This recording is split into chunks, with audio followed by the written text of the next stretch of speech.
Hello, hello, everyone. How are y'all? Um, I always I'm starting to do now. I'm gonna play some music and wait for other people to come and just sit back and chill until we get enough people. Enjoy the music.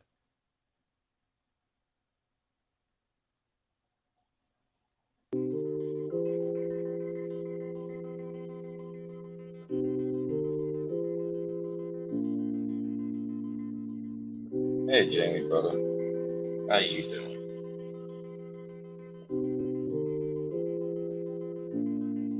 Hey, Deanna, sis, how you doing? What's up, my favorite little cryptid?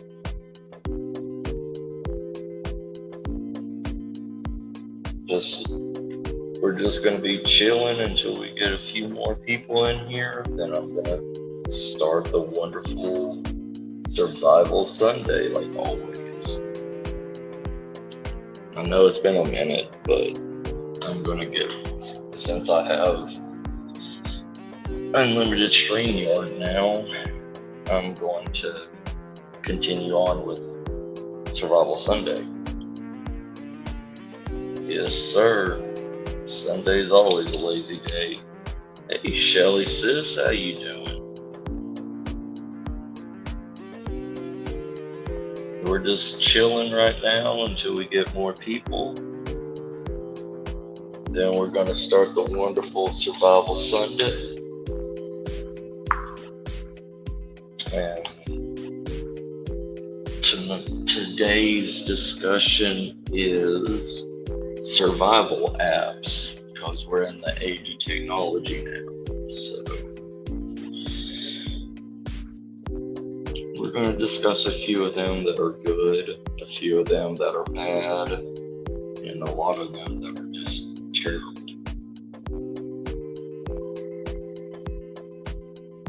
But y'all just sit back, chill, talk with one another, like how we do in this.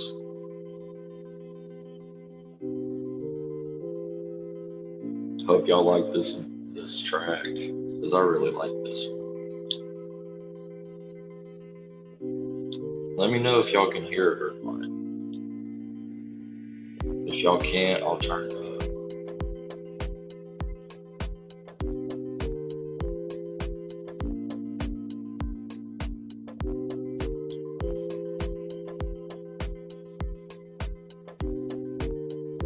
Hope you're all having a good Sunday. All of y'all are resting. There you go, sis. Sounds good. Hey, Cassie, sis. Thank you for joining. Alright, so we got plenty of people here now. So we're gonna kill the music. I was just doing it to set the mood.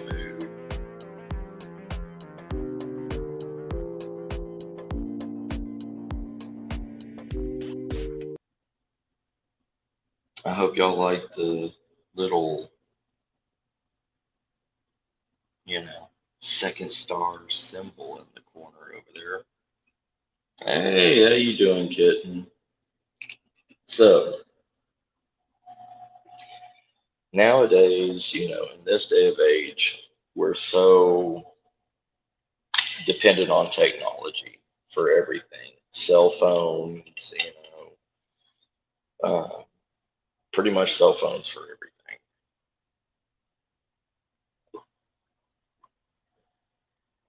And the one thing that everybody is going to have on, oops, well, that didn't work. But the one thing that, oh, the one thing that everybody's going to have on them in a survival situation or a 411 case or something is going to be your cell phone. We all have it. We all are in the day of age where anybody and everybody, even third world countries, can get their hands on a smartphone. So in this, we're going to discuss survival apps, things you can download on your phone. And it doesn't weigh anything. It may take up space on your phone, yes, but a lot of these survival apps are very, very minimum data because there's no interaction with them. There's only a few that actually have interaction that use a lot of battery power or use a lot of data, but most of these don't use a lot of data or power because it's pretty much like an ebook instead of anything else. Hey Westhaven, how you doing, sis? Oh, my pencil. Oh, my lucky pencil. There we go. All right. So, survival apps. They are not 100% fully informative. Most of them are very basic with the basic survival knowledge. But I will give a few um, survival apps that are really good that I've tried and what they have. One of them is the SHTF survival tools. Um, it's like 0.1, uh, what is it called in technological terms? It's not a gigabyte or anything, it's like megabytes or something. It takes like 5 or 6 minutes to download. But it's called SHTF Survival Tools. It's by a company. Um, I don't really know the name of it. I forgot to write the name of it down. Then there is, right, Shelley. Yeah, as long as you know the basics of everything, then you can compensate for what you don't have, especially in like a 411 case or you know a natural disaster, something like that. I mean, you're not going to have one of these and go out and live in the woods forever. It's pretty much just basic survival skills to keep you safe until you're found or you can get home. There's another one, the pretty much the Survivalist Bible for the last 30 plus years. Um, it's the SAS Handbook. There is the SAS regular handbook that you can buy. It's $1.99, like on the Google Play Store. Then there's that SAS Survival Handbook light version, and the light version is free. It doesn't go into details on everything the like the pay version, but it still has enough information to let you get by. Um, but most of it's more about wilderness survival, how to collect water, how to safely find, process wood, stuff like that. Then there's another one out there called the USMC Survival Guide. It's made, it was literally printed off of the 1960s U.S. Marine Corps Survival Handbook. It's really outdated, I mean, because it was from the 60s, but it still has enough basic information for you to survive. With the USMC survival guide, it tells more about what like the Marine Corps carried in survival kits and what medications, what chemicals that they could use to do whatever. Um, it will work in a pinch, especially if you're ex-military or something like that. You would understand a lot of the terminology a lot better than basic people that has never been in a military family or ever in the military. Um, there's also the um, what is it called? It is called the Bushcraft Survival Skills and Knowledge. Is Bushcraft Survival Skills and Knowledge. Um, that's more for bushcrafting, but it's still a usable source of information that you could have. Really, any of these, my top pick would be the SAS Handbook for anybody that's basic out there. Hey, Stephen, brother, how you doing? Thank you, Stephen. You take care, brother. But the SAS is pretty much basic that anybody and everybody, even a lobotomized chimpanzee, could understand it. Um, depend, and it's a lot cheaper buying the app for $199 than paying $20 for a almost 500-page survival book to try to carry. Yeah, yeah, you could get that too, Shelly. Yeah. Hey Tammy, how you doing, sis? Um, now that we're over the major part of it, I mean not the major part, but the basic part of it, which is handbooks that show you drawn pictures and tell you how to do this stuff. Ah, all right, Steven. Thank you for coming by, brother. Go get some sleep, brother. Um, the next one is tools. Everybody and anybody needs survival tools, you know. But this is a different kind of tool with your app.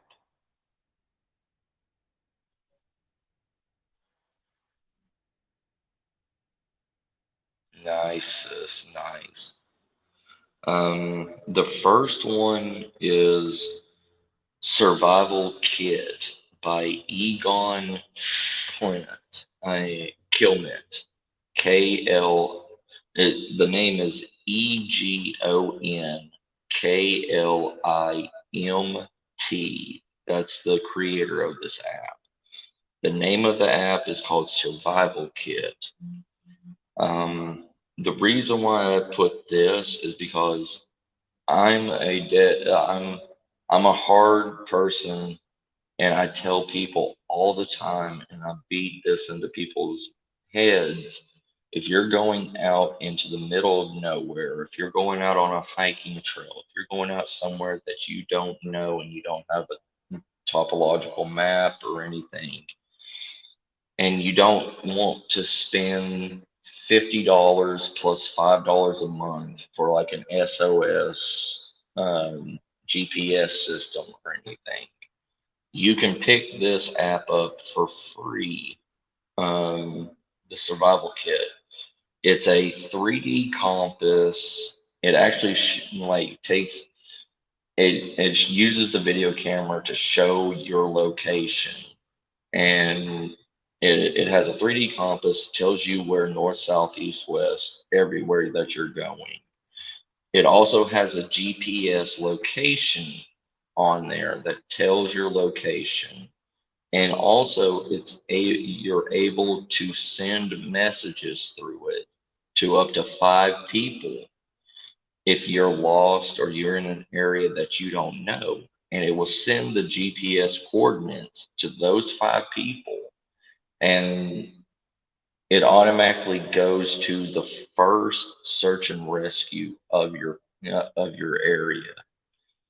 Um, it also has a battery reduction flashlight on it. It uses 10 times less battery power, and it's stronger than your normal flashlight on your cell phone.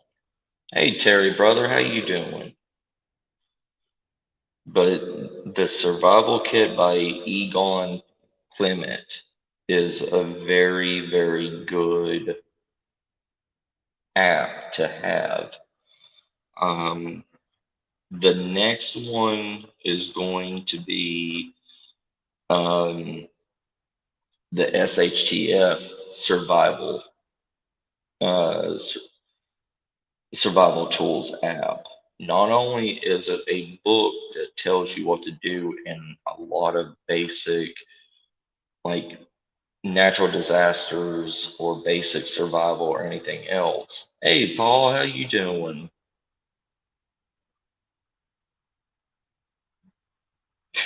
Shelly. Yeah, it's really good. It's also free, and you don't have to pay anything for it. So, and it also has a metal detector on it. So if you like metal detecting or anything and you don't want to lug around a huge stick metal detector, it has a metal detector on the phone that actually will find things for you. But the SHTF Survival Tools, not only is it a survival manual, but it has tools also on it. It has a Morse code sending flashlight on it. It will flash continuously on your flashlight. Hold on, I'll be right back.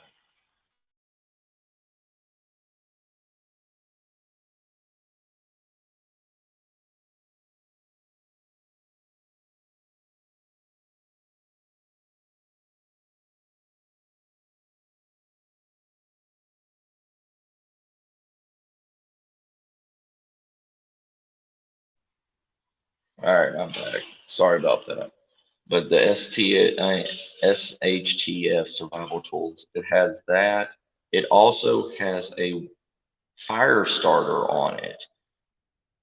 And I haven't ever tried it yet, but I want to. Supposedly, it's supposed to heat up your flashlight so hot that it can literally, you could take a piece of tinder, like a dried out leaf or some uh, dried grass or something like that. And you're supposed to hold it up to the flashlight, and the flashlight senses, like your phone the app senses that you have tinder there, and it will heat the flashlight up to literally be hot enough to set it on fire. Um, So those are two good tools and everything that's in that SHTF Survival Tools app that you can get. But other than that, there's not really any other toolkits that you can use for a survival situation on the phones. Um, and one of the major things that's now coming out on Google Play Store, because most people have Android phones. All these apps that I'm talking about are on Google Play. They're not on the Apple Store. They may be on the Apple Store. I don't know. Uh I don't have an Apple phone. But I know the majority of people have Android phones. So I'm doing this really for the Android people out there. Hey Carl, how you doing, brother? Um, but the majority of the apps that are now survivalist apps or bushcrafting apps or anything like that is now wild edibles. Um, for starters, with the wild edibles, there is a app called Edible Plants for Survival. It's by Andromond, Andromond.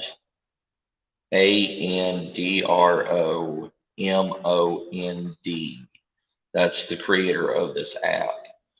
Um, it gives you it has over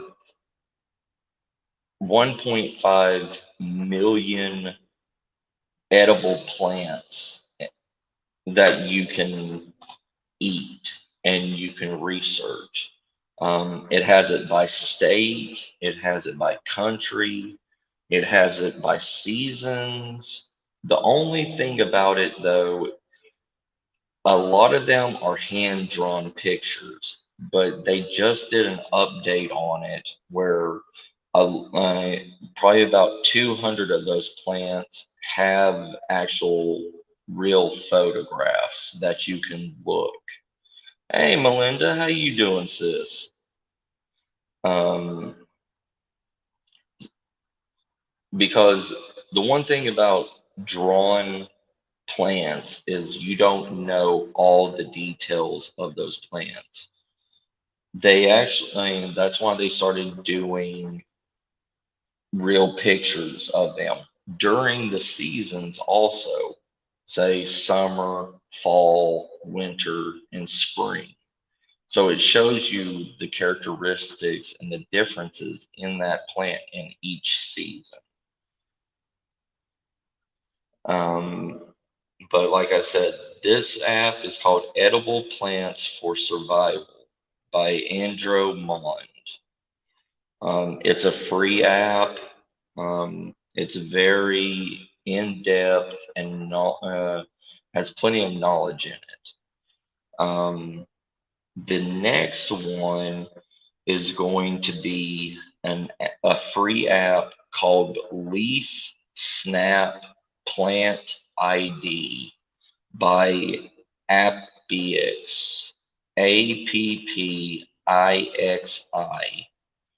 And with this app, which is really cool because a lot of the new apps that's coming out are going this route. Leaf snap is if you see a plant or whatever that you don't know, you can go into the app. Not only does it have, all the knowledge base of the plants and everything, but this feature has a camera where you can take the picture of the plant and it will automatically find it in the database and bring it up and tell you what it is. It will tell you if it's edible, it will tell you if it's poisonous, it will tell you what all the uses of it is and what you can do with it. Um, it's a very, very good app and it's also free. Um, but like I said, that app is called Leaf Snap Plant ID by Appix, which is Appixi. Um, there is another one that's just like that Leaf Snap. It's called Picture This Plant Identifier. It's by Glority. Um, the manufacturer of the app is name is Glority. Picture this, it doesn't have any way of actually searching for these plants. It's one of the first picture apps. The whole entire basis of it is to go and take pictures of the plant and it will search its database and see if it knows what it is. And if it knows what it is, it will bring you up all the information of it. Kind of the same thing. Um, it just doesn't have a library that's put into it. It's just only a picture snap identifier.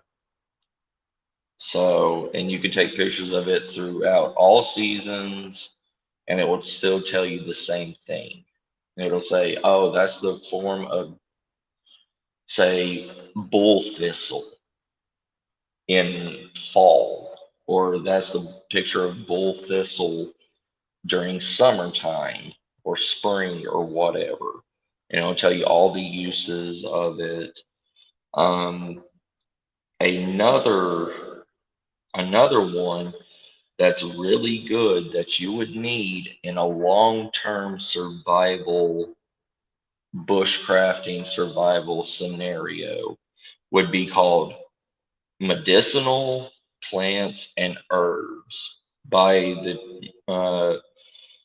by the creator 24 Hours. Um, it's not a edible food. Um, it's not an edible food plant identifier. This one only does medical plants and medical herbs only. So if you're out in the wilderness or the bush or whatever for long periods of time, say you had to bug out or whatever, and live in the woods, this is going to be the best thing for you to make natural wild medicine. And it has I think it's over like 3 or 4 thousand different medical herbs and plants in America alone.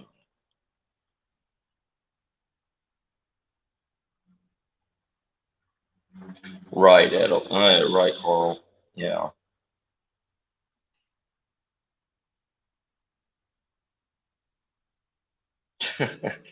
Nah, Tammy, nah. But these are just a small handful of the apps that I actually have on my phone and my tablet that I actually use. Um, Most of my stuff is all books, hardback books and everything that I have on my bookshelf. But you don't want to be carrying around 4 or 5 different books for different reasons on top of the gear and everything else that you have in your backpack, you know, and you're going to need different books, and you can't always trust the pictures of books because like wild lettuce and um, poke salad in America looks exactly alike. Wild lettuce is a medical herb that can be can be drunk, can be used to heal problems, but pulse salad is a poisonous plant unless you boil it like 3 times and purify it. But it looks exactly the same. And books will show you exactly the same pictures. They won't show you what's different about them. Like polk salad has a purple streak that runs through the middle of the leaf. That's where the poison is. Um, where wild lettuce has a white streak that runs between in the middle of the leaves.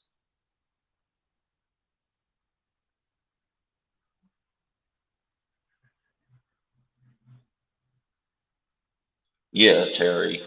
I mean, all this stuff. Nobody is a master in it. Like I said, unless you are literally out in the woods 24 hours a day, 7 days a week, all of the minute little details and stuff like that fade from your memory because there's so much to remember. There's so much that you need to know. And especially messing around with wild edibles and wild medicinal plants and stuff like that, you need to know every small detail about it. It may have one vein on it that's different than the edible cousin of that plant.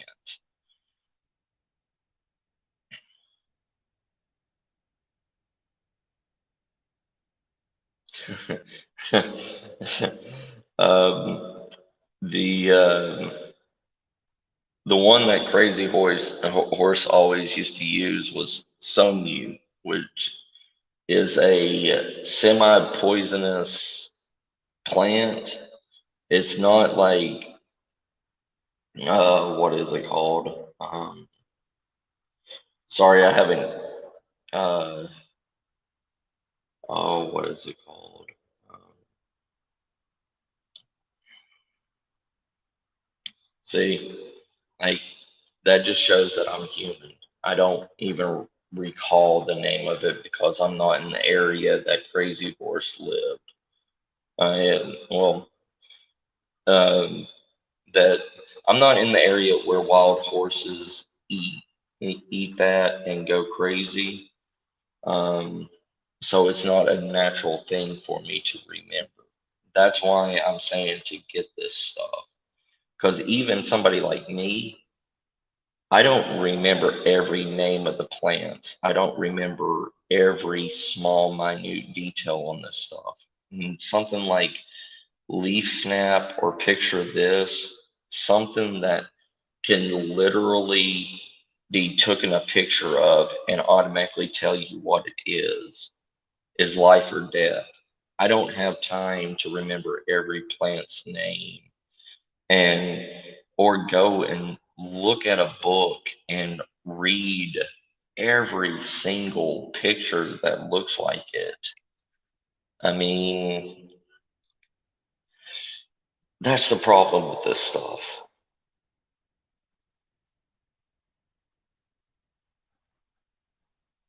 Right, Shelley. See, and that's my problem too. I can hunt, I can track, I can kill, I can create any snare trap or deadfall trap or anything like that. But I only know a about two handfuls of wild edibles, and most of them have only a specific season when they grow. Like a lot of them that I know only grow in summer and spring and hot weather. But if it's winter time, I don't know what's growing in winter time because I'm not usually out in the wilderness during winter time. Yeah, Carl.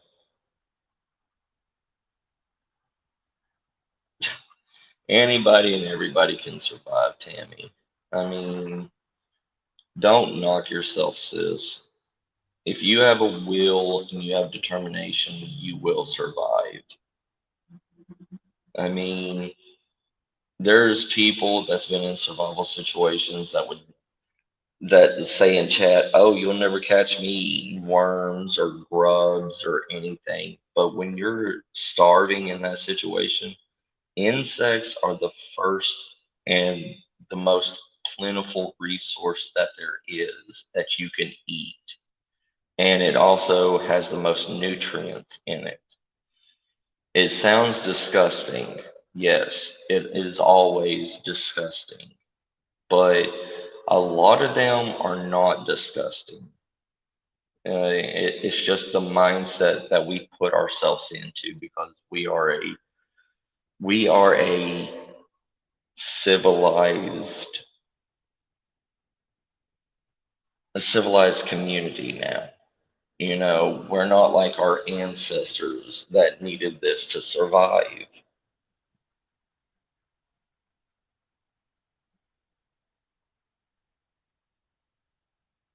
Yeah, but the thing is, Terry, everybody believes that they can live off of berries, but you can't. I mean, even elderberries, you have to eat double or triple the amount of berries than you can harvest in one sitting because berries burn through your metabolism too much. And it also increases your heart rate, it also increases your awakefulness and gives you a sugar rush. So your body is burning through those calories faster than you can take in and survive on.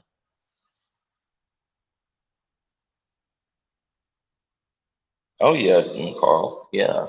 I mean, literally everything is edible. I mean, people don't want to think about it.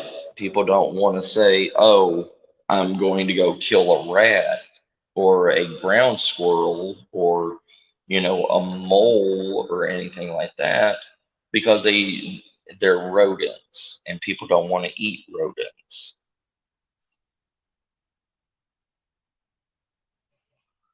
Oh yeah, brother. Oh, I know.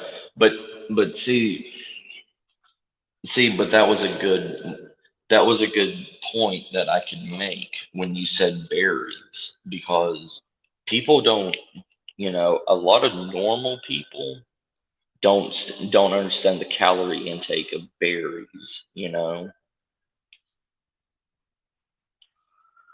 Yeah, scorpions are crunchy and they taste like shrimp, Tammy.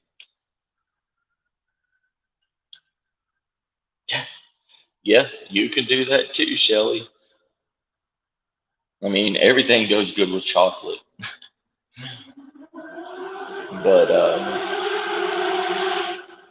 you know, but when you start getting into like small ants and termites and everything, what the hell's going on? Hmm. Anyways, but when you start getting into smaller insects like termites, ants, larvae, stuff like that, it's better just to lick your finger and put it in the hole and let the termites or ants or whatever get stuck to your saliva and just eat them alive, because you don't know. I mean, yeah, it's always like this, Shelly sis.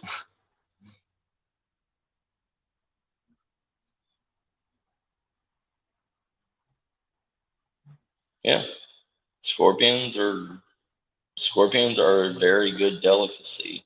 I mean, I would rather feast on three scorpions a day than bust open the ground and get a rhino larva or a wood larva.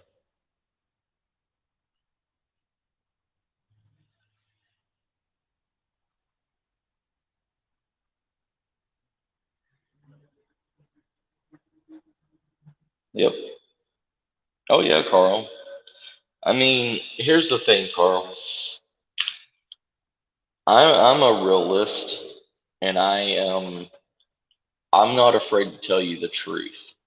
And the truth is, if SHTF happens and food shortages and everything happen and meat shortages happen to where you can't find wild animals, where you can't harvest anything, but humans are still around, I'm sorry, but I'm going to manhunt and I will take live prisoners back to my camp and I will butcher them while they're alive, but only in that kind of situation, you know? Like, I will turn to cannibalism in a life or death situation. And I'm sorry, that's just the truth. And what people don't understand is like human meat, unlike animal meat, human meat doesn't preserve long. Human meat does not, it can't be smoked, it can't be cured, it can't be anything. That's why we don't run around eating humans. But if you keep the human alive and you literally strip the meat off of them and still keep them alive, that meat's still good. Right, Carl? And I know I probably just scared a lot of people, but it's true. I'm sorry. That's why the people of that plane crash and everything got so sick when they were eating humans. No matter, I mean, even though that meat was frozen and was supposed to be preserved, but the thing was that flesh was frostbitten. That flesh was going bad. So they were also getting sick and dying from being poisoned by human meat. Tammy.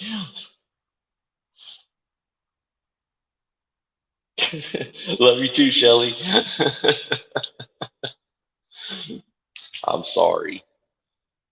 But yeah, the thing is, the apps that I put out here and the apps that I'm telling y'all to put on your phones and have it with you is because the apps that I went over are good for anybody. You don't have to be a survivalist. You don't have to be a bushcrafter. You don't have to be anything to have these skills because you don't even have to remember these skills. You just have to have it on your phone. Shelly. Oh, oh, I love y'all. But these will get you out of any kind of situation that you're in, any kind of bad area, especially like the survival kit that has the 3D compass, the GPS location, the flashlight, stuff like that. That, at least if you're going to get anything out of this, get that survival kit by Egon Clement. I mean, it will save your life if anything happens. You don't really have to worry about the wild edibles. You don't have to really worry about the survival situation. You know, anybody and everybody knows how to make a lean-to or an A-frame. I mean, literally, it's called an A-frame. People know how to do that. But the survival kit is the one thing that people are going to know where you are, and they're going to be able to come to you without any problems or a search party because they will have your GPS location. So once you put that GPS location out, all you have to do is stay put in that one spot and then make your shelter, make everything.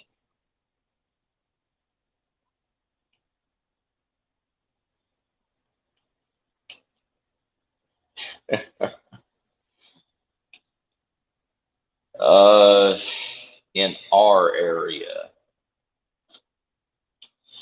let's see here. The nastiest tasting meat. Um,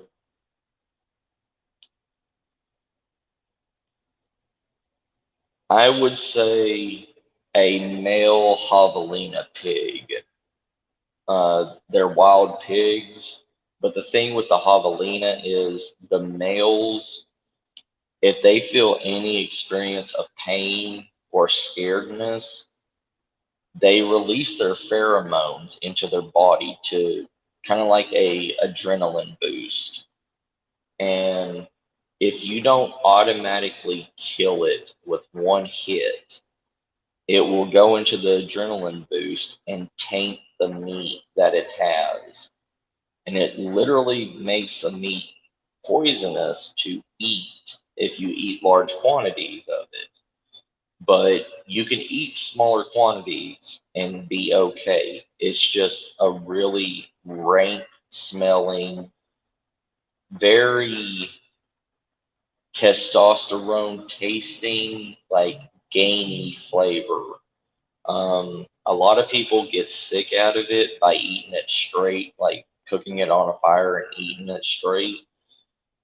But a lot of people can make soups out of it, like boil it down, add vegetables, stuff like that, and boil out the gamey flavor of it.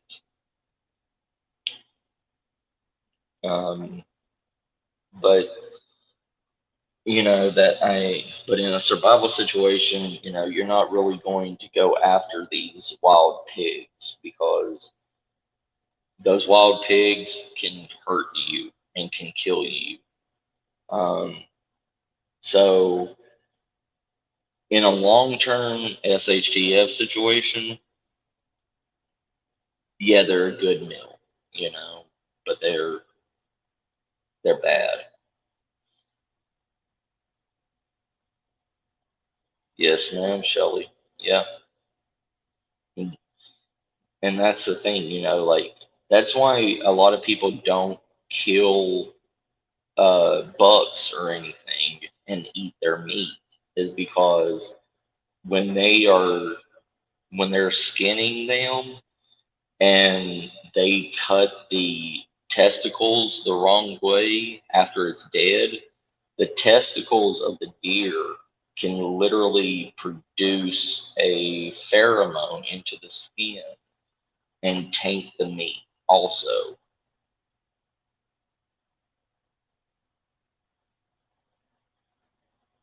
Oh, see, Carl, catfish is wonderful. Like you gotta deep fry it and with kind of like a beer batter. Oh, it's so good. But a lot of people don't understand about cooking catfish.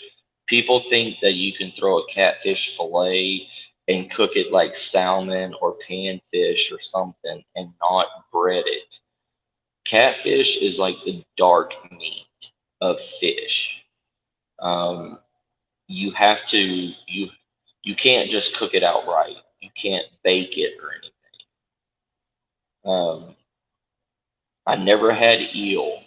Um, I've always heard that eel tastes like uh, tastes like snake.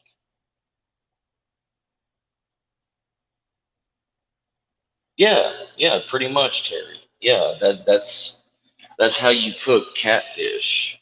Um, you batter it up, you deep fry it, uh, kind of like how all of you across the pond, have fish and chips. You deep fry the fish and you know you let it rest, then you double batter it and you deep fry it again.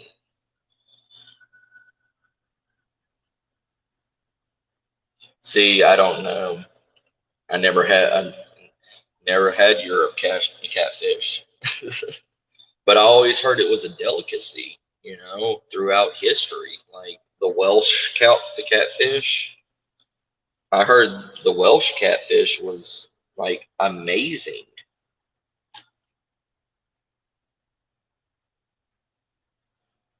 Really, Shelley?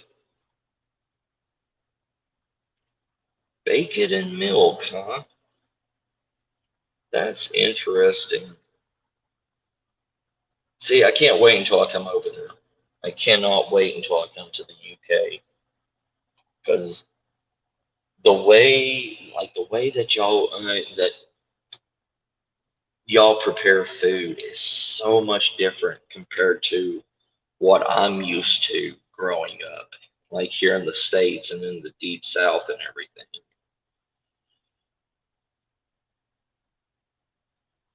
Like I'm so curious about cod baked in milk now. Oh, you're in Canada. Yeah, you are.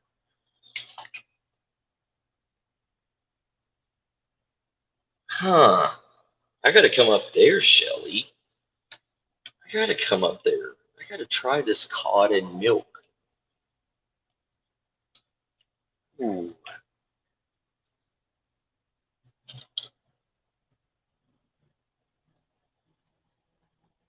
sounds that sounds truly tasty because I love both milk and I love fish. So that makes me happy. See, there's so much that I want to try from other countries.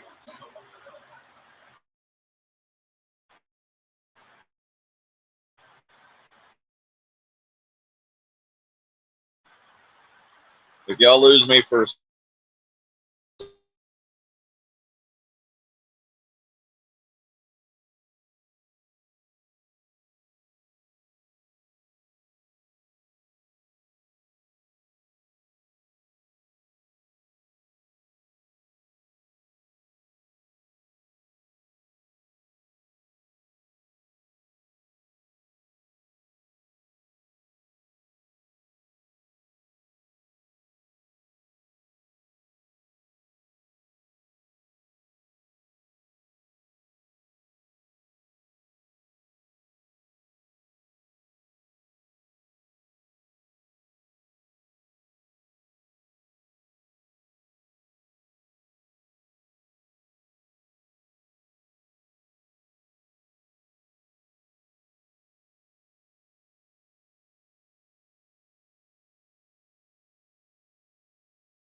hi, Wild Edibles.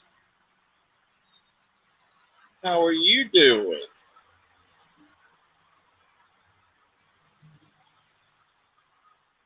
See, with me, mushrooms is my weakness. Like I know one edible mushroom, and they're the morel mushrooms. But even I never really know about those edibles. I mean, mushrooms.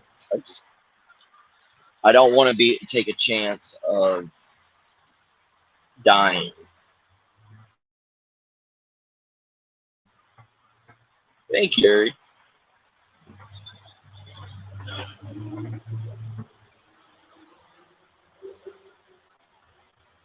Really cold. Parsley sauce and green. Well, y'all are making me hungry now. See,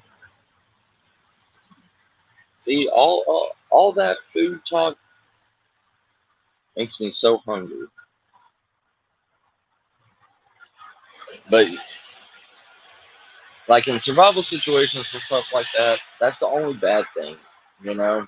Not in every survival situation, you're not going to have a place where you can fish. You're not going to have a true game trail. I mean, everywhere, a lot of places do have rodents. They have squirrels. They have field mice. They have things like that. But the thing that you have to understand with rodents in a survival situation,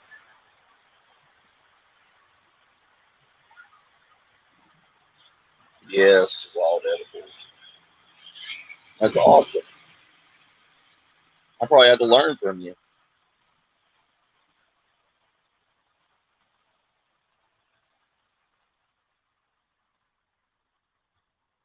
Yeah, that's what this, that's what my community is about. We are all here to help each other because none of us none of us are true masters or anything in any of our situations. Not even people that are supposedly big name survivalists know every wild edible that they eat. There's plenty of times I've seen big name survivalists on TV think it's and actually eat it and make themselves sick because they ate the wrong thing. Correct. Correct, wild edibles.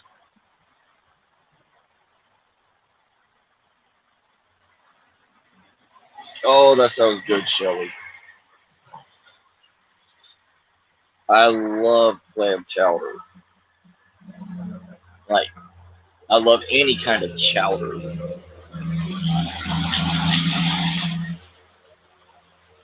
I don't even know what that is, Terry, but that sounds good.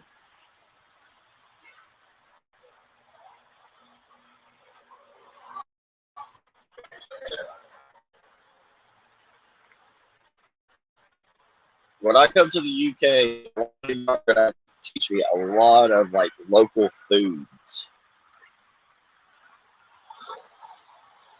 because I want to try. Because I know, like in the UK, there's a lot of different areas with different like homemade foods that are just specific to that area.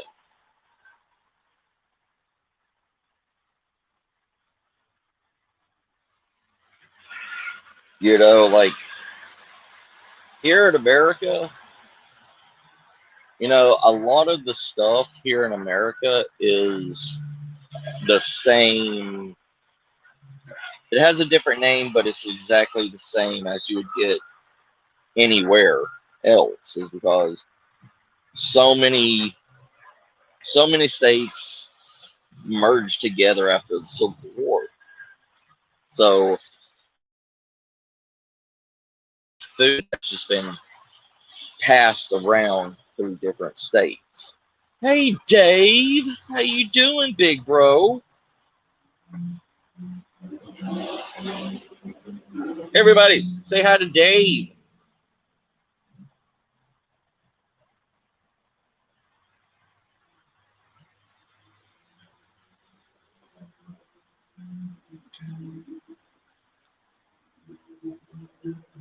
That's awesome, wild edibles. That is awesome. I've been to I've been to a handful of wild edible classes, like here in Texas. There's a guy that does a lot of free wild edible classes and everything, and I've been to his classes a lot. He's a very informative man. He doesn't do one-on-one. He always has a group of like 15 different people, and his classes last for like 2 or 3 hours. But he tries to put so much information and show every little detail of these plants, then move straight on to another one.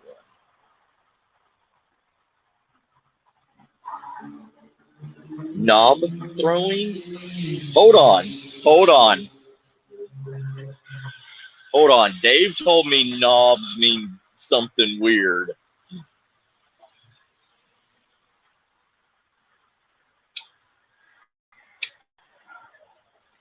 You got to remember, I'm used to watching old like 80s and 70s BBC TV shows. So when I hear knob, I think of like Knobhead from Red Dwarf.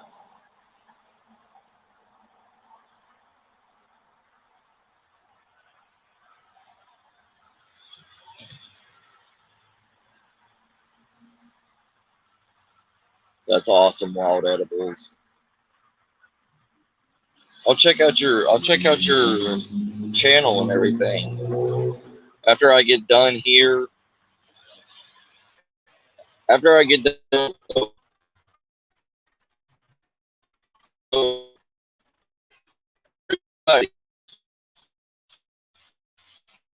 wild edibles, you know,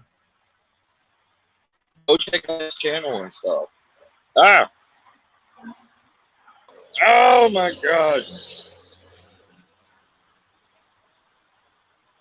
Oh, okay, okay, gotcha. I didn't know the spelling was different. Thank you, Dave.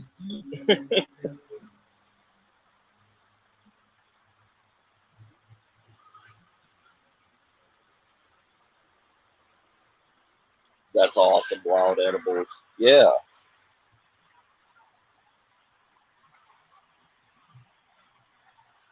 but yeah. See, that's one of the knowledges, wild edibles, that we don't really. A lot of channels and stuff like that that are survivalist communities and stuff like that, they don't have. We don't really have that many wild edible people in our community to help us. And that's why I was showing the like plant identifier apps, so you could take a picture of it, because I know there's so many small, minute details in specific plants that if you overlook it, it could be life or death for you, you know? And that's why I don't really harp on wild edible learning, is because there's so much details that you need in it.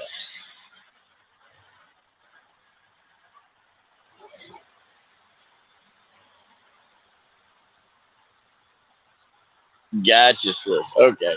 All right, Tabby.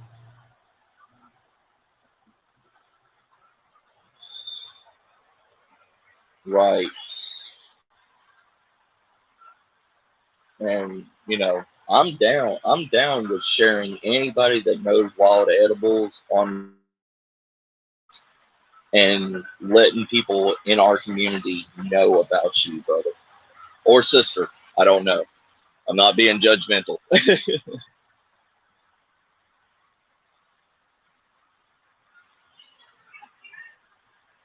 Hold on.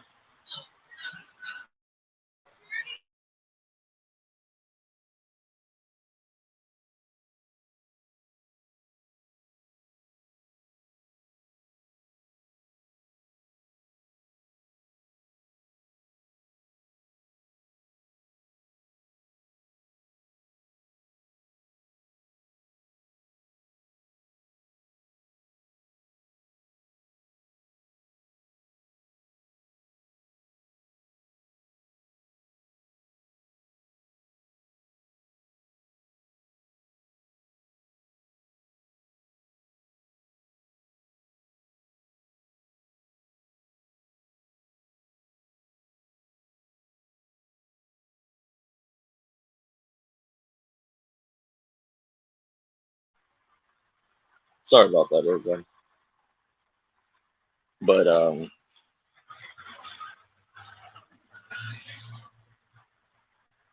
awesome, awesome, Terry. That's great, brother and sister. Yeah.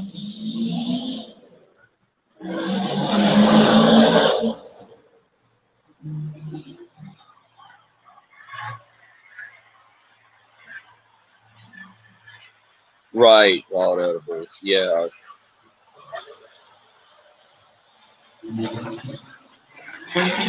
Wild. Okay.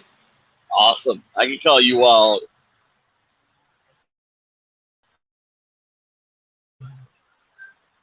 Yeah. I'm. You will really enjoy the community that I have. It's not uh, and also I can give you other links to a lot of my survivalist and prepper communities and stuff like that, and we can try to get your name out there, Wild.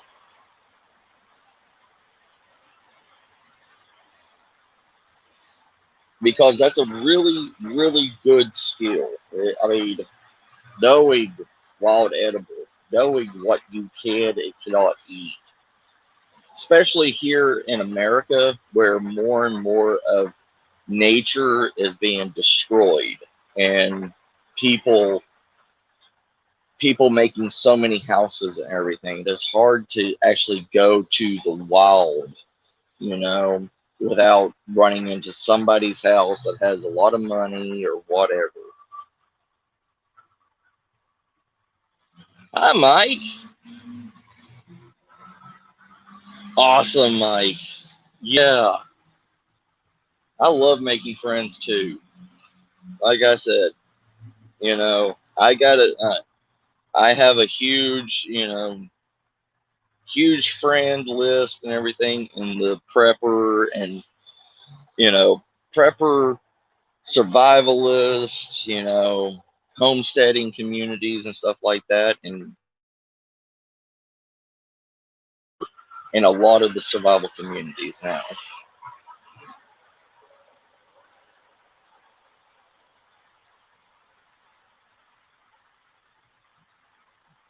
That,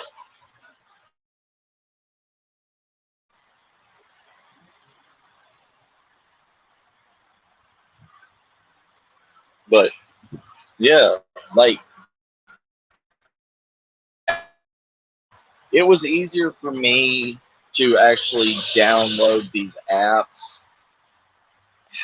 like the picture it, you know, wild edible stuff and everything, and be on my side just in case I had second doubts or anything, because I really don't like second guessing myself when it comes to wild edibles. Congratulations, Jamie.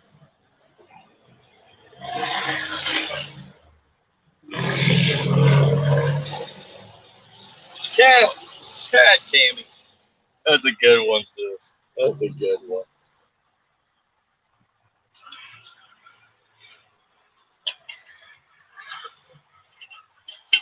But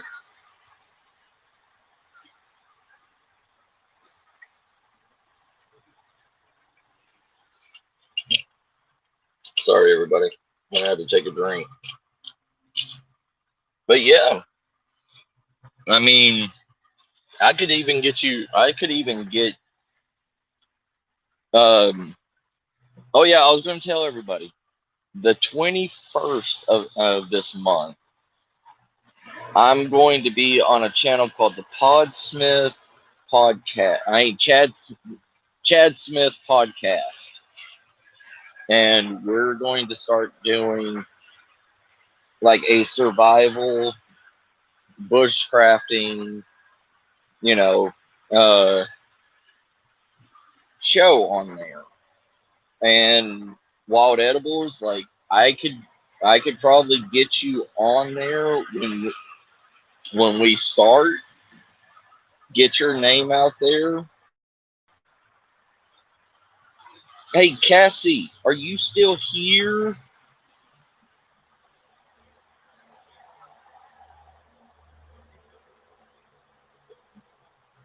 Tammy.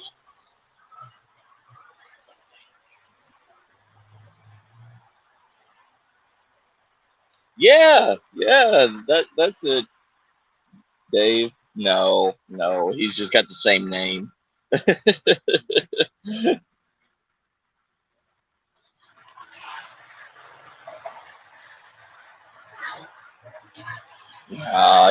He's just got the same name, right? I think I've never seen the drummer of Red Hot Chili Peppers, so I don't know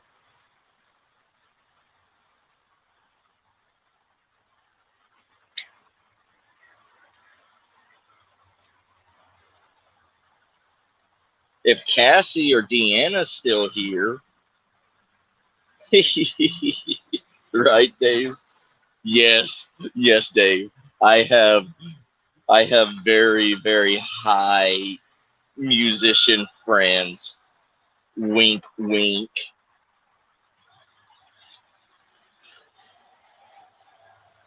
It has all kinds of musician friends.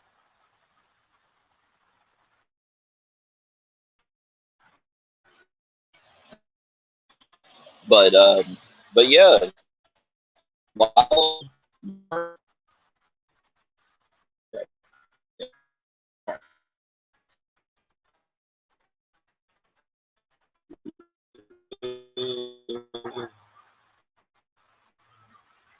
Mike, Mike, yeah, Star High.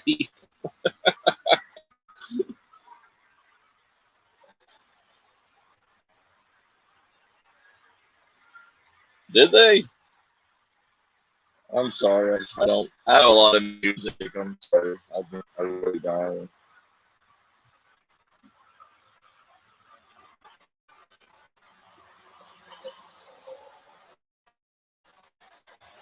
But yeah, Wild and Mike, podcast, show y'all some love and everything. Get y'all on there. They'll do interviews. Let you share your knowledge and stuff. And that's what we need to do.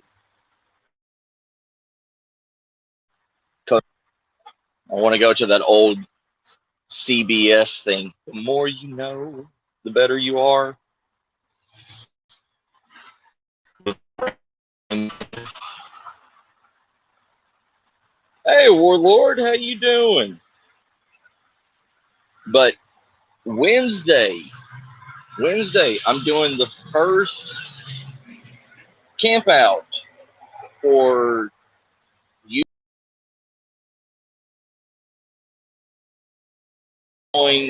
That's why I bought the unlimited StreamYard, is so I could do an all-day live interaction camp out with everybody. You know, um,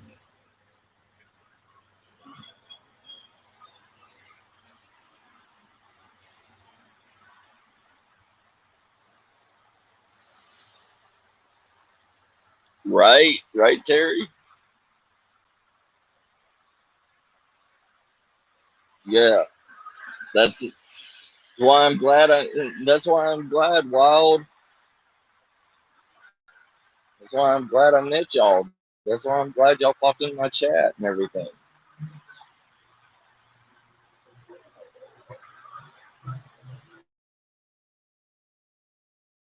My prickly pears and everything are just now starting to turn, starting to change colors from the green knobs to the purple knobs.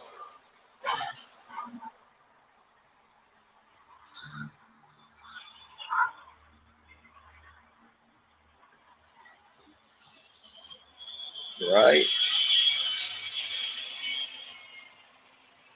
Nice, Warlord. Okay.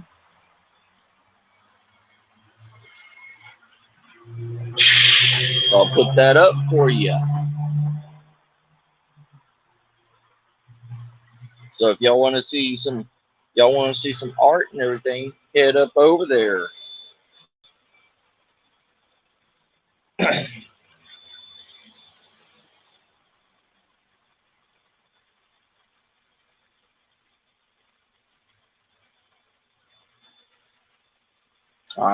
Yeah. See, I live in Texas, so you know, I really have I have like maybe 12,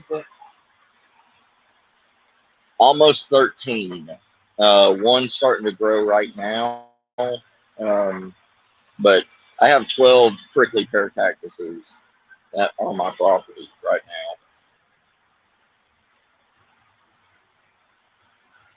now. You tell them, Dave.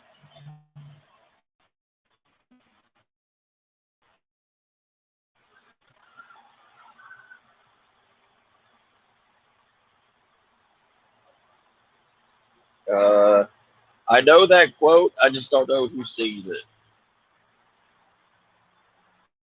Sorry, I don't. I don't know who sings it, but I know that quote from a song. I know you. You're probably swallowing your tongue at me.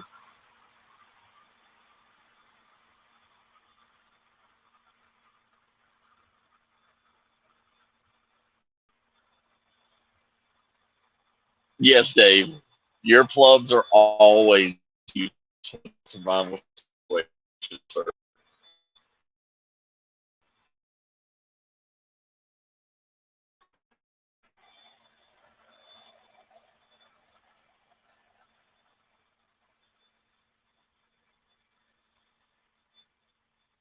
I mean, TikTok, everything's a way of getting information out. A lot of bushcrafters, a lot of survivalists are going to TikTok. They're also going to a thing called Skillshare, um, because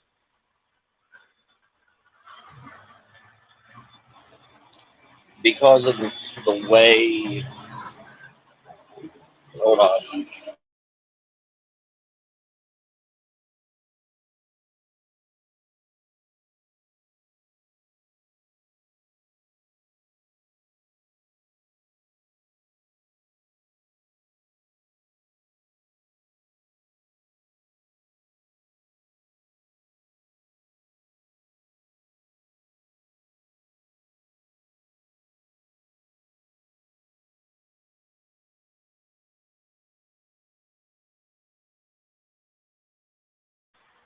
Hold on. I got people coming to the museum. Hold on.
Hello, hello.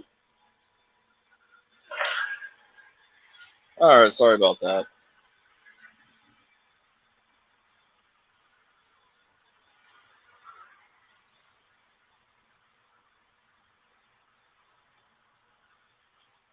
Wait, what happened?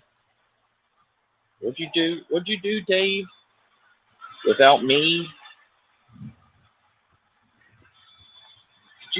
Did you have a situation without me, Dave? That's not fair. Oh, hi. Hi, Jamie boy. All right, so here is for Davy boy. Hold on. I'll be right back.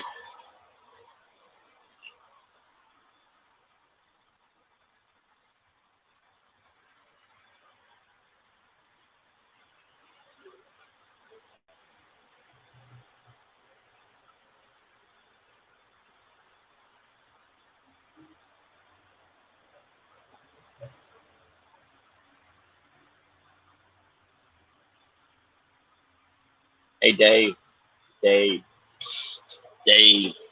I threw a bluebird at your window.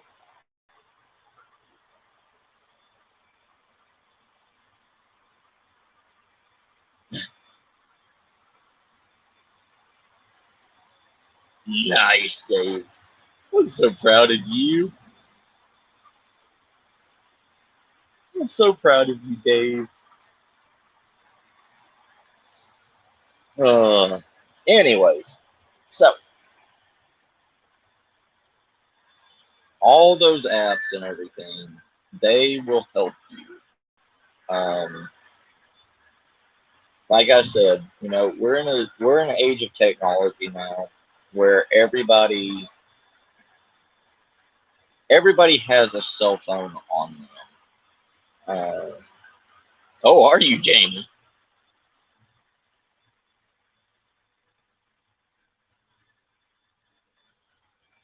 See, that is a dickweed there, Dave. But we're in technological age now, where everything is in our hand. Literally, I am talking to y'all from my cell phone right now. So why not utilize technology that people will have on them? There's quite a few people that are going to carry their equipment on them, their knife, multi-tool, stuff like that. But the majority of people out for a midday walk, or whatever, a park, or some form of wilderness. At least if you get one or two of these apps, you will be okay.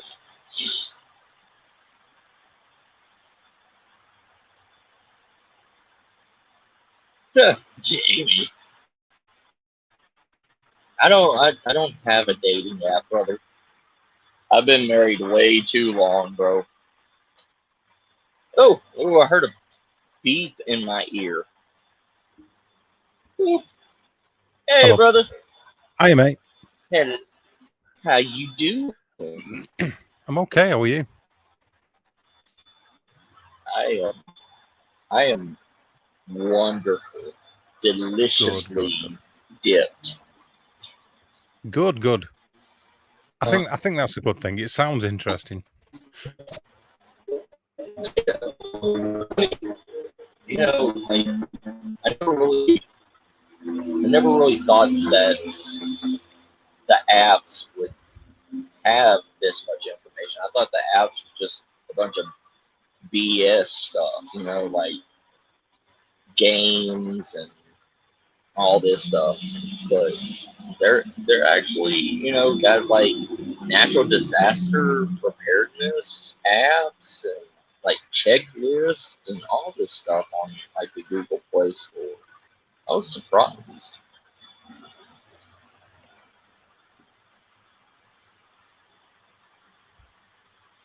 Oh,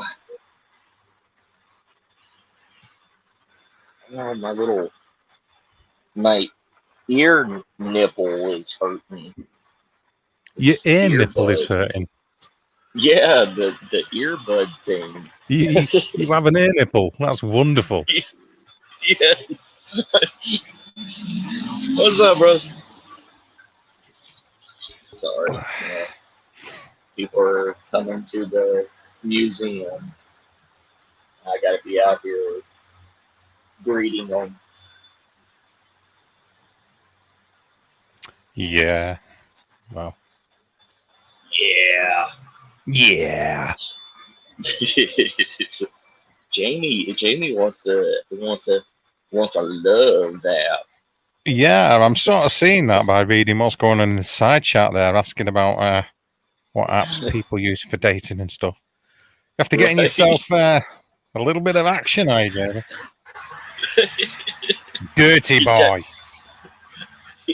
That thong's itching for action, Dave. Oh, let me tell you.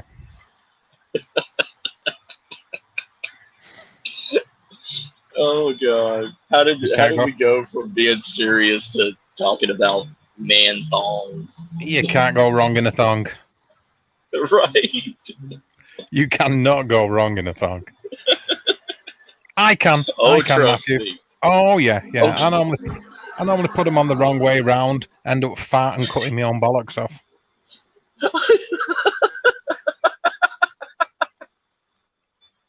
You Like a stand there, garage. yeah, stand there spayed like a weird kind of kinky eunuch.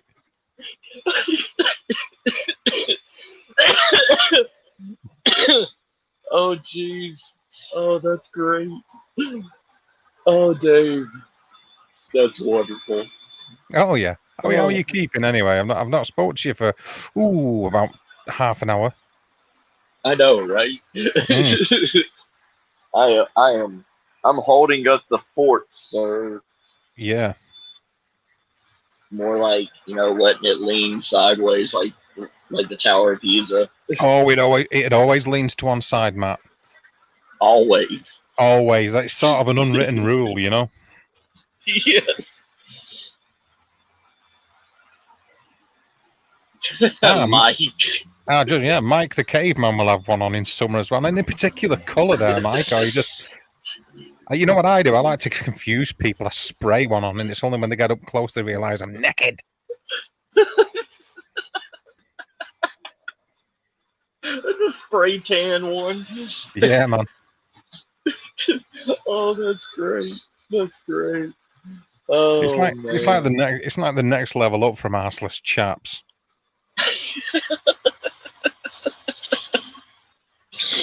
Oh, at least with the assless chaps, you got protection for the other regions of your legs, so you don't get No, carpet burns. yeah.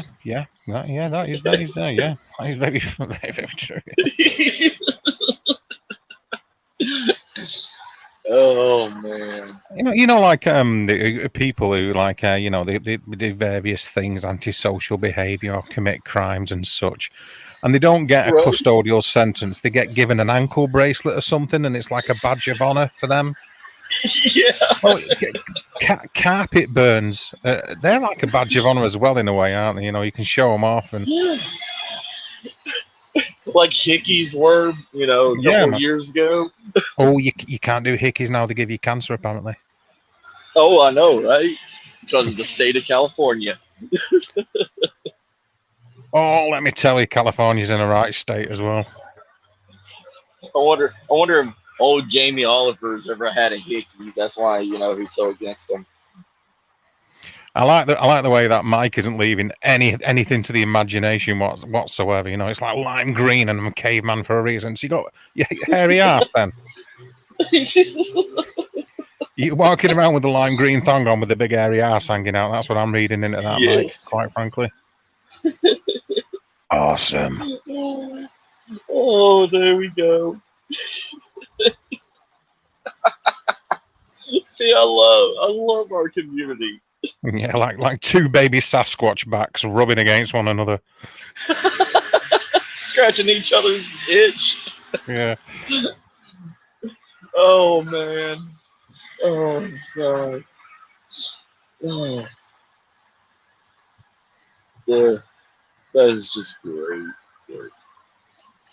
That made me happy. So I take it are you at the museum, are you, Matt? Yes, sir. Always here until I can find somebody dumb enough to take it over. I mean, yeah. Yeah, that particular place just bites giant chunks of ass, really, doesn't it? Yeah. Yes, sir, it does. Last night. Did the DJ save your life? Yeah, the DJ saved it. Saved my life. Everybody. Oh, jeez. Everybody. No, the other night when I did a live stream, the wait. You did a live stream without me? Yes, sir. I thought I sent you a message, but it never went through to you. Absolute Judas. Sorry. I can barely lay down because of all the knives in my back out of that one. How did it go, mate? Did you have a good live stream? Yeah, was it enjoyable? Not really, because the natural gas line blew and created like a 6-car pileup, and it happened right at 10 o'clock. You know, when all the weird stuff happens at the museum, and all the internet was down. Like I was on one bar, and it took me like an hour to get home. Then I had to restart it. It was kicking me off the live stream, everything. And yeah. And when I was leaving work and everything, all I could hear was just this laugh when I left. And I was like, I hate this place. Yeah. Well, as far as like you're losing signal and always disappearing and going off, everybody's used to that. Quite frankly, Matthew, everybody's used to that. Jamie, it says, is there any has your museum got any paranormal activity on, Matt? I think it means, does anything happen at that location? Yeah. You're opening up a can of worms there, Jamie. Yeah, Jamie. We Jamie. Jamie. Oh, Jamie, you want a job? I can let you experience it firsthand. Oh, and let me tell you, it will be an experience too. Oh yeah. I showed you that. I showed you that picture with the fingerprints and everything that was on the snack machine, right? Are you talking to me? Yeah, you. No, don't talk to me, mate. Mr. Purple Face. I mean, purple on Purple Face, am I now? Oh, you wizard at? Yes. Is it a wizard at that? Is it a wizard at that thing you've got? Yes. Right. Well, and I've also noticed you've got a wizard out in the top right corner. So obviously you're on the paid version of StreamYard now. I am. I'm so happy. I always knew you had money. You. Yeah, I know, right? Money to throw away. I found out like it wouldn't let me pay monthly if I signed up on my phone. It will only let me pay yearly if I sign up on my phone. So I had to go to my laptop, and then I could click it to paying monthly. And I was like, "You little assholes." Well, you know, I've had the full version for a long time now, and it's a complete waste of time because I very rarely stream. So I'm just throwing money away. I love it. Love it. Hey, it's almost to the equivalent of a closet full of K2 meters, right? Ooh, that was a low blow. That was a low blow. That was. You never know. Maybe one day I will dust off all those K2 meters, drag them out of that cupboard, and before you know it, I'll put them all back in again. Just to charge the batteries, right? Yeah, it's boring. It take them all out, and by the time I finish sticking batteries in all of them, that's me. I'm done in. It's took about 18 hours to do that. It's like I'm not going. I can't be bothered going out now. I'm tired. Spend the next day and a half putting everything away. It's no. Oh. What I need, Matt, is I need a crew of minions. That's what I need. You do. I need a big gang of minions. Arm all of them with a K2 meter, an audio recorder, and a night vision camera. Send them off into the wilderness at these various. Somebody like Carl would be perfect. Yeah, he could be your oh shit, what's the name of Dr. Frankenstein's assistant? Igor. Carl could be your Igor. Yeah. Yeah. It's just I changed all the LED lights to blue. I have on a couple of them, Carl. Yeah, I got the soldering iron out because I can't help myself. Oh, Shelly, you can come here all day long. I will give you a job just to come here to relieve me from it. A 159-year-old train station in July. Fantastic. Good. I hope you have a good one there. I've done I've done an underground. Well, I've done a couple of them actually, Tammy. Back in the past when I was a young whippersnapper.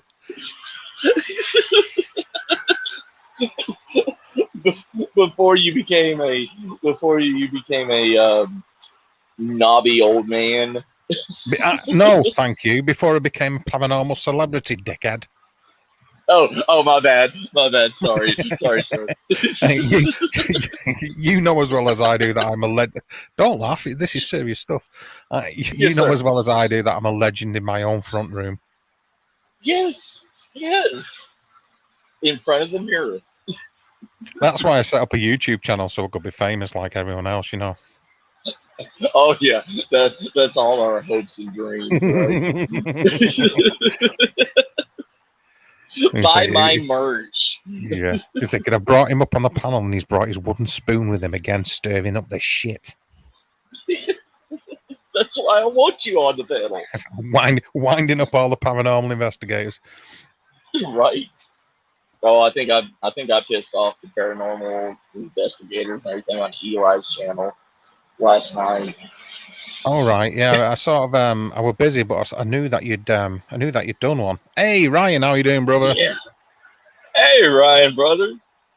Me and Ryan kind of stirred the shit pot on Eli's live stream. I don't think you and Ryan are capable of doing anything other than stirring up the shit on Eli's channel. That's our superpower, like Wonder Twins. Okay, so was it? I take it was a live stream where he was asking you questions regarding their cryptids and such. Yeah, cryptids and paranormal, and they used the N word in cryptozoology. Yeah, the nefarious N word. You know, Nephilim. Yeah. I know exactly what you're saying. Yeah, and oh my God, yeah, that. And then they were like, you know, we were having a discussion on how like religion plays a big role in today's paranormal also, like the beliefs and the use of words and all this stuff, and that, you know, a lot of certain religions believe in a higher power spirit, but they don't believe in like human spirits. You know? The paranormal has always had the religion attached to it. If you start to talk about demons or use demonology in any context, then hand in hand with that has to go religion, because without religion there are no demons. They don't exist. Right. And they only exist within the framework of an established religious belief system. It doesn't. It can be varied. It can be different around the world, but they walk hand in hand with the belief and control system. They are the antithesis of good. I'm going to allow. I'm going to throw a blue bird at Ryan. Okay. I'll be back. Yeah, go for it. Hey, Derek, how are you doing, man? I hope you're well.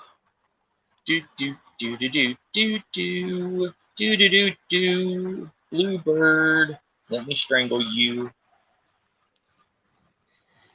Yeah, and if you don't accept that bluebird, Ryan, I'm going to give you so much shit on Facebook over it. Yes. All right, Ryan, your recently deceased bird is flung at your window. Recently? Are you going to say hello to Derek? Hey, Derek, how you doing? He must have came in when I was on the other, when I was strangling the bird. And hello to Jen as well. Hello, Jen. Hello, Jen. Where did Jen come from? Hello, Jen Houston. Sorry. I'm not very, you know. No worries. Train station, Shillingstone. Oh, okay. £20 for 6 hours. That's not bad at all. That'll be £20 well spent with any luck. You'll have a 20 good night there. pounds? How much is that? Like $500? When I was a lad, it would have been that. Yes. When I was a youngster. Now it's probably around about 25 quid, something like that. No. $25. $25. I'd go there for a shilling. 1 shilling. A shilling? Yeah, a shilling. A shilling is 5 pence. I know. Hi, Ryan. What's up, gentlemen? Hello. Hey, Dave. How you been, man? Doing? I'm all right, man. How are you? Oh, I'm sick as a dog today. I'm cleaning my house for inspections. So just pretty much gruntled. Very gruntled. Nice. I like that. Yeah. not that you're suffering or anything, but just like the fact that you're willing to use the word gruntle. Unlike last night. Oh, dude. Oh my God. I think people need to realize that when you use that word Nephilim, that's like chumming the waters for sharks. Yep. Ain't that the truth? And Matt and I are the sharks. We're like dun dun. Oh yeah, I've been around when he's been massively upset on many an occasion because somebody said the N-word.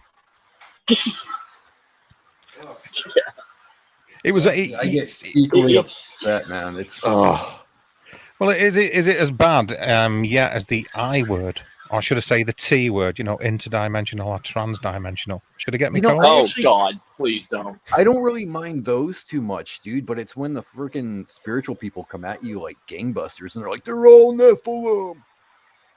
Yeah. You know, that's when you reach the point of there's no other possible theory other than Nephilim, huh? Really? Okay.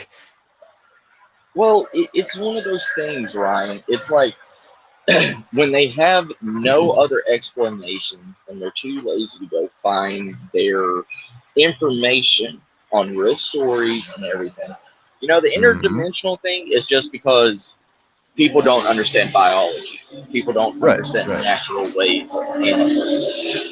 But, you know, but when they start saying that they're interdimensional Nephilim, like, yeah, that doesn't make a lot of sense, dude. I don't know. I think it's just the go-to, Matt. It's an easy answer, you know? Yeah. Well, it's like that, isn't it? You know, when you've got an absolute out-and-out belief, you don't need to worry about research and investigation, do you? Mm-hmm. Well, it's also got that double-edged sword, though, because it's an easy answer.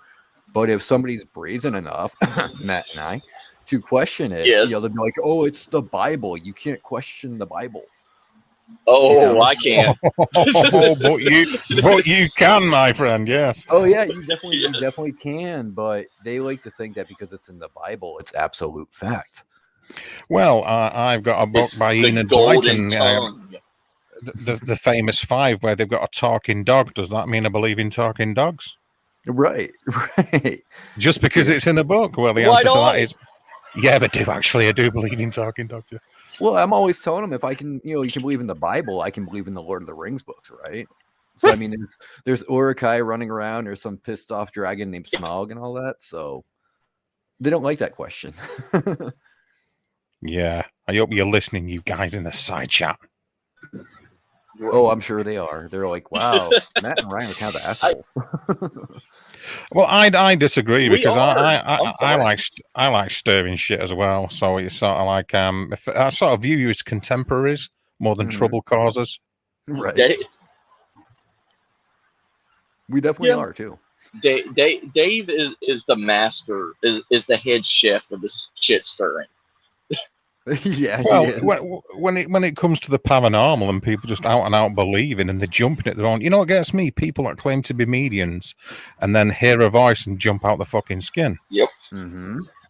Yep. You know, it's like, am I missing something here? Should you not be able to know that in advance? I don't get it. This is causing my brain to shart. Well, it's like the people in the cryptozoology Where is your world. Spidey sense? Yeah, when they're saying like, you know, there's nobody brave enough to go looking for cryptids, I'm like, what? Hello. Yeah. Yeah. Yeah, I mean, there's a lot of people Well, that it's actually do because go looking. So Can I ask a question then? Did you make Eli cry? encrypted. I think we might have. I Yeah, love winding up Eli. we got him to shut up. Was it him that brought up the He religious got that stuff? pouty face on him, like, oh, my religion in. I think that was a look of regret, Matt. I think he was going, "Oh God, what did I start, and why did I let these assholes up here? Oh no." Yeah, he's had that look with me in the past as well when he tried to go down the religious route. Yeah, I don't know why they always do that. I don't get it, but I mean, I Because they suppose to a don't. They degree, religion has a Mhm. place in cryptozoology, but not all the way. right. Yeah, if in my eyes, religion has a place in cryptozoology in the belief systems of indigenous populations and such. Mm-hmm. Yes. That kind of thing. As far as like religion as a religious belief, as an organized kind of indoctrine, I don't do it, and I'm not interested in it, quite frankly. Mm-hmm. Right. I see the side of it within the their paranormal. Mm-hmm. You know what I find interesting, Dave, though, is like I'll talk to the Christians or the Catholics that don't believe in something like the Wendigo, and they'll say, "Oh, that's based on a Native American belief," and it's like, yeah, but it's still a belief in a demon. You guys believe in demons all kinds. Why are you denying absolutely, Wendigo? It doesn't make any sense. And that's what I was saying before, about like you have demons exist because of religion. They walk hand in hand with religion. It's or a belief system, right? Whether it's a single deity, multi-deity, it's the same thing. Yeah, pretty much. I mean, it all has to go hand in hand. It does. I mean, to an extent, though, to a certain degree, I think when you start saying that everything is demonic based on your religion, that's when it's problematic. True. What gets me even more is when people try to explain some kind of activity away as being demonic, and then they're not even religious. It's like, well, I find that very interesting. Oh yeah, that's kind of an oxymoron, isn't it? Mm-hmm. That's how I viewed it. Yeah. It's like you don't believe in any religion, yet you're claiming this is demonic. What? Huh? How?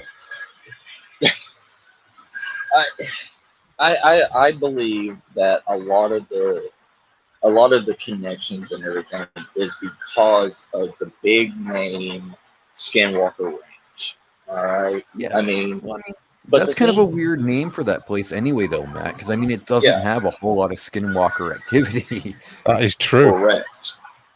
Well, the reason why they call it that is because of the cryptids, because of the dogman-like creatures that. Okay. And well, that's what they told me when I went there. Like, they told me that they named it Skinwalker Ranch because of the werewolves that is on their land. And, that's something I got to do a video on, Matt, because I spoke to some Navajo people here in Arizona. And when I ran the idea that people think skinwalkers are the Yinaralushi and werewolves are the same thing, dude, they got so angry. Yeah. They were so livid at that. I was like, well, I can see why, because, they're whitewashing their spiritual beliefs. So, correct. I mean, from hanging around these people that I've spoken to, dude, I'm actually getting offended at what white folk do sometimes. Yeah, well, that's how it's always been.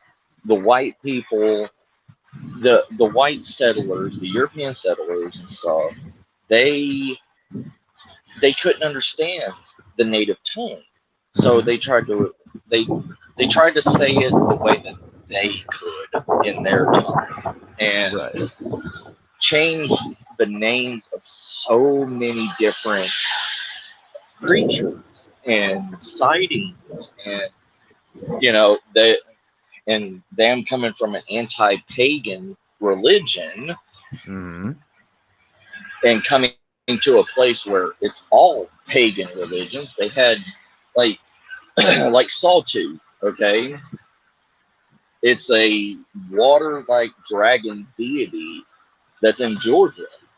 They had a mountain carving of this creature, and they would literally sacrifice virgin squalls to it, so waters would not flood during the springtime and summertime. Wow.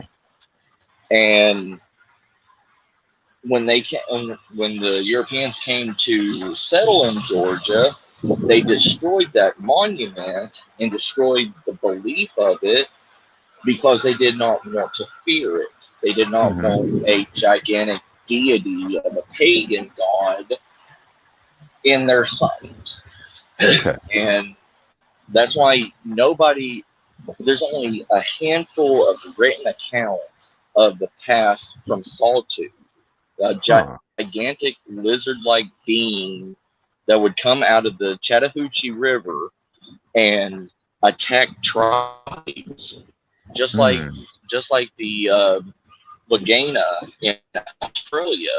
That was a giant, like alligator-like creature that would come out of the sea, and the Aborigine tribes had to join forces to kill this thing. And right. It's kind of the same aspect. Yeah. Yeah. Well, But did you you hear don't about hear the anything debate about going on right now? There's actually a debate No, over what? Ogopogo right now. Have you heard about this? Are you Dan? serious? What? Yeah, because the natives that live around the lake, they're actually saying it's disrespectful to call the creature Ogopogo. They want it to be called by its native name. And you know what, dude? I am all for that. Yeah. I'm entirely for it because, you know, they used to have festivals and traditions surrounding this lake creature as well. Right. So I'd be all for it, dude. But, you know, that's me. But, you know, that's the thing with the Native Americans. The Native Americans are so laid back, and and they don't really want any media or anything coming towards them. So yeah, no, they don't. They just want to be left alone. They just let the dumb white people make their Reddit accounts.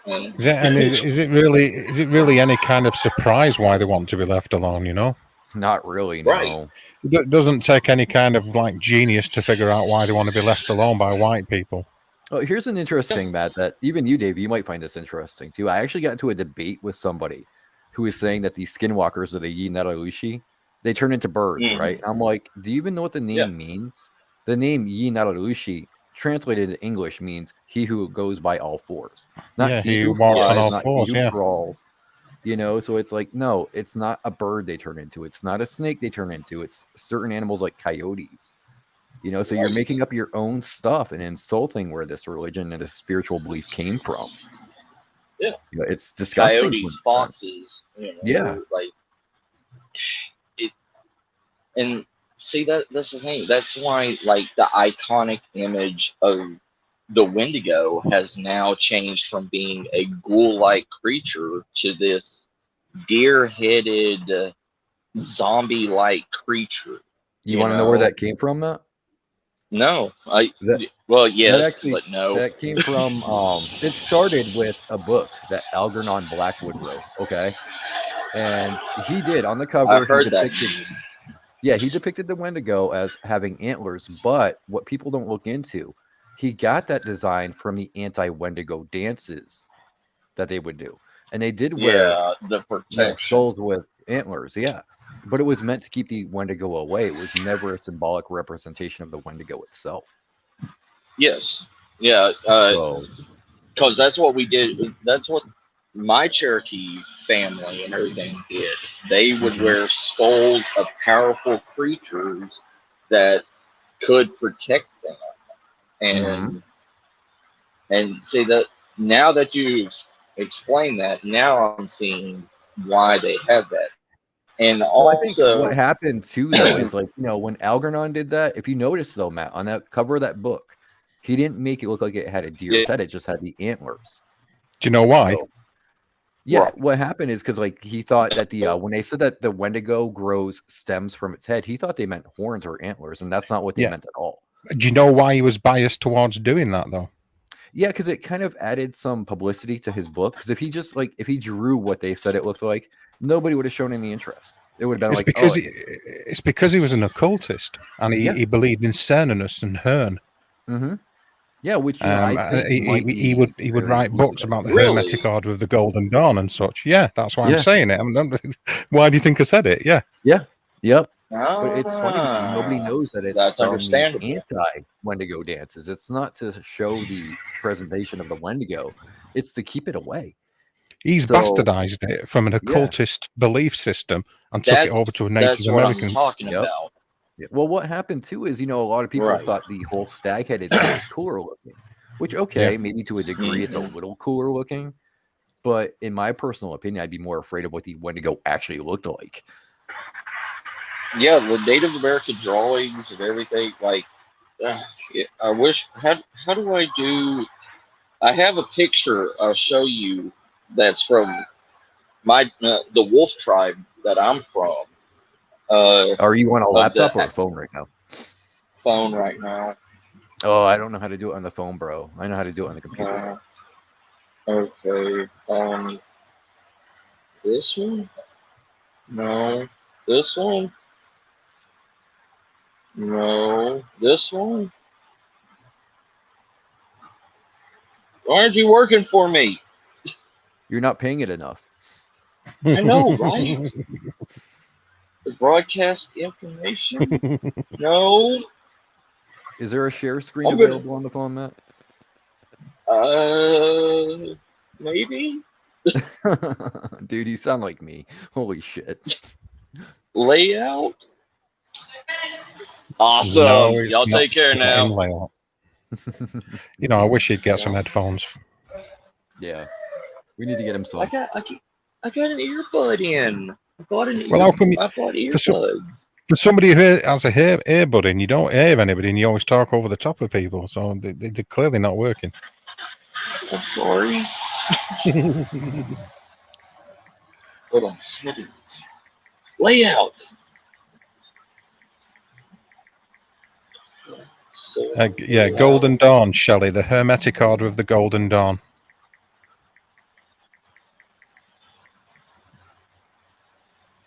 Crowley likes messing around with that kind of stuff. Mm-hmm. Blackwood was principally actually Rosicrucian, but he did. Oh, so He you did really know dabble. the subject then. I've got a bit of an eye. I'm aware of Algernon Blackwood. Yeah. No, very cool. All right. Yeah, so it was just really, it was a bunch of misinterpretation, really. They thought, oh, this is what it looks like, and then they just added to it and added to it and added to it. So Yeah, that's pretty much exactly my take on it. He just got carried away in poetic and artistic license and bullshitted, quite frankly, hasn't he? Really? Yeah, pretty much, more or less. What are you doing, Matt? Matthew, what's happening, dude? I'm trying to find out how I can share this picture.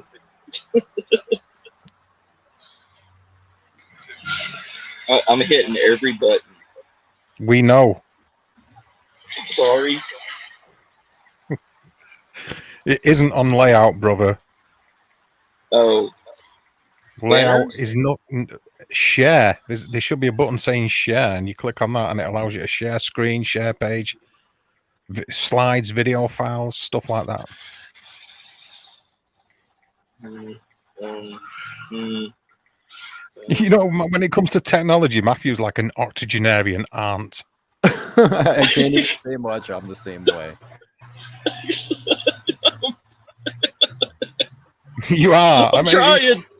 I'm just hoping that when you're up close, you don't stink of pee and you ain't got a blue rinse.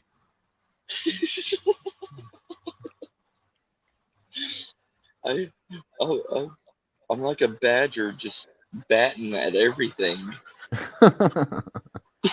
Interesting Private analogy note. there, man. Yeah, we're just thinking Right. that. Well, a badger's known for not being good on mobile phone. Well, yeah, I suspect they are, really, aren't they? Yeah. Yeah. Broadcasting. I think a badger would be not really good with an that. iPad, though. Hey, badgers aren't to be fucked with, dude. You think so? Yeah. I know it. Yeah. They are badass creatures. Yes, they are. I love that. They're almost as Okay, vicious well, as those Evalinus. I don't know how. almost as sneaky as what, Ryan? as those javelinas. Oh, yeah. Oh, I didn't get to tell you my little Yes. javelina story, did I?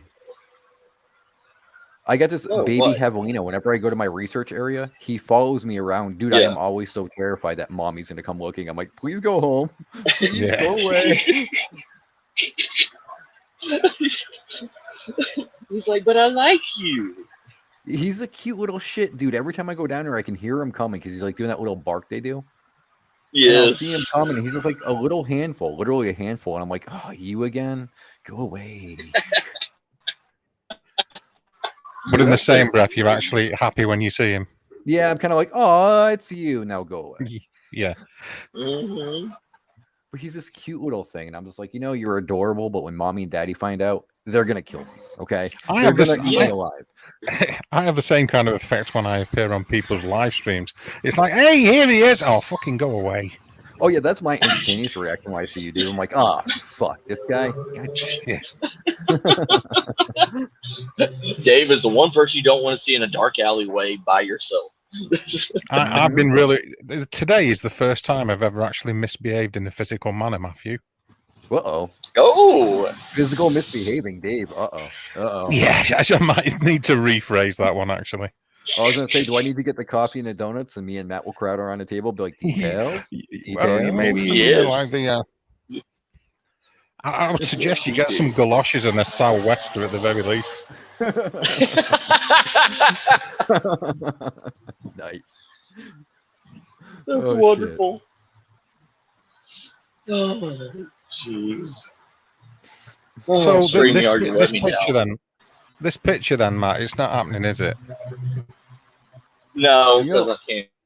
Matt, there's an easy way to do this. Is you just go view the video on my channel.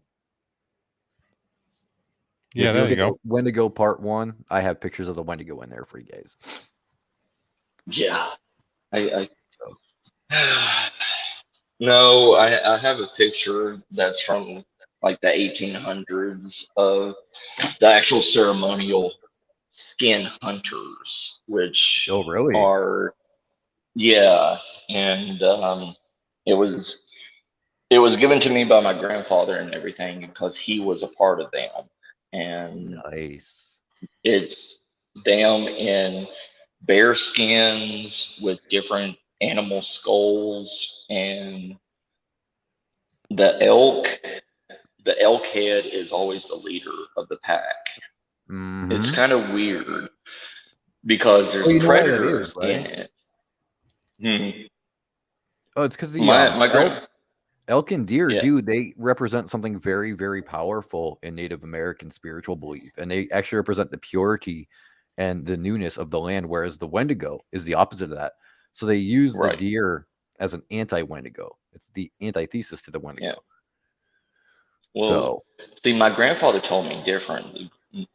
My grandfather told me that the stag is a symbol of freedom, a symbol of free spirit. Mm-hmm. And it is like kind of like how metaphysical people put up like a bubble or whatever around them. They are like the shield. And then the predators are the ones that attack.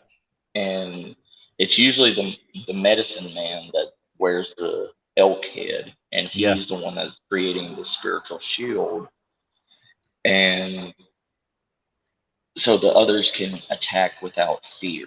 Mm-hmm. Yeah, it's usually done in those shaking tent ceremonies. Yes. Mm-hmm.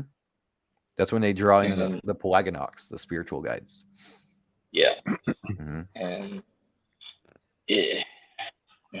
I'm like, I put it on a live stream one time as my picture, but I remember seeing that picture. Yeah, I remember seeing that. I was wondering where you got that. Yeah, my grandfather was the one wearing the elk head. Nice. Yeah. Very nice. Yeah, that was when he was like 20 years old and like built like a hut. Built like a 20-year-old. Yeah, pretty much, yeah. I'll make it easy for you, Matt. I'll make it easy.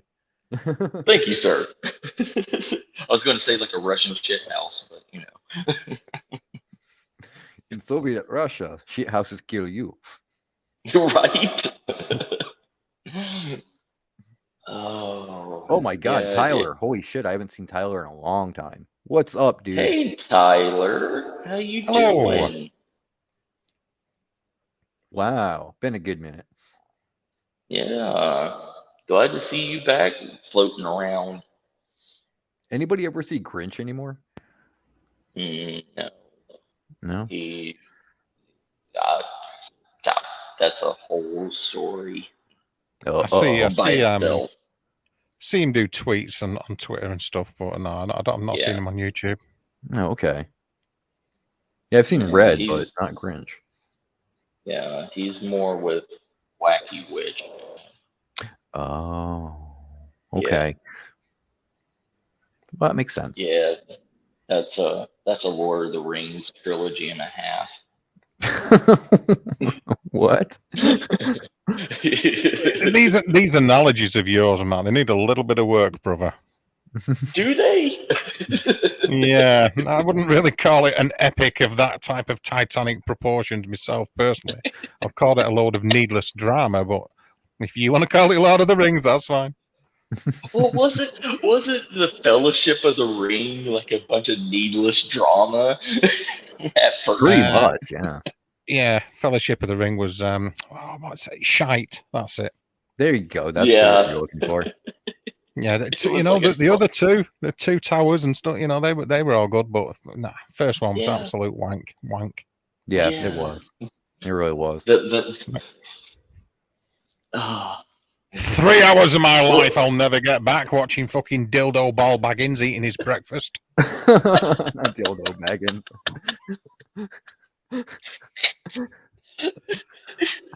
Fucking Peter Jackson's got a lot to answer for. Bastard. He really does. Well, I mean, his remake of King Kong was pretty terrible, so. Yeah, oh, man. Oh, King Kong. Yeah, so I don't get in trouble, everybody. Ashley says hi. Hello, Ashley says hi. What's up, Ash? She's too good to join us grunts on stream, apparently. Yes. Oh, is she? Mm-hmm. Yeah, you should be busy, Ashley, shouting at people on Facebook. That's been really entertaining watching that, by the way. Yeah, she's stirring her own shit, huh? She's doing a fantastic job. She's great. Doing a fantastic job. He's keeping me entertained anyway. Okay, check that out. I've been cleaning this house for like the past day, dude. I'm so done with it at this point. I'm just kind of like, let's get some matches and some gasoline, and there you go. We'll be set. Easier way to do this. The Charlton Heston approach to housework. Damn right, yes. We can blow everything up and hope for the best. Let God sort it out. Every time I try to clean this house, there's a stroke of bad luck that happens. I swear to God. And this time, it's my neighbor's sink is somehow backing up into my kitchen sink. So I have this black water pouring out of my sink, and I'm going, what in the hell am I supposed to do here? It's disgusting, man. I'm like, son of a bitch, man. I can't just clean this house in peace. There has to be some kind of problem. Do you like your neighbors at all? I don't. No, I really don't. That's why I'm like, matches and gasoline. Absolutely. I'll just go and take a dump on the porch. There you go. There you go. But yeah, that would work. Go and land a chocolate dragon on the doorstep. I'll be like that little girl in that meme as they're watching the house burn down. I'll be looking over my shoulder with that smirk.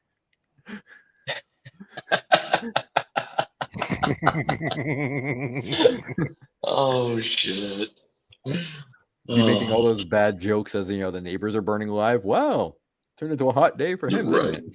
Yeah. A hot time in the old town tonight. Things really heated up between my neighbor and I. Yeah. The obligatory. What can I say? He's so good. He's on fire. Yeah. Right. Oh, jeez. You're gonna better like turn up your stereo playing "Burning Down the House." There you go.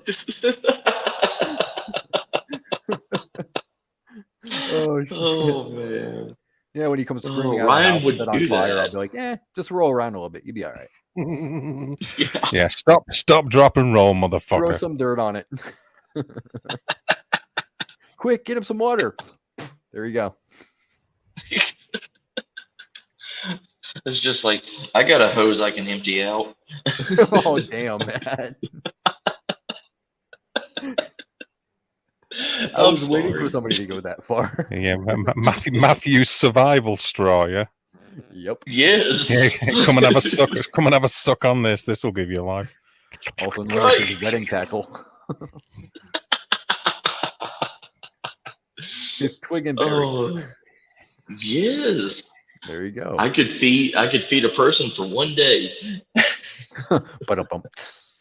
Yes.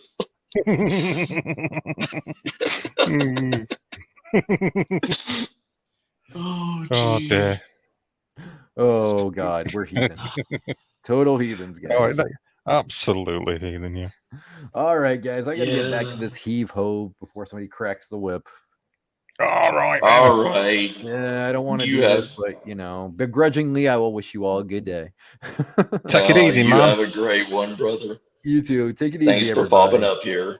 No problem. See you later, Ryan, brother. Bye. See you later, Ryan. Take it easy, man. Bye. See you later, man. All right, everybody. That was Monster Radio. If you don't know Ryan Tremblay, so if y'all don't have his new channel, go look it up. Or you can alternatively find him via his posh name, Ryan Anthony Louise Michaela George Mulholland Jones. And you'll find him on more social media. The second, of course. Yes, I do beg your pardon.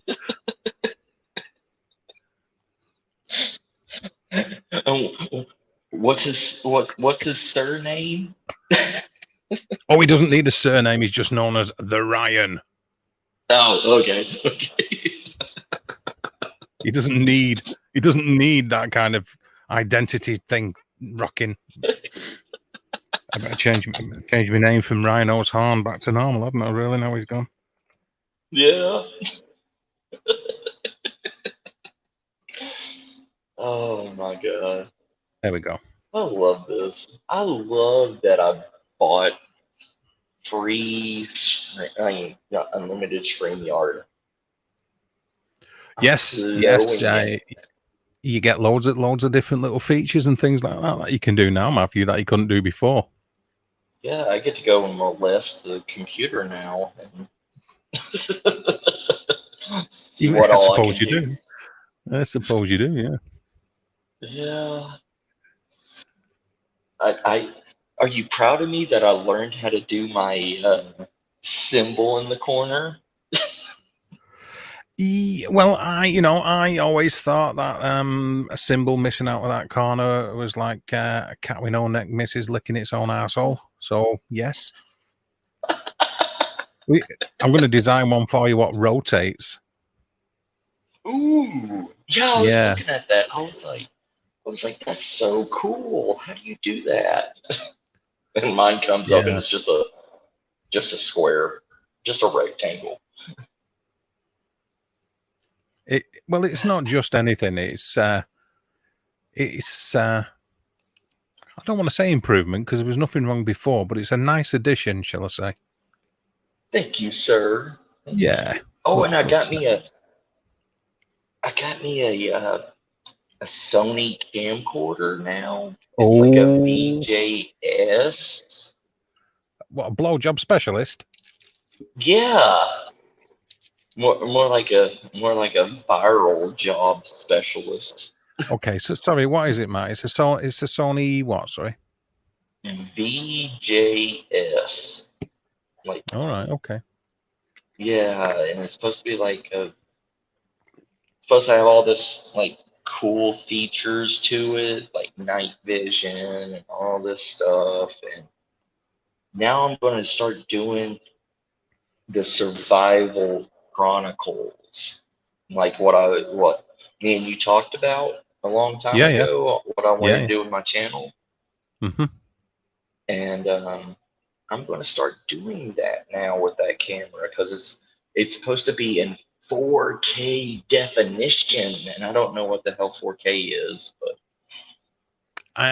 it's about 4,000 meters. Oh, is it? Matthew. Yeah, 4K is about 2.5 miles, Matthew. Yeah. Oh, is it? Oh, that ain't nothing. Damn. That's like the recording distance, or yeah. Well, it's just the resolution of the image, and a lot of them that claim to be 4K, the sensor isn't capable of actually picking up true 4K high definition. They're usually about 1280 by 720. No, it's still going to be still going to be HD. Okay. Well, I can't say I know the model. It could be true 4K. Unless people have got 4K capability to watch it, though, and uploading it, the size of the videos when you upload them are going to be really big and will take a long time. So most people watch YouTube videos in 720 as a resolution. Oh, see, I saw a lot of those, but I was like, this is the newest and best, and it's like, it was the same price as like a 780 or 720p camera that had that had more stuff to it, but like it had a longer battery life and all this stuff. But I was like 4K, and they're like, oh, this is the perfect camera and all this stuff, and I guess I fell into the hype of the reviews. I think you're missing the entire point of it. It's like if you have a car, say for instance, that's capable of doing 160 miles an hour. If you only drive at 80 or 100 miles an hour, then it's hardly touching the engine, isn't it, or the gearbox. It's capable of doing that very easily and sustaining it for a long amount of time. Well, the processing unit, the graphics processing unit in the camera's hardly going to be being touched if it's capable of processing 4K, but you're only using 720 or 1080. Oh, gotcha. And you can still use 4K. What you got to remember is 4K is going to take up more storage space as a video file than 1080, and 1080 is going to take up more storage space than 720, and so on and so forth. Is it hard drive? Is it memory card? What's the storage on it, Matt? It's a memory card. It can take up to a 10 gigabyte memory card. But do you mean the 10 speed? Yes, yeah. A 10 speed memory card, yeah? Yeah. Right, that's the transfer rate. That's the digital information transfer rate. So, if you can get, say, 128 gig or 256 gig memory card, a 10-speed memory card, you'll be okay to record in 4K, because that's the other issue. If your memory card isn't quick enough, it won't record in 4K. It'll default down to a lower resolution for the transfer of data. Do you know what I mean? Oh, yeah. Okay. Gotcha. Well, it comes with the standard 10-speed memory card with it. Like that came free with it. Okay. It has like a 3-hour limit recording time on the memory card. 3 hours, did you say? Sorry. Yeah, 3 hours. Okay, and does it say 3 hours at what resolution? Is that at 4K? Yeah, 4K. 4K. Okay, so at 720, which, like I say, is what most people watch videos on YouTube at usually, that's probably going to be about 12 hours recording. Okay. So awesome. overnight, providing your battery power will last that long. Yeah, the battery power is supposed to have up to 12 hours running time. It has 6 hours night vision, and the high resolution stability is like 2 hours.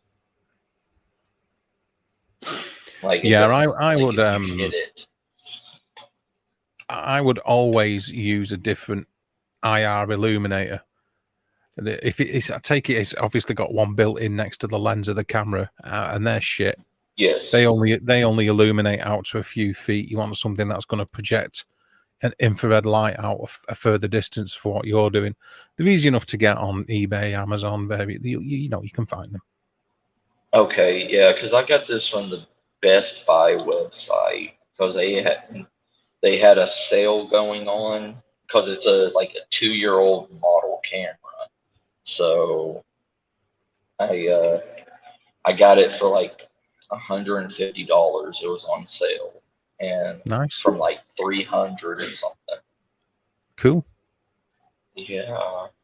And it comes with its own little like camera tripod and like a Bluetooth microphone. Like I can put it on myself, and it's supposed to like read like how this earbud does, so I can walk away but still sound like I'm right beside the camera. Yeah, that's excellent. See, this is all your stuff's building up, isn't it? Slowly but surely, you're getting it all together. Yes, sir. I'm trying. Now that I'm actually having 2 off days in a row now, I'm actually having Wednesdays and Thursdays off now. So I'm not pulling 120 hours a week like I used to, you know? Yeah, not before time, too. Yeah. I'm just happy, and now I can go and do what I love again, you know? Do Matthew's magical time. Ooh, that sounds like a good live stream. Matthew's magical story. It sounds like something. Yeah, it does sound like something. Oh, have a shepherd's pie and a glass of wine. Shepherd's pie. That's fantastic. Dad, Yes. you have shepherd's pie in the States. That's just simply wonderful to hear that. We are getting some UK type pub like bars here, and they claim it to be shepherd's pie, but it doesn't look like the shepherd's pie that I've seen on like BBC and stuff. What was that? What's the meat? What's the meat you're using in it? They use I want to say they use like sirloin in it, sirloin steak that's cut up. And then there's another one that has minced pork. Okay, well, wrong on both counts, because shepherd's pie should be lamb, minced lamb. Shepherd's pie, right? Minced lamb. And then you get cottage pie, which is very similar, which is minced beef. Okay. See, dumb Americans. That's not quite what I was going to say, but yeah, shepherd's pie is made with minced lamb. Yeah, see, that's not a big lamb isn't a really big meat source over here in the States, you know, like,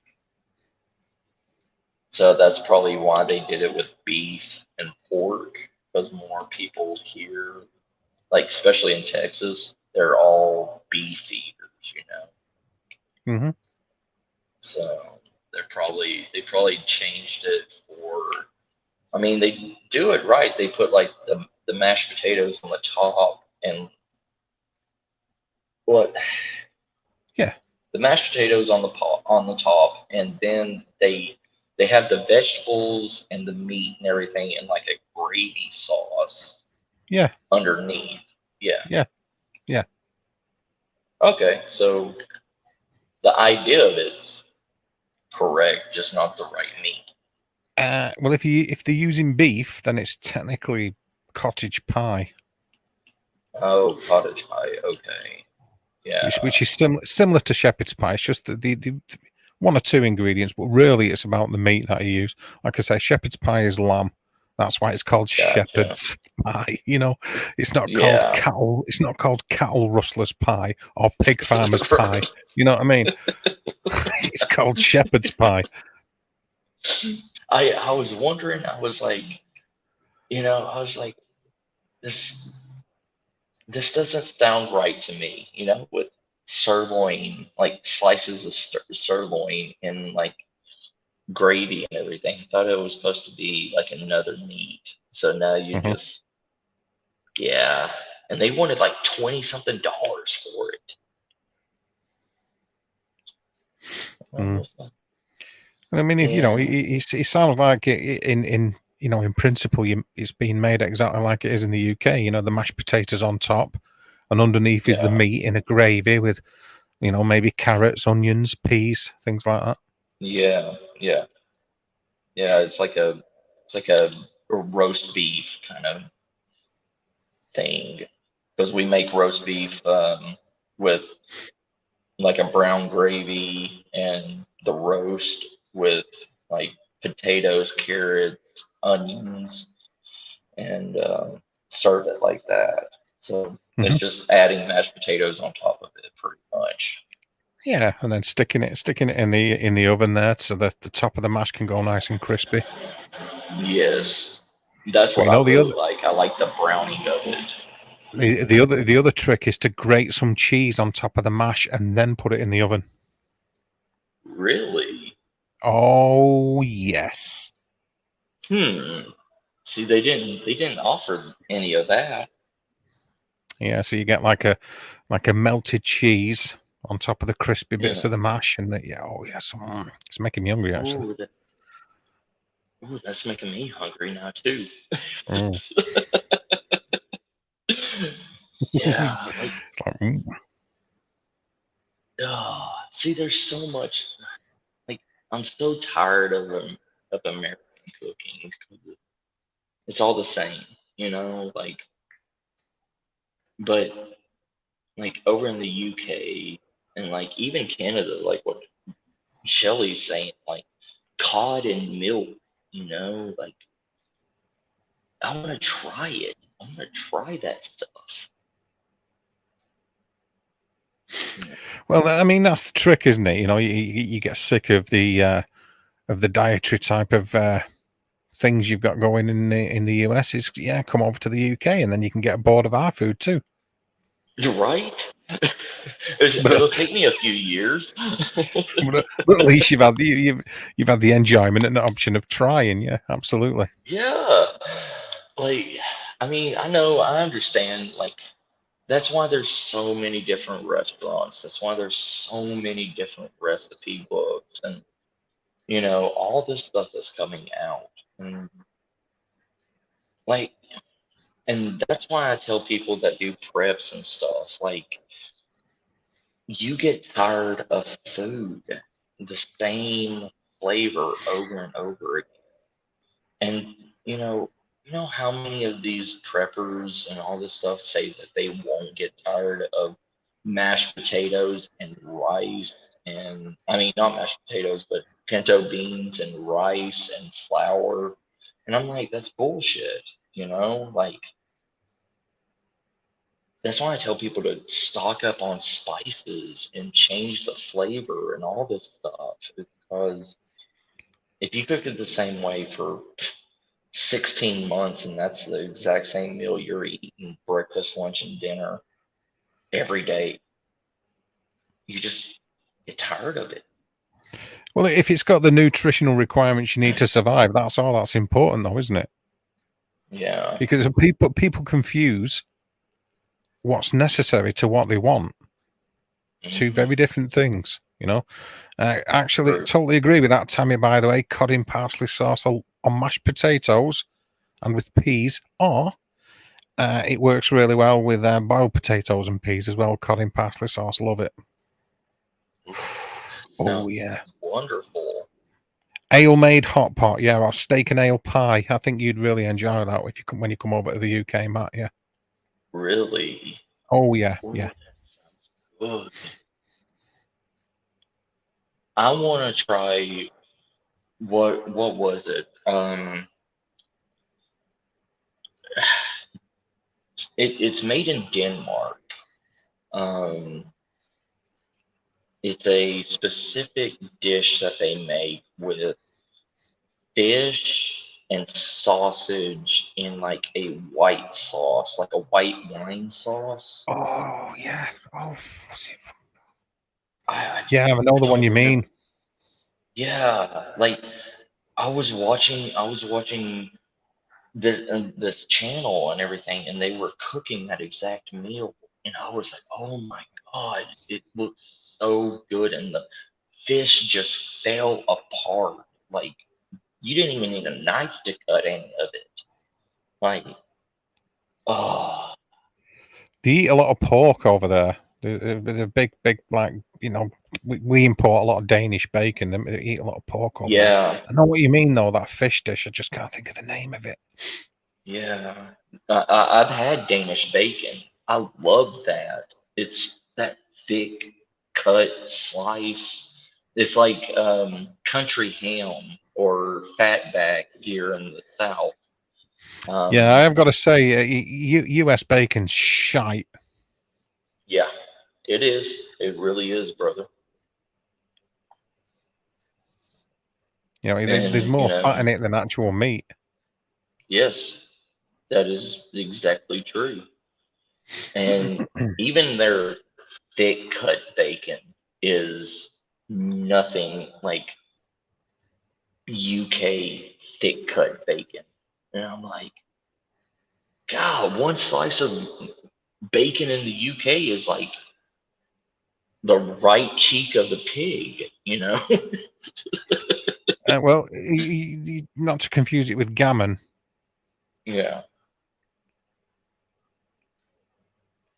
Yeah.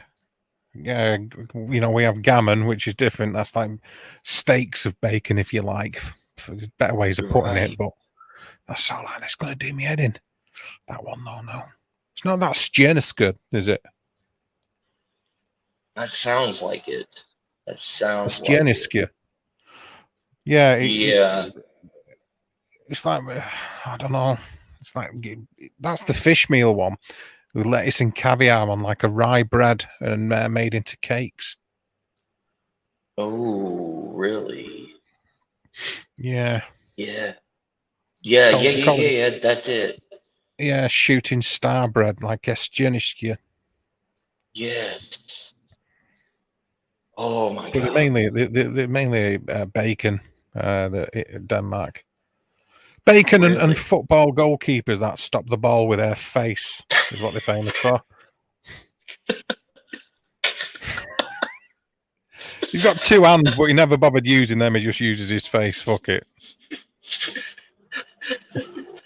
With the He just money ca- he makes, he doesn't need to look good. yeah, there you go. Yeah, that's true. Yeah, actually, I'll just catch this Like soccer hockey ball right in. players. Yeah. Oh yeah. What was he called in with it? Oh, really famous one. Goalkeeper.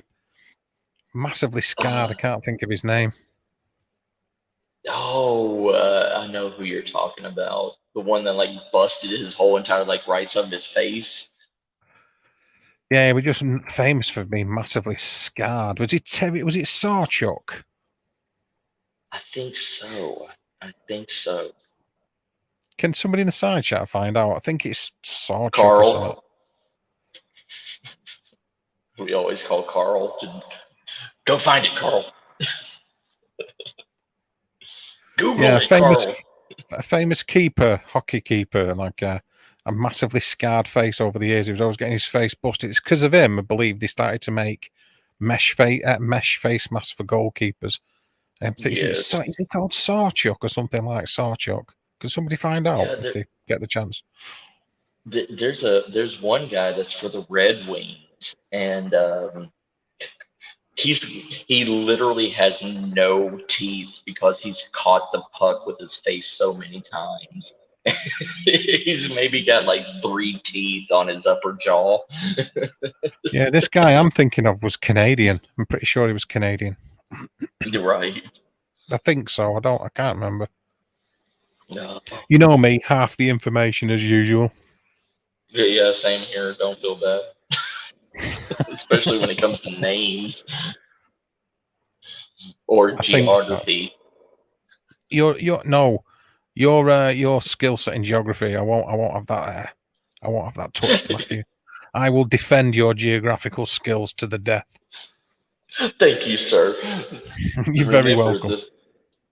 the Irish, tundra, and the Scottish, Sahara Desert.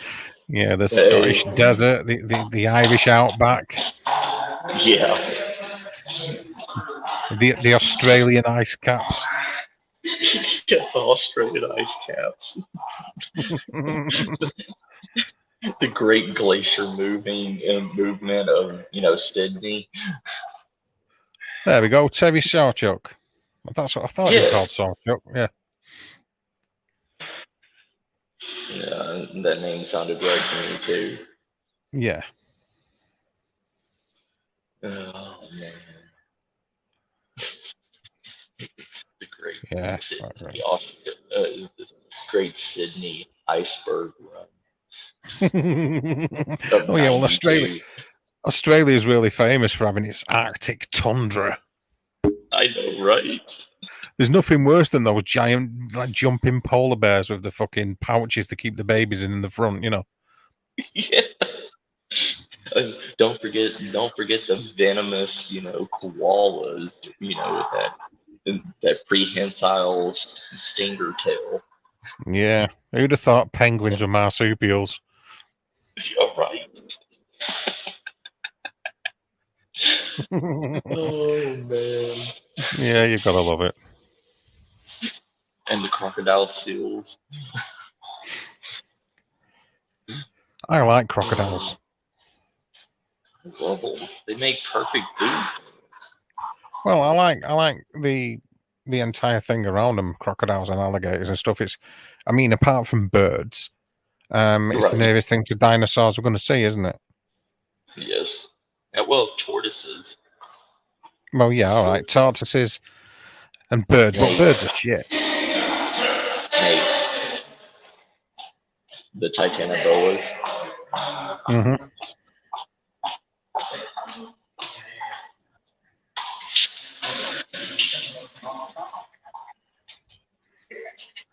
Yeah, but tortoises and turtles and things like that are just cool anyway. Oh, they're always cool. Hold on, I'll be right back. Okay.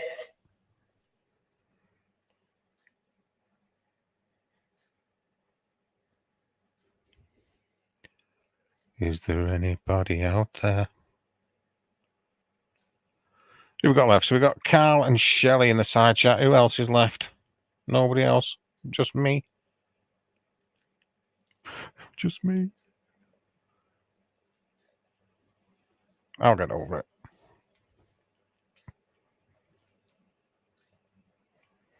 It's always like a peculiarity that's interested me when it comes to streams. Is everybody will announce when they arrive, but they never tell you when they're going. Some people do. There you are, Tammy. So Tammy, Carl, and Shelley. Cool. I'm still here too, Tammy. Ish. Does it? Yeah. Oh, well. It's like they say, can't happen as like as no, for them as can sometimes do.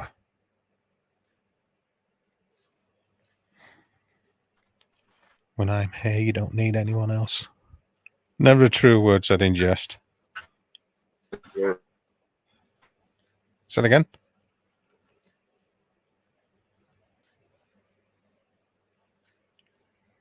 Did he just pop in and quickly say something then? I was tripping.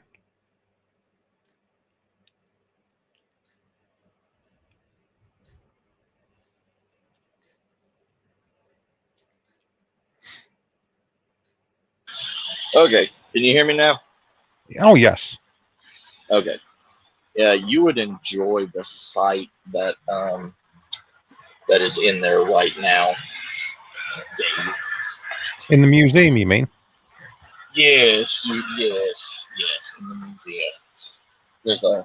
there's a whole there's like six females in there that are very, very provocative right now.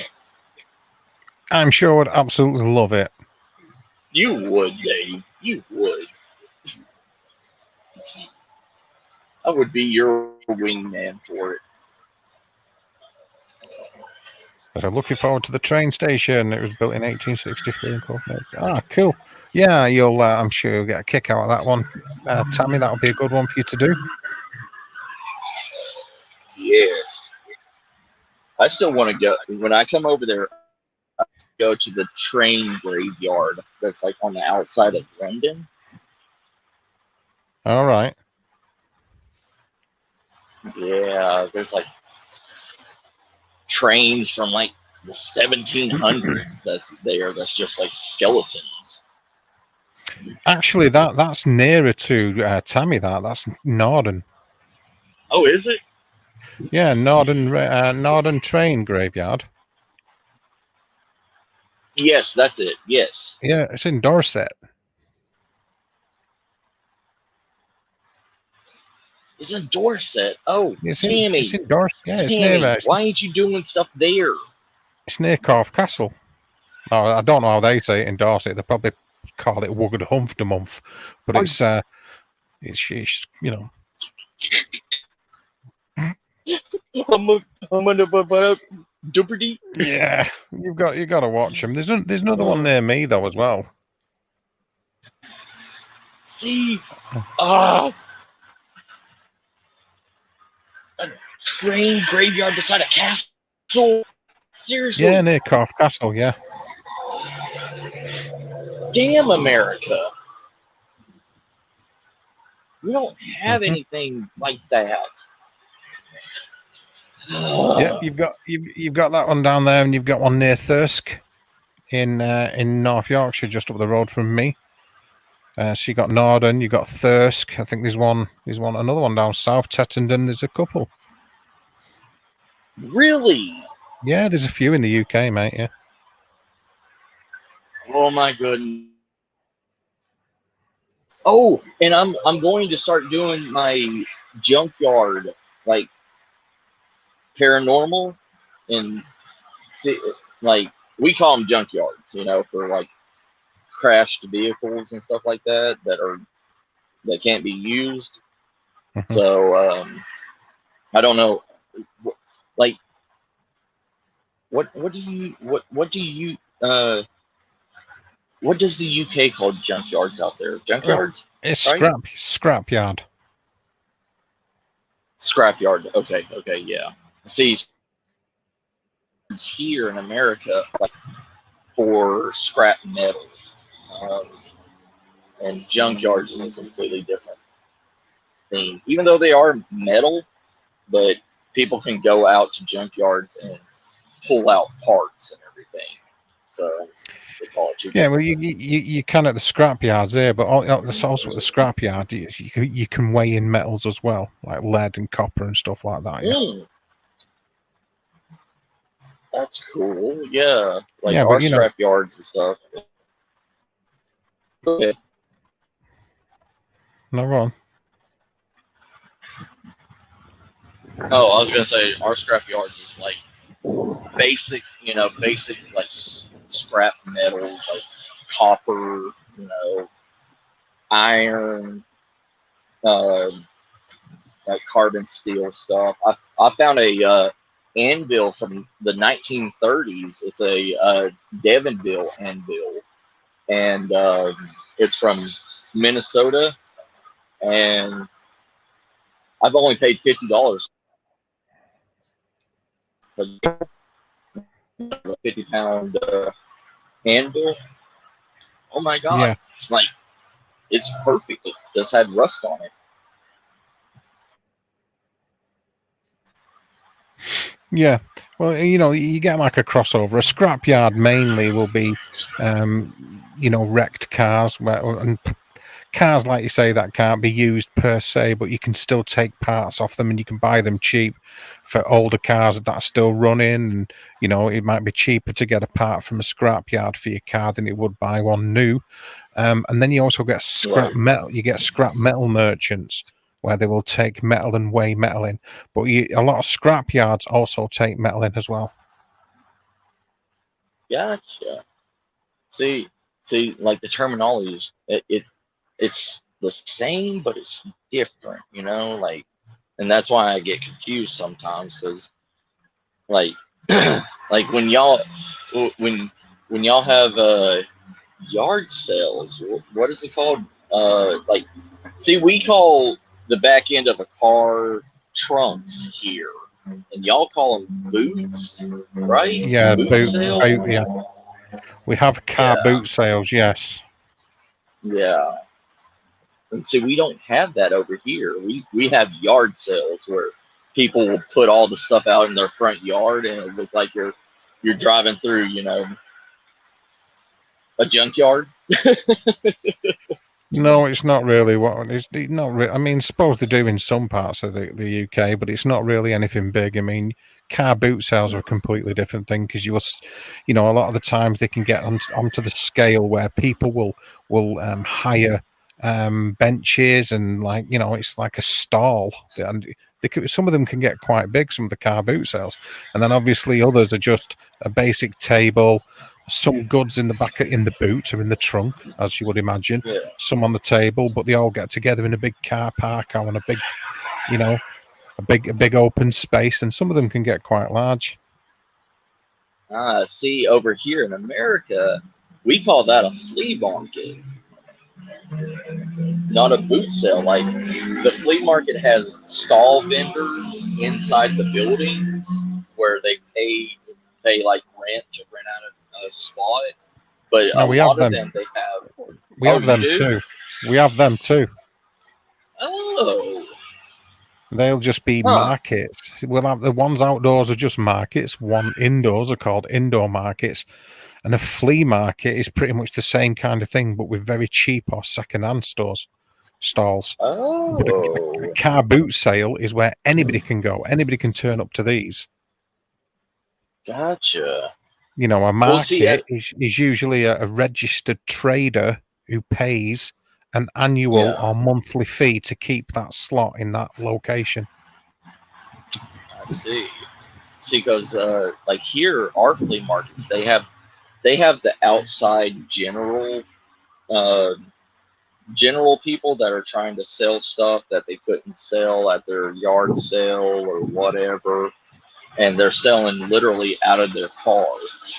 So, and they'll put up, like, they'll be in the parking lot and in like the back of it, and they don't pay anything. They just pull up, sell their stuff, and they stay there for like 2 or 3 hours, then they all just like disperse in their cars. But the actual inside of the flea market is like the stall vendors and stuff, It's all right. I mean, it's just another thing you Americans get wrong. Don't worry about it. Yeah, I know, right? We bastardize everything. Thanks. It's not your fault. You're wrong. You're right. That's a truth. So I'm gonna go. I'm gonna go to the next flea market, because that's where I go and I find a lot of the old school, like, survival stuff and everything. And because a lot of these people, they do like storage units, where they go to a storage unit auction and buy out the storage unit, and whatever they don't really make money on eBay, they just throw in like a $2 bin, and it's like anything in there is like $2 or $1. And at the end of the day, when they're packing up, you could literally go there and take that whole entire box for like $5. They're like, I don't want to take all that with me, so I'm like, I'll give you $5 for it. Sold. Yeah, that's exactly the same kind of thing going on here. I will love the UK. Well, if you know, obviously, if you go to some of the markets or some of the flea markets and things like that, Yeah. just some of the things people sell, like old collectibles and things from our past, are going to be completely, just totally different than what you're used to seeing, I suppose. So I think you'll find it interesting, to say the very least. I will. I like half of the stuff that we had in America, half of the survival stuff that went into hunting that we bought came from the UK or Mexico, because we really didn't have any survival stores or anything in America until maybe 76. And then, that terminology started getting bigger because of the whole nuclear scare and all that stuff.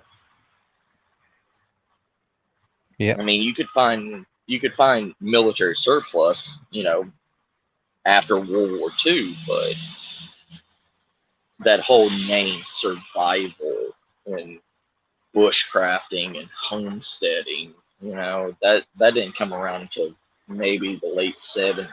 And somebody's like, we can make money on this. But well, yeah, all of it was like, the UK was, abundant with that kind of stuff.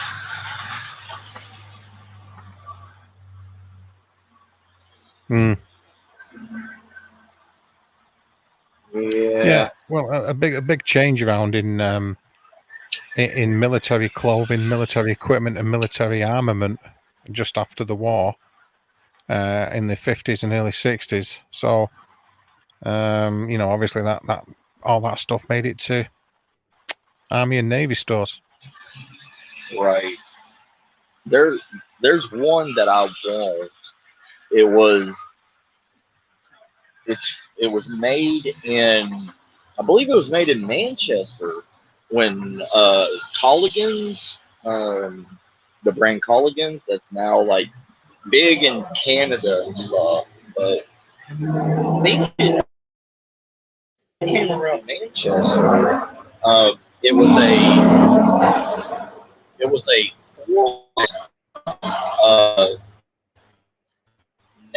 like natural gas, like stove lantern heater, and something else that it did, but it was taking like the white mineral spirits and stuff. It was a spirit heater. That's it. Mm-hmm. And it was made out of, brass. I remember my uncle had one, and he paid like $20 or $30 for it. And I was going on eBay because I wanted the new one, because the one he had, the spirits was inside it, and he left the spirits inside of it, and rusted it out and couldn't be fixed. And I wanted to go find another one on eBay. Those things go for like $600 now. It's crazy. Yeah.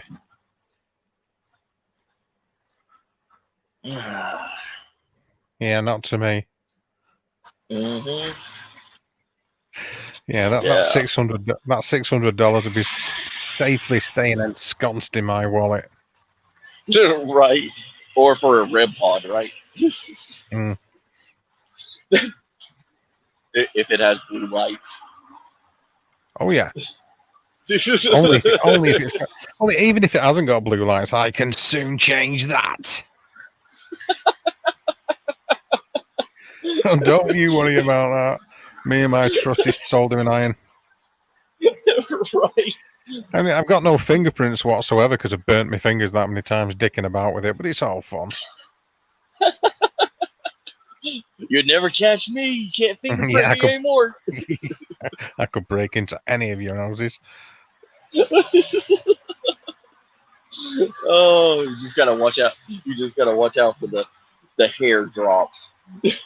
Yeah, I'm not going to. I'm far too lazy to do that kind of thing, but I could if I wanted. Oh, if y'all didn't know, Dave is the hermit 00. From James Bond. He's the one that can make anything. Yeah, I'm just like him as well. Yeah, Q. Yeah, Q. That's it. Q. Yeah. I mean, I'm like him, but my stuff never works. I don't think Q stuff ever worked either. Yeah. He had some good ideas, didn't It's he? I like, we mean, got an idea. Yeah. Oh. Yeah. Oh. and every time he said it, you could see James Bond face palm. Like, oh no!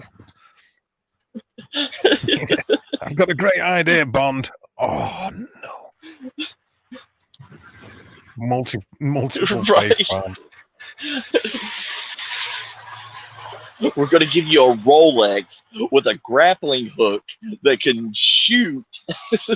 Yeah. Are you fucking kidding me? A Rolex? If I was James Bond, I'd be going, hang on a minute, Q. How come none of these fucking plans involve you? Right. Why is it always my ass Mr. in the sling? Mr. Bond, you are a paid guinea pig. Did you know that? You probably do know this. You know where the name James Bond come from, don't you?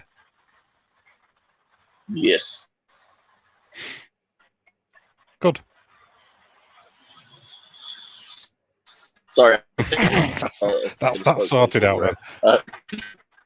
Say it again. Yeah. That was. Sorry, I was taking a smoke from the cigarette. I just said yes, and I hit the cigarette. But yeah, didn't it come from a British Royal Marine or something like that? Well, the guy who wrote 007, Ian Fleming, was sat opposite somebody on the train. He was reading a bird spotter's book that was wrote by James Bond. And that's where the inspiration for the name come from. He thought, oh, I like that name. I'll use that. That'll be the name of my character in the book. Gotcha. But, oh wait, I'm thinking of the idea of him, right? The idea of James Bond was from like a British Royal Marine or something like that that survived World War One. Yeah. Yeah.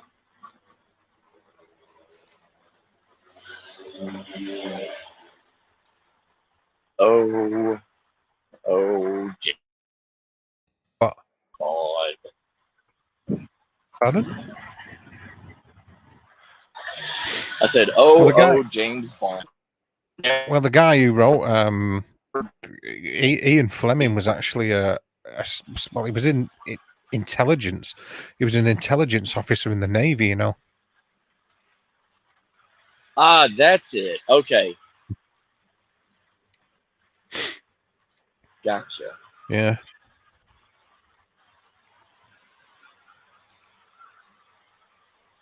See, that's what I got confused. I didn't know if the character was in the Army or Navy or something, or the writer was, or Yeah, Ian Fleming was in the Navy as an intelligence officer, and he was involved in a few raids and the planning of some commando raids during the Second World War. oh, that explains it. Mm-hmm. Thank you. You're welcome. Thank you, sir.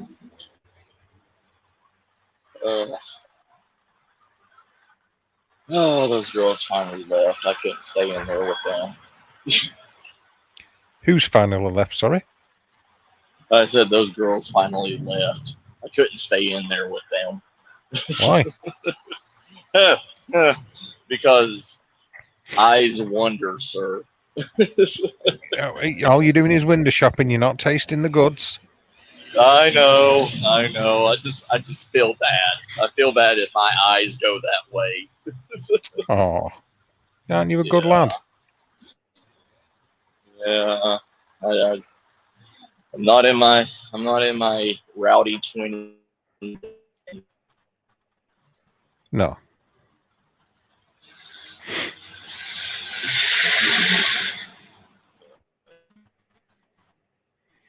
Yeah. Yeah. So how long is your lot involved in that? How long is Alliance looking after that museum? Do do do do do do do do. Sorry.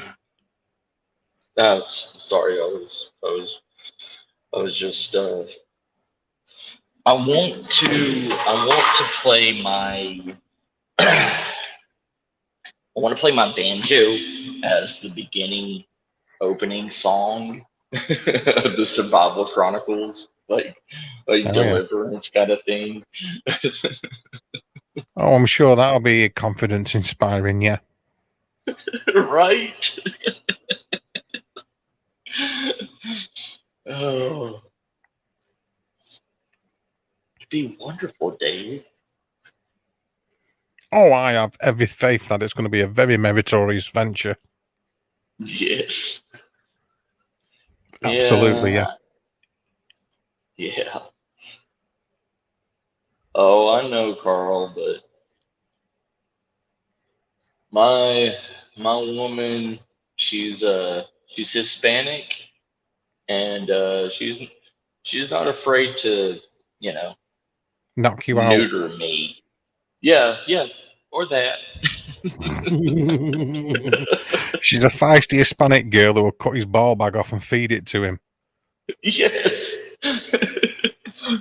And she knows I'll eat anything she cooks. So There you go. So he will be ingesting testes. right. Oh, I'll fall asleep and wake up and not even notice that they're gone and until I go to the bathroom. Be like, what did I eat? Oh, you ate cyanide in the balls.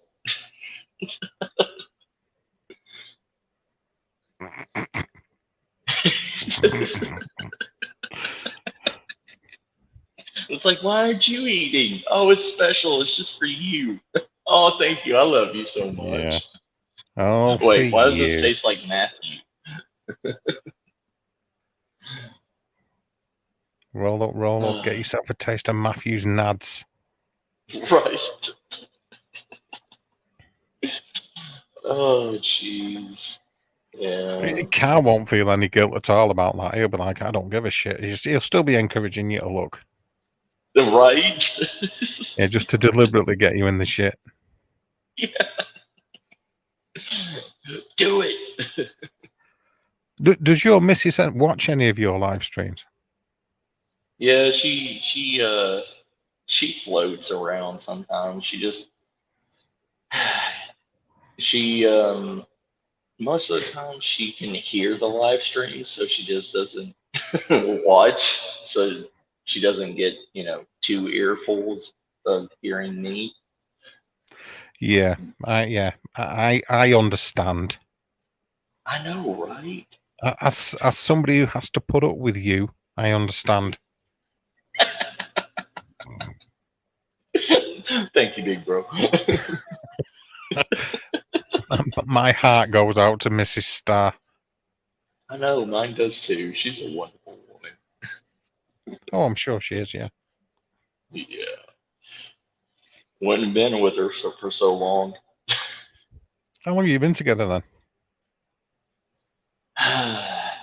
We were together for 6 years as on and off friends, then together married for 10 years. So on and off. I mean, in reality, 16 years. There you go. Yeah. She's my best friend. There you go. 16 years, mate. Yeah. It's weird. You'd have got less for killing her, you know that, don't you? Yeah, I know, right? It'd be the other way around. She would get less for killing me. Yeah, I was just thinking that actually as I said it. Oh. That's why she let me go. That's why she lets me go out in the woods and everything. She hopes I don't come back. Yeah. She's thinking, please, this time, please. Right. And then Let the no, Sasquatch.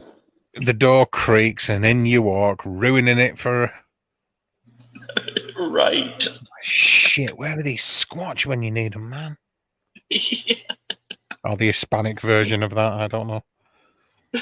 Oh, they just the Hispanics don't believe in Sasquatch. Like, Mhm. I mean, but they are true believers of the chupacabra, you know. But Mhm. a hairy monkey, no, that can't be real. But No, but they believe in goat eaters. yeah, like something that kills their livestock and everything. Yeah. Oh, that's a demon. But they don't even consider it a creature. They consider it actually a demon.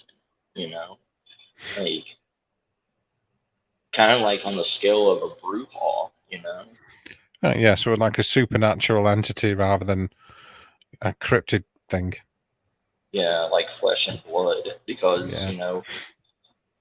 in the Hispanic, like there's been farmers that literally have shot the chupacabra in the head with a hunting rifle with a 30-06, and it's just walked off. And they're like, well, if a bullet to the head didn't kill something, it's got to be supernatural. Oh yeah, yeah. 30-06 is a fairly pokey rifle cartridge. For those who don't know, it's about 3,000 foot-pound of energy. So it's Yeah. But you used in the military, used it. The American military used it for a long time, and it's a pokey deer hunting cartridge. You'd expect it to drop a chupacabra, chupa choopy. Yeah, I know. Like, especially the size of it, it's like the size of a coyote, and they kill coyotes all the time with it. Yeah, well, that's actually what they're described as being, the type of size, isn't it? Around about the size of a coyote. Yes, sir. Yeah. Like, well, more like a domestic dog. Mm-hmm. Uh-huh.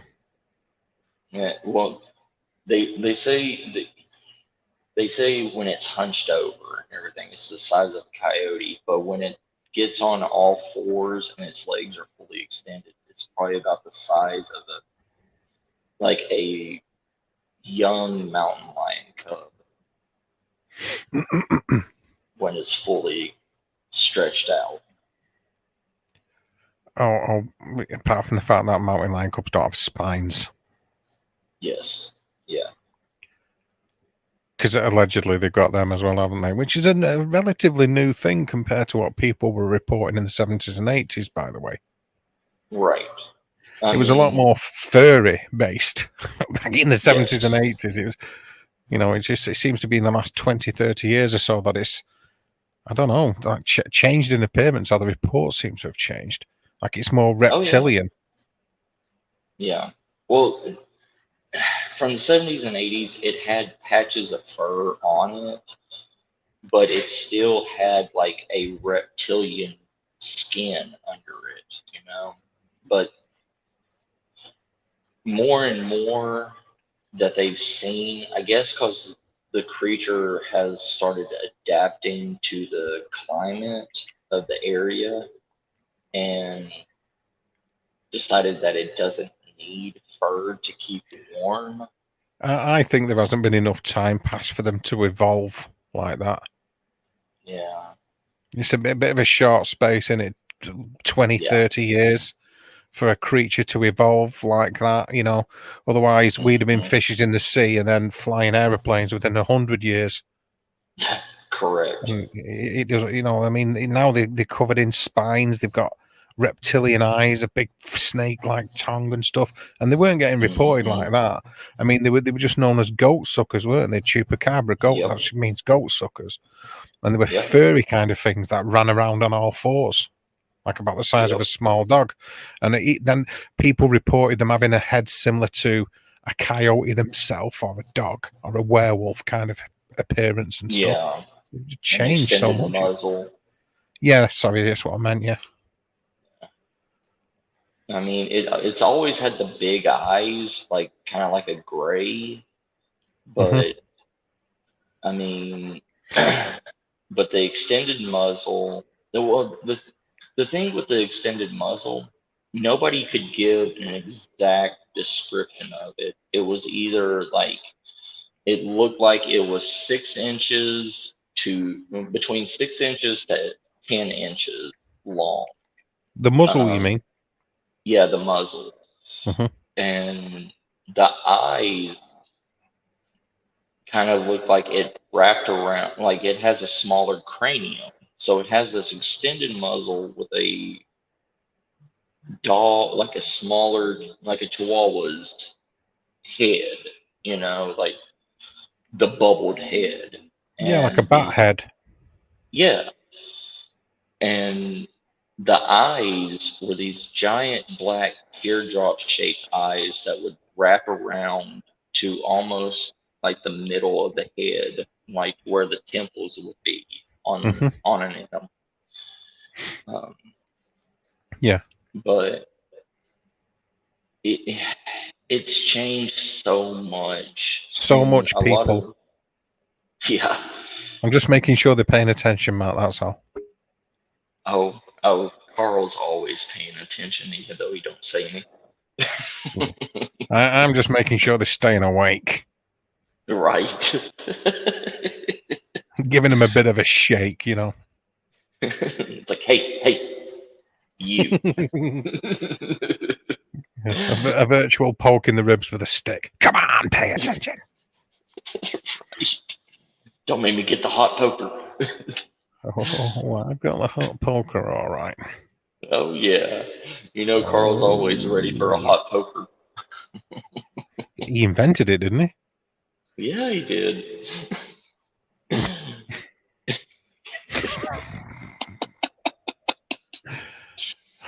Oh, jeez.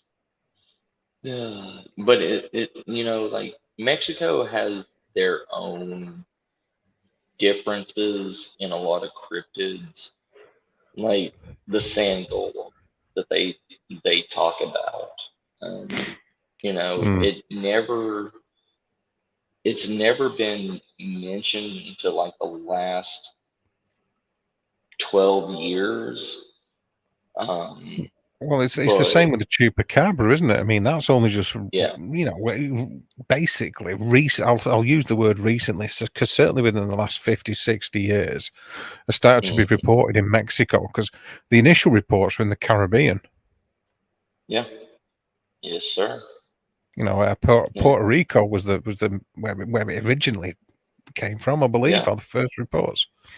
Yeah, it was Puerto Rico. Then Cuba had a small handful of incident reports with a creature, kind of like it. Also, oh, I'm a creature, all right. You're a creeper. Don't you worry about that. I'm a creepy creature, all right. Don't you worry about what? Hang on a minute. Wait a second. You are the window stalker, sir. I am the window licker. Yes, the window licker. Tammy's the window stalker. Yes. Her and her Jolly Ranchers. Jolly Ranchers. To lead the small children out. Is that what we're calling them now, Jolly Ranchers? That's the first time I've heard them call that, Matthew. Jolly Ranchers. Tammy's got a big pair of Jolly Ranchers. Oh, yeah. Oh, jeez. Oh, we love you, Tammy. Yeah, it's a family show, everybody. Can't you tell? Yes, always. We got a stroller and we used to have a tricycle outside, but now we just have a triplet stroller. Triplet stroller. Yeah. Oh, jeez. I like the way you said that there, Carl, because you made it sound like a type of coffee. Right. Costa Rica. You made it sound like coffee, Carl. A new espresso. Yeah. Oh, jeez. You Oh, always, here you you go, always do Dave. this. Say Here again, you buddy. go, Dave. I said, here Yeah. you go, Yeah. Dave. I've just seen it. Yeah. Exactly my point. Exactly my point, Tommy. Yeah. Oh, jeez. This is great. I can go on and on and on. And now, I wonder, do they still have the time limit with unlimited? Like they cut you, like they used to cut you off after like a 12-hour stream, Yes, and they you had do. to make Because another one. that's not StreamYard. That's YouTube. It's how Oh, long YouTube will store a recorded video, which is just under 12 hours. StreamYard will just keep going and going and going and going and going and going.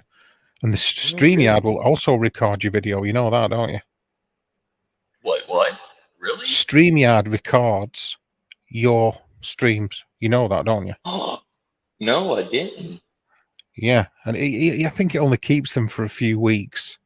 But it does store them after you've made them. Yeah. And you can download them if you wanted to upload. So basically what I'm getting at is, because YouTube will only do 12 hours or less, if you wanted to do a 24-hour stream non-stop or whatever, Yeah. StreamYard would record it. You could download it onto your computer, chop it up into segments, and upload it again so that you haven't lost it, if that makes any sense. Oh, that's awesome. Thanks, Dave. I didn't know Yeah, they're that. up there. Yeah, when it comes to when you start in a new stream and you get the option at the side of it on the right, it'll say Feeling good past about you. broadcast.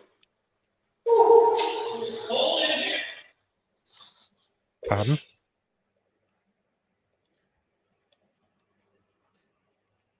Hello?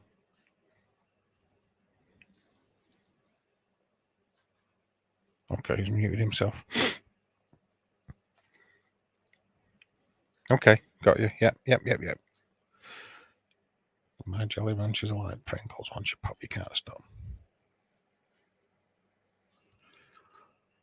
Yeah. Pringles are classed as biscuits and not crisp. Did you know that?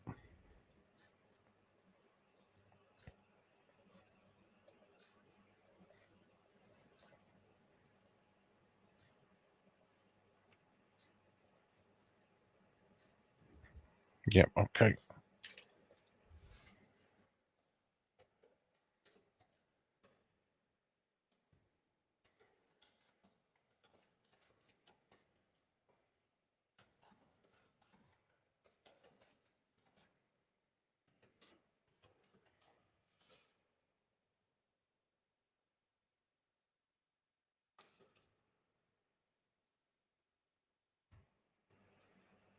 Yeah, they are telling me they're classed as biscuits.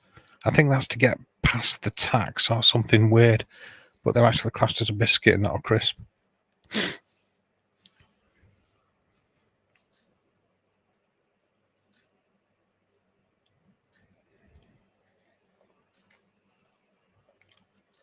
Well, like me, I'm classed as a biscuit.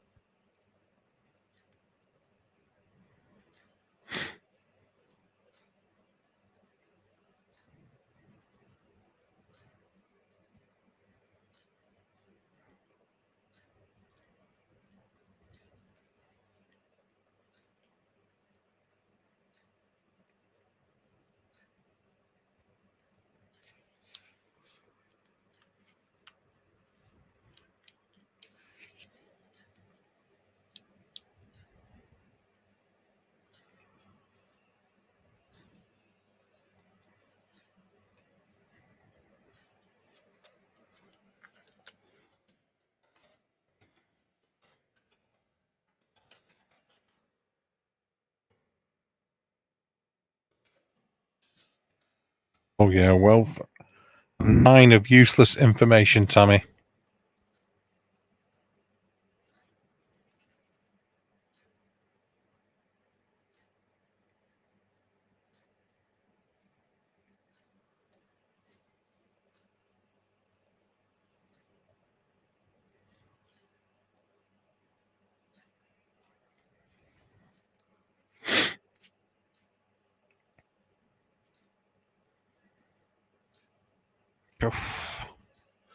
I wasn't actually doing anything for myself. It was production for a different artist, Carl. So I've over the past couple of weeks, I've put a fair few hours in. But this is to do multi-tracking, and obviously at some stage move on to mixing, then mastering, and so on. But at the minute, multi-tracking still.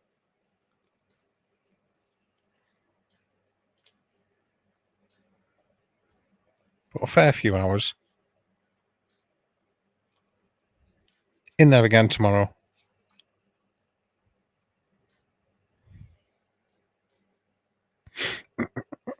Excuse me. Yeah. Sort of work.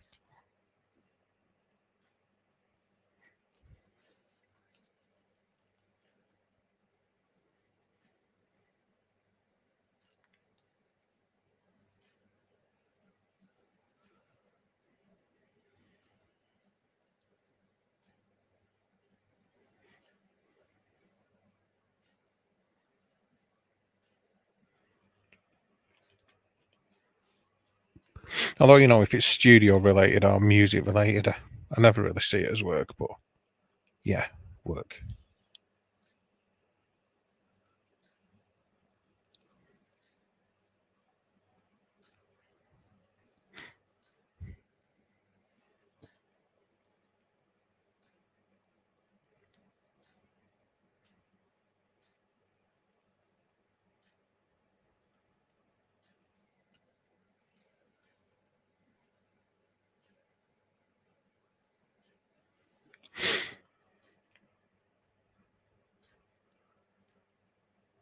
What system? Do you mean what DAW am I using? ProLogic. At the minute, Carl, ProLogic. And some element when we do like, obviously, like I said, sterile multi-track mixes and sometimes live multi-tracking. When it comes to live multi-tracking, we'll use Studio One. When it's printing multi-tracks, and then I'm using ProLogic. But I also sometimes use Cubase. And obviously various wave editing suites. You know, you name it, all sorts of them. Adobe Audition is a good one for wave editing. I also like using Reaper. You're okay, mate. No worries. Yeah, they just came in and used the bathroom and just left. Like, they just busted up in here to go use the bathroom. And I'm like, why are y'all here? No, don't upset the police. I know. Well, technically I can, because this is private property, and I could literally kick them off the property if I needed to. Yeah, but that wouldn't work out well, would it? Oh, no. I'd get tasered. Yeah. You'd be there, get off my land. They'd be like, really, motherfucker?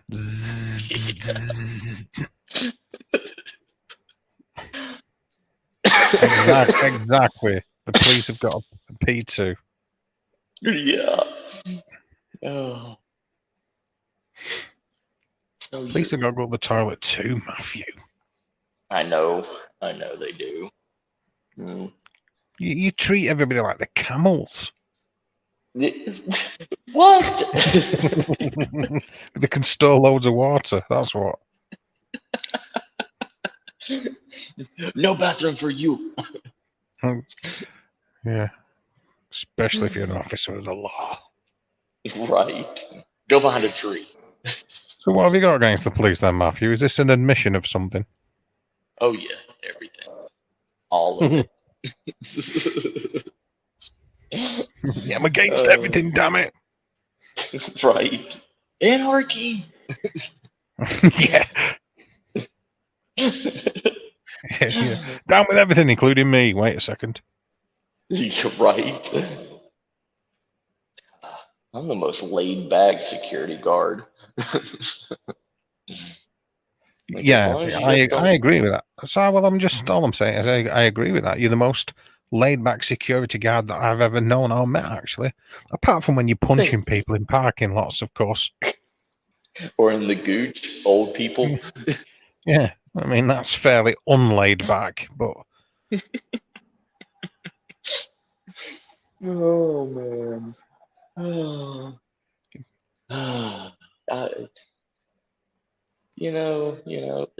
There's some true is what it okay is. cop. Yeah, You don't get much it is. more unlaid back than knocking people right out, really. Yes, sir. Then I can go and it's just it's just a few hits. Then I get to go lay back down and Yeah, let well, them wake up. yeah, that's absolutely correct. That's fair enough, that, yeah. Yeah. Unless I got to put you in a sleeper hold, then that strenuates me. That makes me sweat. You got to be careful doing things like that because people can die. No, who told you that? Got to be very careful. Don't encourage Carl to do stunts like that. Right. Oh, Carl. He is a He's a very good national judge of character treasure. when it comes to you, is what he is. Oh yeah, he is. He calls you every single time and gets it right. Yeah, he does. Oh man. And I get to Matt didn't show them go. a bush. You got to do what? Do what? Say it again. What about Bush? And I thought that'd catch your attention. We're just reading a comment Tammy made. Surprised Matt didn't show them a bush. They caught my attention. It's like, bush? What kind? Are you thinking what I'm thinking? Obviously I got not. all the bushes. Let's talk a little bit more about this bush. Yeah, let us know. Let us know, Tammy. What kind of bush? Is it a blackberry bush? Is it? Oh, I am so infantile. I love it. Oh, me and you both, big bro. I'm so childish about that kind of thing. It's great. Oh, we get all giddy about it. I'm always excited to hear about a bush. Oh dear. It makes your day, It does. Two grown men. Who'd have thought it? right? Oh man. What's he talking about now, Carl? What? I've done a few. What? You've done a few what over the years, Carl? Don't ask him that. Shit. What am I thinking? Right? This is a kid. This is a family show, there, Dave. This is a family show. Yeah. It's a bush that needs a trim. Oh no, let the bush go lush. That's what I say.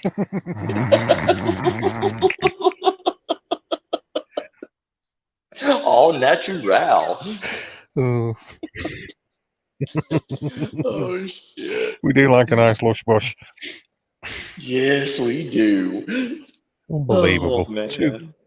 Two grown men. That's why people stay and watch us.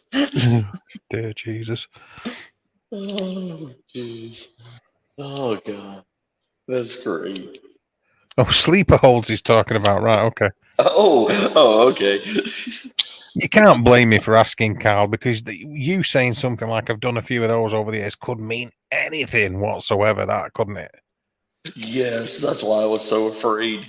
Exactly. I mean, even you've got to admit that yourself, Carl. Yeah.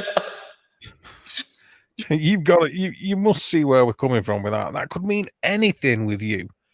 So, thank you for clarifying. Sleeper holds he's talking about, Matthew, thankfully. Yes. We that's a clear runway. A runway right up to the bush. Yes, sir. Oh, God. Oh. Yeah. Get up that runway to the bush and get yourself well settled into that cockpit. Yes. Yes. Yes. Get a full VIP in the cockpit. I don't even know what we're talking about anymore. This is brilliant. People are going to come in here and be like, what the hell? And we're just sort of rolling with the innuendo at the moment. Yes, we are. Oh, let me see what we have in the ever so depleting snack machine. Oh dear. Yeah. Because the people that are supposed to fill this canteen, the canteen vending machine hasn't been here in the last 2 months. Is that because you don't let them in because you've got something against them, like you've got something against the police? Yes. You're too happy. Get the fuck out of here. Yeah, you've got a shiny badge and you're too fucking smiley. Get the fuck out. Don't let the door hit you in the crack when you leave. Yeah. Don't let the door slam you in the ass on the way out. Right. If you do, say yes more, please. And then we'll introduce you to Carl, and then you are fucked. Oh, yes, because he doesn't bring KY with him. Oh, jeez. What do we have? Why do I want to pay $1.50 for a fruit snack that's like what you get out of a 6-pack of like little gummies? It's highway robbery. It does sound like a little bit of a rip-off, but if you're hungry, you're going to need to get something at you. Yeah. Keep on top of those levels. Yes, sir. Yes, sir. My espresso machine is broken. Somebody at the museum broke it, so I can't get my good little hot chocolate espresso drink. Oh man! Yeah. So there's no kind of maintenance whatsoever at this place because the vending machine's knackered and the coffee machine's knackered. Mm-hmm. That's not ideal, Matthew. I know it's not. It's the coffee machine was put in by our company, but with the contract and everything, it's free use for anybody in the building. That means museum workers and everything else. So and the public. Yeah. Well, no, not the public, just us. All right, so just people, employees that are in positions of trust in that establishment. Is that what you're saying? Yes, sir. Bastards. Yeah, and one of the interns went to go get a get an espresso coffee for one of the archaeologists and didn't know how to use it because it's that what is it called? Nespresso coffee maker. Yeah. And didn't know how to use it and broke it. I'm an archaeologist, Matt. Are you? Yeah, I'm always digging up the fucking past. You're what? I said I'm always digging up the fucking past.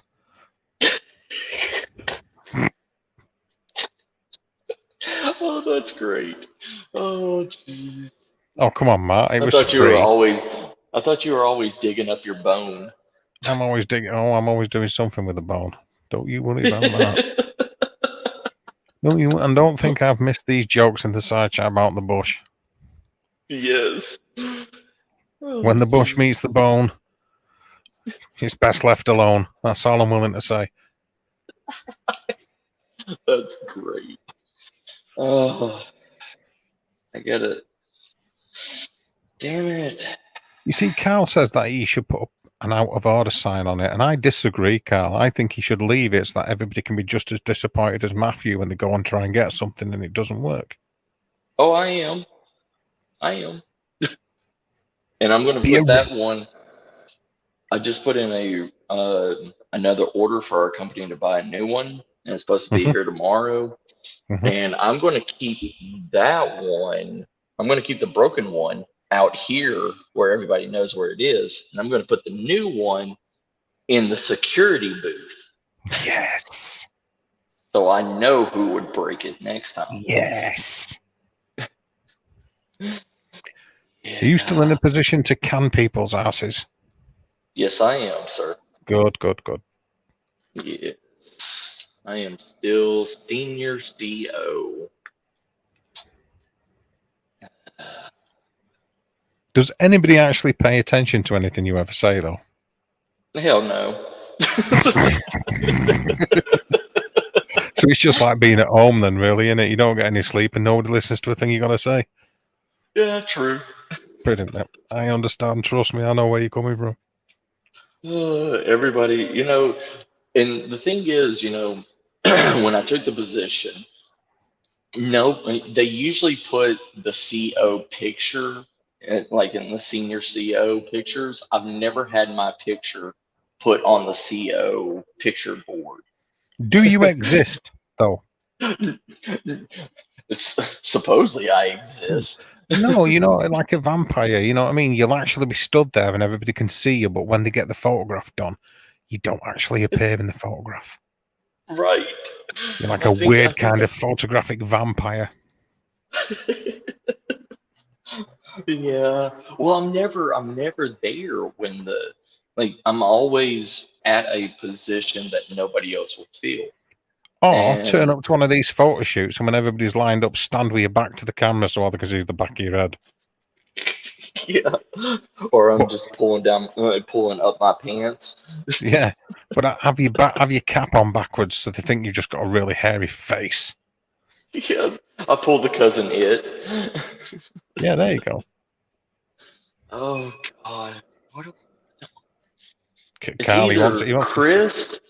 It's either like crisp or yeah, chocolate. both. Uh,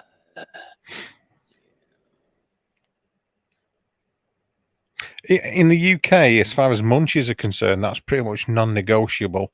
It's like a chocolate bar and crisps and a can of fizzy drink. right. Yeah, same here. Well, I mean, we got different drinks instead of just like soda or we now have energy drinks. We have like pure leaf fresh brewed tea. We have a Jeez. Starbucks Frappuccino, Gatorade, and the expensive bottles of water for $2. And then we even have bubbly water, carbonated water. So they're all fancy. Oh, they even have orange juice in it.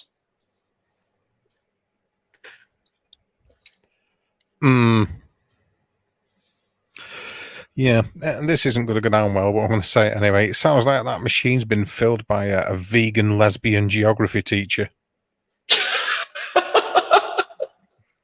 Yes. Yes. It really is. I mean, they have 1, 2, 3 rows of sodas, all Coca-Cola products, no other name brands. Then the Gatorade is only the generic purple, the grape flavor. They don't, but they have 3 rows of it. Well, perhaps we're expecting people to drink a lot of it. Yeah, I mean, are you not a I guess fan? they are. No, I'm not I'm more of a Powerade drinker because I like the flavor better. Gatorade tastes like ass. Piss water. Yeah, ass. But they're energy drinks, okay? We got 2 rows of Red Bull. And then we have the good one, Monster. The big name, Monster. And then we have the secondary big label, Bang. Mm-hmm. And it's super creatine, and it's 100% healthy because it has no fat, no cholesterol, nothing in it. No taste. Yeah, pretty much. And It's healthy because then it's just water, really. yeah, it's pretty much it is. And then, the Starbucks is every Karen flavor out there, just basic mocha. And then the orange juice is like 12 ounces for $4. Go buy Jeez. a gallon of it for $4. You can go and buy an orange orchard or whatever it is for that, couldn't you? Yeah, pretty much. Christ, that's expensive, that, isn't it? Yeah, it is. All these drinks are from $2 to $4. The All pure these drinks are leaf, expensive. yeah. The pure leaf real brewed tea that is non-GMO and vegan okay. I told you. I told you about the vegan. Yeah, it's $4 also. It's as much as the orange juice, but the tea is 18.5 fluid ounces and the orange juice is 8 ounces for the same price. Well, I'm appalled. I don't mind telling you. I'm very, very, very, very disappointed. I am too, and I work here. But Well, it's you're a gonna have to drink. museum, sir. You're gonna have to drink and eat something, though, aren't you? Yeah, I am. I got my 64-ounce dragon fruit flavored energy water that you know that I have with me. So I just need to get something to eat. I don't care about the gaudy, expensive vegan It's drink. always a little bit of a conflict of terminology for me when it comes to these energy drinks, because I'm Yeah, always too knackered to pick them up. right. So it's That's how like a it usually permanent quandary, is. Right. If I could just drink one, I'd have the energy to drink more. Do you know what I'm saying? Yeah. Well, the thing with those things is they crash me. Like I used to. Now, don't get me wrong. I used to live on energy drinks, like when I was doing 120 plus hours, but because that was the only thing that would keep me awake. Because coffee just wore off on me. So I went to the Bang energy drinks because they don't have sugar, they don't have carbs, they don't have anything. Yeah. And I went to that because of the diabetes. Yeah. It kept me good for probably about 2 months. And then I started crashing. I started shaking. Like if I didn't have if I was drinking like 6 of them a day. And it got to a point, if I didn't have it, I was twitching like a crackhead or something. Yeah, you developed a tolerance to it, hadn't you? Yeah. Like you say, like And crackheads do. yeah, it was scaring me. So I went back to coffee, and coffee finally like evened out my body to where I don't shake or anything anymore. But yeah, they're not good, them, man. No, and that's why I try telling people like preppers and stuff. Preppers are now because Bang is at our Dollar Tree, $1 a can, and preppers are now stocking up on energy drinks and energy based drinks besides coffee. And I'm like, you don't want to do that because of the side effects of it. if you think you're going to be surviving on energy drinks and MREs, you're fucking dead already. I've never had an energy drink in my life, actually, so I don't know if we have Bang over here in the UK. Do we have Bang in the UK, everybody? Yeah, do y'all have Bang? I I don't know touch y'all have energy drinks, Red Matthew. Bull. Yeah, we have Red Bull and we have Monster. Yeah. But there's so many energy drinks now, Dave, that anybody and everybody that has, a drink company will create a energy drink. I seen Mountain Dew have energy drinks.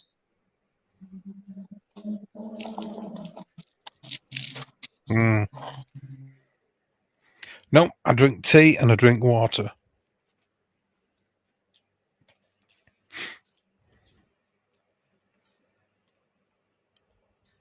Yeah, that's the same with me, except for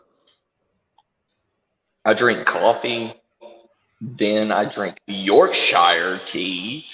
Oh, yeah, proper tea, real tea, according to that twat. I still have Yorkshire tea. I'm really proud of you for continuing and sticking at it, drinking it, to be honest, Matt. I'm going to drink that until it finally grows mold and dies. That's fantastic. Do you actually like the taste of it? I mean, now I do, because I guess because I've been drinking it for so long. It's a subtype. It's like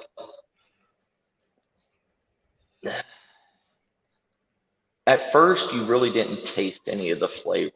You didn't really get a taste of even tea on it. It was like watered down. You know what I mean? Yes, I do. But now that I'm actually drinking more and more of it, now the flavor's coming out. Now I can taste the flavor. I guess it's because my taste buds have been just coffee so long. But it's okay. I mean, I'd rather have a good thing of just Earl Grey tea, you know. But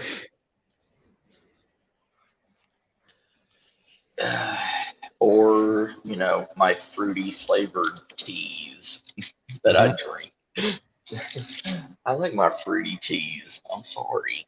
No, fruity tea and herbal teas are good for you.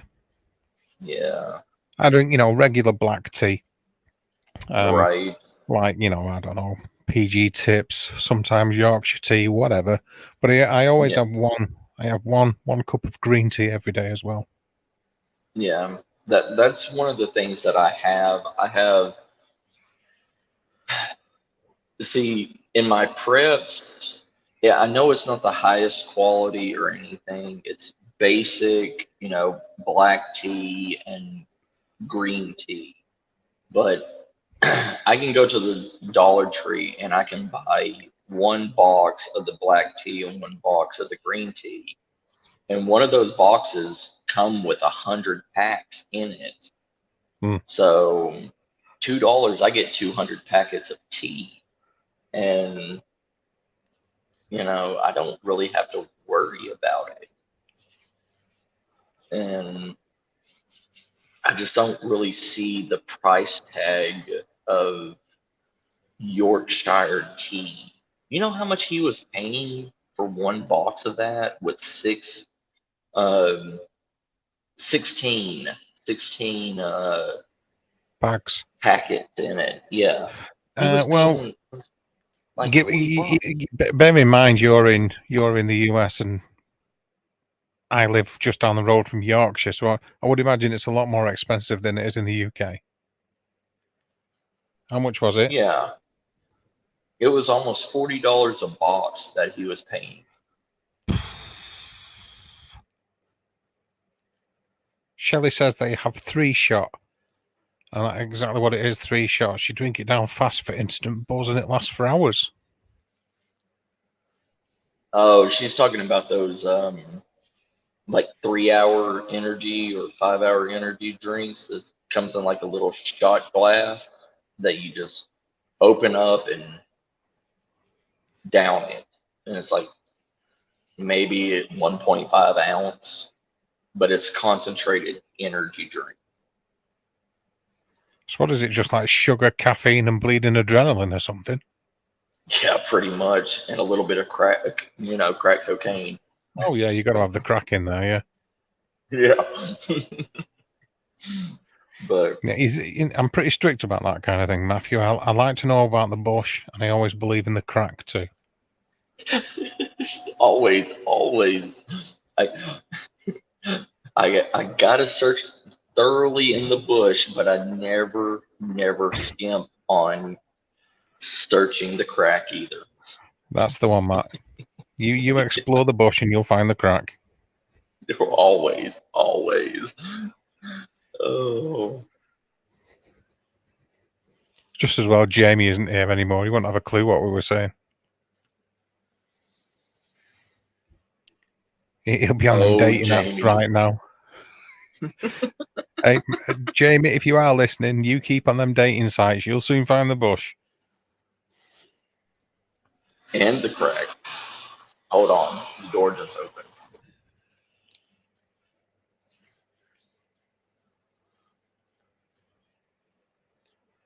In the court, 4 cans of Monster is £5.75. I'll be right back. Give me a second. Yeah, okay. It's a tiny bottle holding 3 shots of craziness.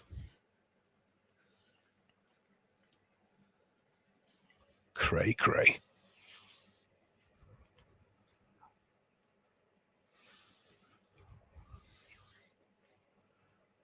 Yeah, he's a good lad, Jamie. He's a good lad, Jamie.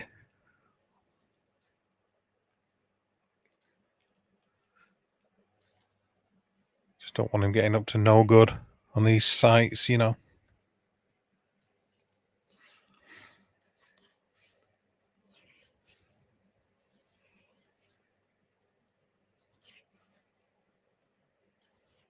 Rockstar. Is Rockstar the same then? Is that an energy drink as well, yeah?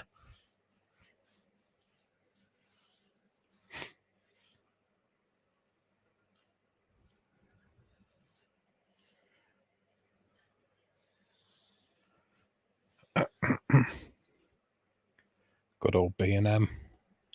Yeah, Rockstar is really good. Well, Rockstar is the cheaper version of Monster. Ah, okay. Yeah. Did that door open on its own, Matt? Yes. Yeah, it did. Yeah, that's what I thought was going on, yeah. Yeah. How's it been, that place, recently? Oh, it's been entertaining. Yeah, very much, especially with the new edition. You mean apart from the Plague Doctor's outfit? Yeah. No, we accepted 3 Aztec mummified sacrifices to make the bodies. Oh, great. Yeah.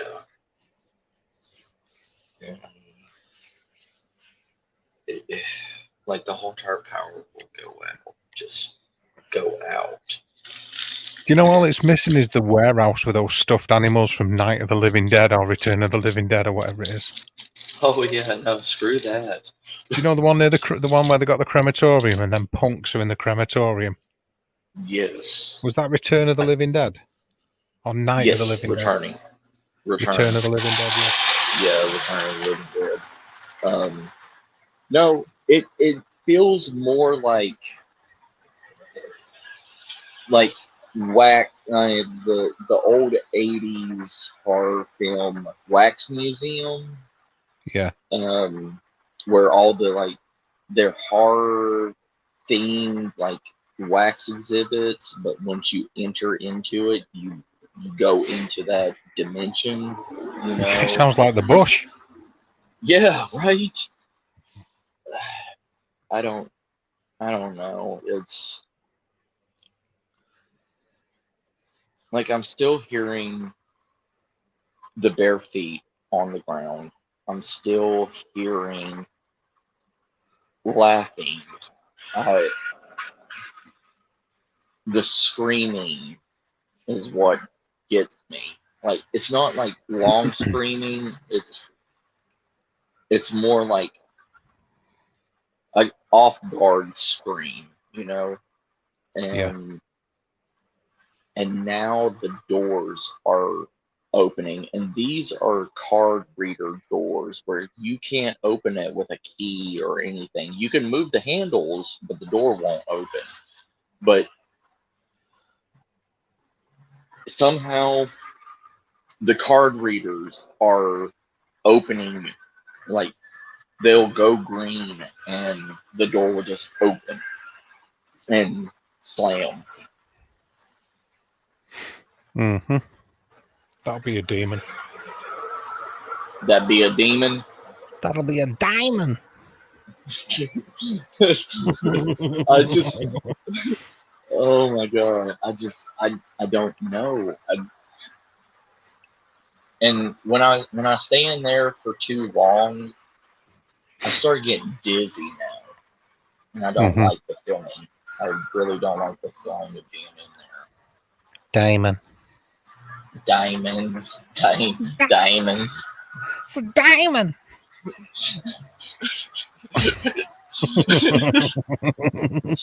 By golly, Miss Molly, it be demon. Yeah. You have to say it as southern as you possibly can. Diamond. Well, blow my skirt. Yeah, there you go. That'd be a diamond. That diamond gave me the vapors. In other words, the farts, everybody. Yeah. Oh, jeez. I just... Sounds like a good BDSM club. Oh, jeez, Carl.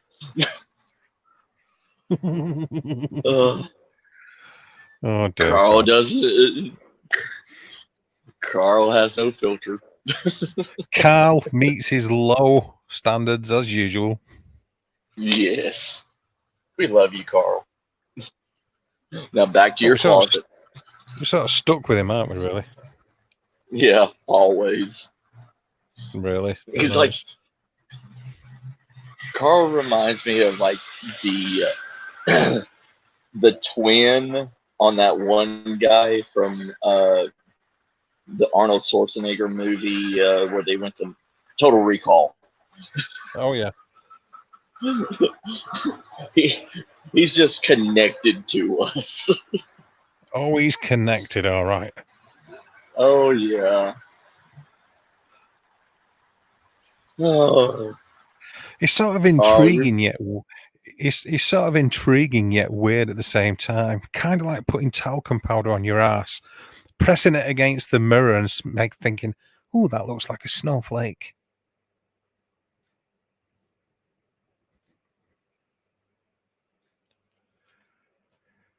Was that too much, Matt? You quit your own stream. Jeez. That must have really upset him with that one.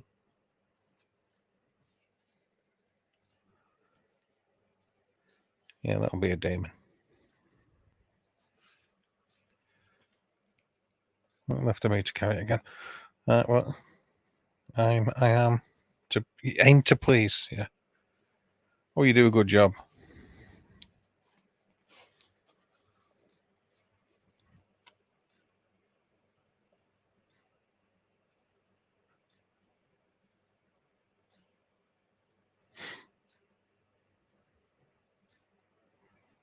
Yeah, I'm starting to think that, Shelley. It's something I said, isn't it? He's thinking that was it too weird even for me that Dave. So he's out of here. Yeah, he's gone to get some talcum powder.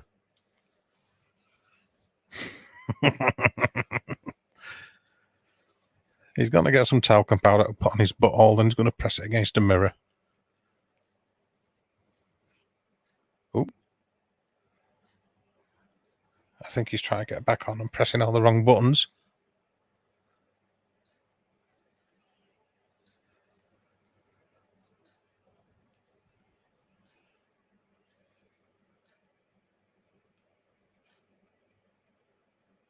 Yeah, he has zero luck on this, doesn't he, really, the poor lad?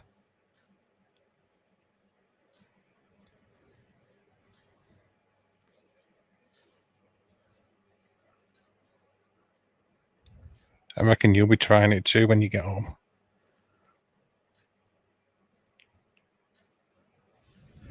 That place was turn into a meerkat.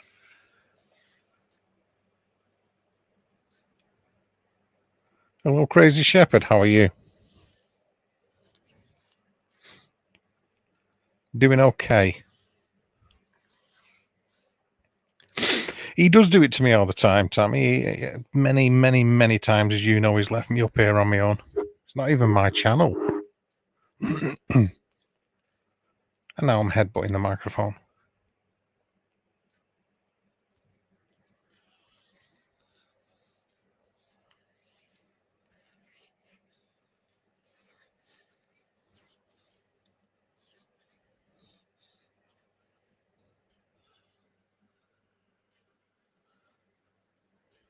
Meerkats are my favourite.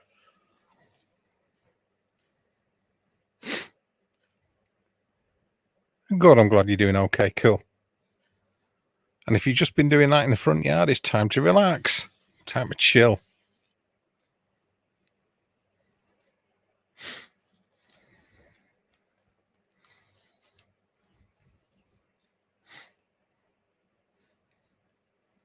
He's totally lost, isn't he? Oh, wait a second.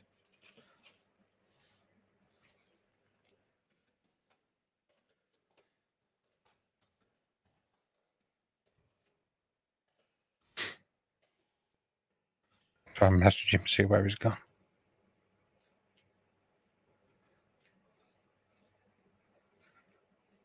Yeah, exactly. There'll be evidence of it, Tammy. Not bodgy butted them out for a while. I haven't actually, Carl. I've been very, very good.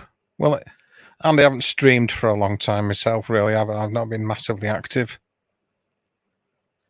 But yeah, I've been doing okay at not headbutting the microphone.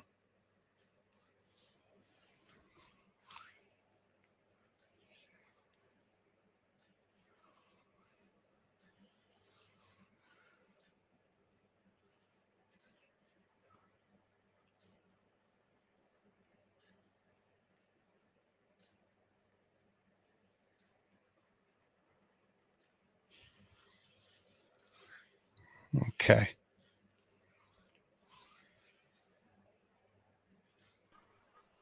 Hey, brother, Well, I'm sorry. It's okay. Yeah, I just had to run off two people trying to have sex right in the parking lot. They were trying to what? Sorry. They were trying to have sex in the parking lot. Like not in a car. Like on the ground. Well, you know, when the mood takes you, Matt, you know. Yeah, I guess, just When the mood takes literally you. in the bush. In that bush. Yeah, Crazy Shepherd's here. Are you saying hello to Crazy Shepherd? Hey, Crazy Shepherd, how you doing? Yeah, I'm sorry about that.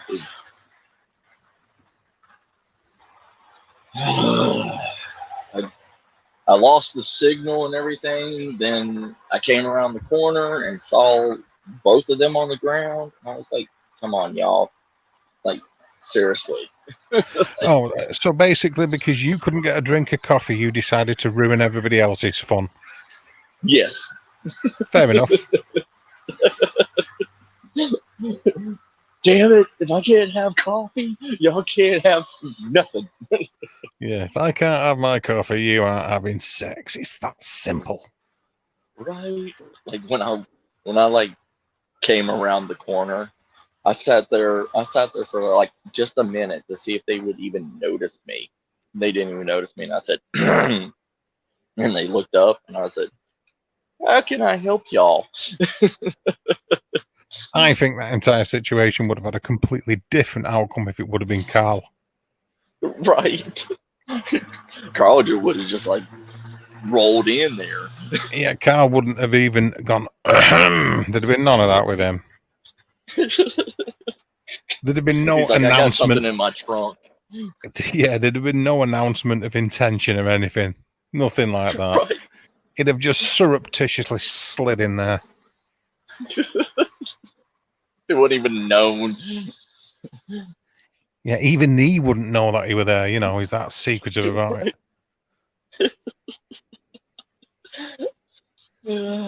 Yeah, I just came around the corner, Carl. He'd be like, shit, I even surprised myself there. You're right. Oh, jeez.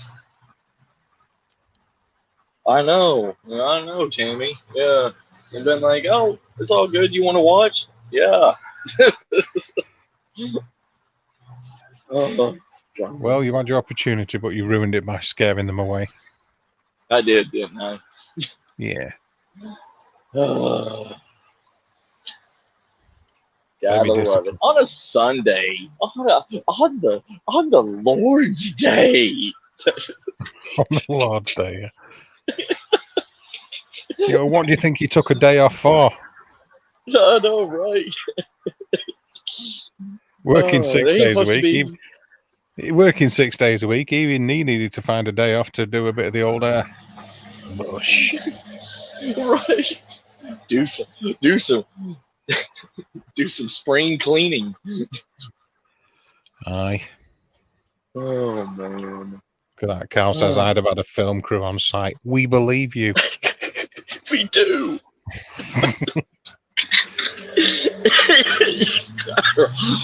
Oh shit, Carl. We believe you, Carl. 100%. Yeah. Oh man.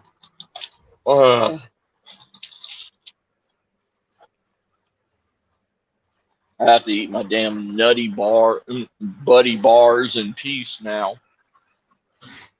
Yeah, well, like I say, you've got to eat. You've got to keep everything in line, haven't you? Yes, sir. Oh. Yeah, I just. God. And they were like my age. They were at least in their 30s. They weren't like some 16-year-olds, you know?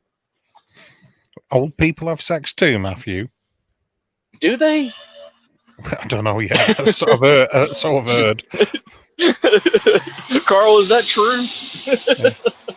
I'm not saying that I'm basing this on actual experience or any shit like that. I'm just making a fatuous comment, really. Right. I thought my shit. My dipstick hasn't been touched in a long time.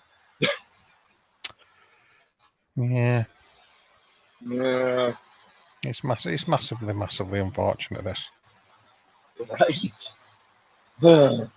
Yeah. Nobody's getting a lube job done here if I can't. Yeah. Oh, Yeah. God. Not unless you count dust. Right? Ain't that the truth, bro? Oh. I mean, hell, me and my wife, like, shit, she works, almost 60 hours a week. I was pulling almost 120 hours a week. We got to see each other for like maybe 5 minutes before we both passed out in bed. And Yeah. hell, now I have 2 off days, and she the first still thing has to work from home. And the first thing you want to do is fucking go off into the woods. Yeah, I know, right? Yeah, brilliant. I love it. Oh. We never get to see anybody because I'm always working. First chance he gets, he's Right. fucking off on a 2-day fucking camping trip. I know, and I was so excited about it. Like, fuck life. Oh. Love it. Matthew don't need reality. Well, reality is very depressing, I find. It is. It really is. It really is. Overrated as well. Yeah, glamorized. Glamorized, yeah. Oh my god. Now I need to. I'll go back around that corner here in a little bit. See if they actually left the property. Nah, Or they'll they still be kinda- banging. They'll still be banging away. Yeah, right. Oh, I mean, literally, there's a walkway going up to the parking garage, and there's a whole entire open field. So I'm like, great, they're probably out there somewhere. Because Fair play I to them, didn't I see say. them. Yeah, yeah. Good job. Just do it with one of my security guards that have no experience and don't care what's going on. Do that when they come here. Let them grind away. Yeah, you know, videotape it, throw it on TikTok or something. Or send it to me via Facebook. Yeah, I'll tell them to do it to you. I'll tell them Thank to you. send it to you. You're welcome, sir. Just say it'll make you famous in the UK. Right.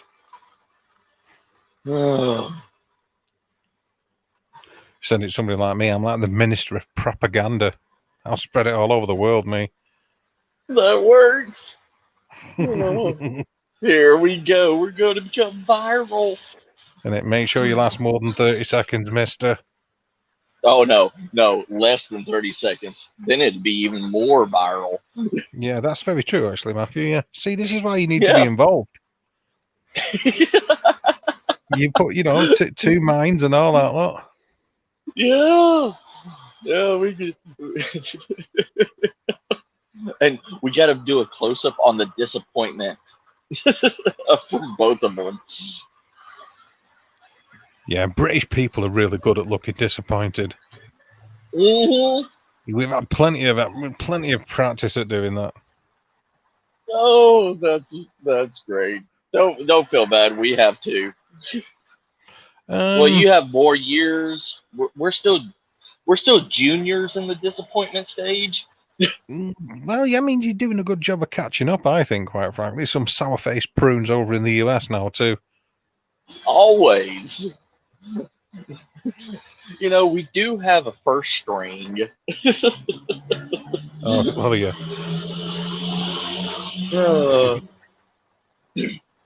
Are you, like, sat out in the street or some shit? Yes, I am. Yeah, I wondered why there was always the vehicles, as you say, over there, driving past and stuff. I don't. I just call them cars. No matter if it's a truck, SUV, or a sedan. They're all Boat, cars. aeroplane, cow. Right. Yes. Pregnant woman. Pig. They're all cars. Yeah. If I could, I would tame a pack of rabid squirrels and tie them to a sled to get where I need to go. Yeah, I'm going to give you the Carl treatment on that and say I believe you. Thank you, sir. I think you actually would. Yes. Or what was that wizard from Lord of the Rings? The one from the Hobbit. Was it the Hobbit or the Lord of the Rings that had Gandalf? The sled? No, not Gandalf. The smaller one, the wood wizard, the one that had the sled of bunnies. Oh, I don't know. I'm not into it enough to know that. I'm sorry. Yeah. I don't know. I just know he had a sled of like jackrabbits. Yeah, it doesn't sound massively cool or intimidating, really, that, does it? No. But he had the Ferrari of getting around. Yeah. Yeah, it's about as cool as a combat penguin. A combat penguin. Yeah. I've got a sled pulled by bunnies. Like, really? You're shit. Isn't it? I mean, what's wrong with massive lions with flames coming out of the mane or some shit? What's this bunny stuff? I mean, the only decent rabbit on TV or in a film is off Monty Roger Python Rabbit. and the Holy Grail. No, Monty Python and the Holy Grail. Oh yeah, it's got fangs. Yes, that one. A holy hand grenade. Holy, holy hand grenade. Yeah, that's the one. Radagast the Brown, apparently. Yeah. I wonder what when I come over to the UK, I wonder if I follow you around with coconut shells. I wonder how many people would get pissed off at us. No, you know, actually, for 500 years before horses were invented, that's what we had to use. Oh, was it? Oh, yeah. I'm just reenacting history. That's exactly what you're doing. Yeah. We tried it with two halves of watermelon, but horses don't go splash, splash, splash. You know, it sounded more like a seahorse. So he doesn't work with half. Trust me. Yeah, coconuts. Tammy says the guy who you're thinking of is called Radagast the Brown. Yes, thank you on that. I mean, even his name is uncool. Correct. Hey.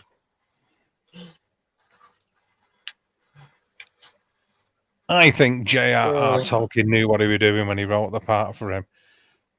I'm going to come up with, I do, yeah. I'm going to come up with a wizard that's just a complete twat. So he's going to be called this, which sounds like a kind of like powder disinfectant. That'll be his name, Radagast. And he obviously is a jerk off. So what does he drive around in? I know what. Let's give him a bunny powered sledge. Right. Oh, jeez. I mean, Santa Claus is shit, but at least he has reindeer. You're right. And they fly. Yeah. These rabbits only talk to him. Like they're supposed to be talking rabbits, but they only talk to him. Nobody else can understand the damn word that comes out of their mouth. And he sends them as messengers to people. So he's tripping then. Yeah. So interesting, seeing as how he's the only person who can hear them and interpret them, what good are they as messengers? Right. That's what I never understood. Like, you're going to need an interpreter at the other end, aren't you? Yeah, you're going to need an interpreter at the other end who speaks rabbit. Right.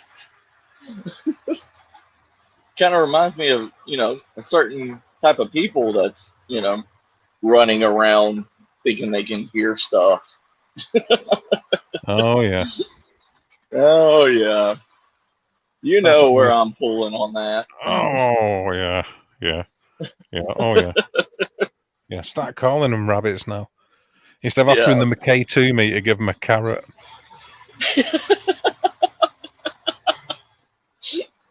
Oh, that's great. Oh, jeez. We're not going to mention any names. You're just saying that, yeah. Carl, we love you. Oh, God. Yeah, considering how perverted you actually are, Carl, you've done remarkably well not to get arrested. Hello, Bigfoot. Hey, Connor. His name's Connor. Hi, Connor. What's up, brother?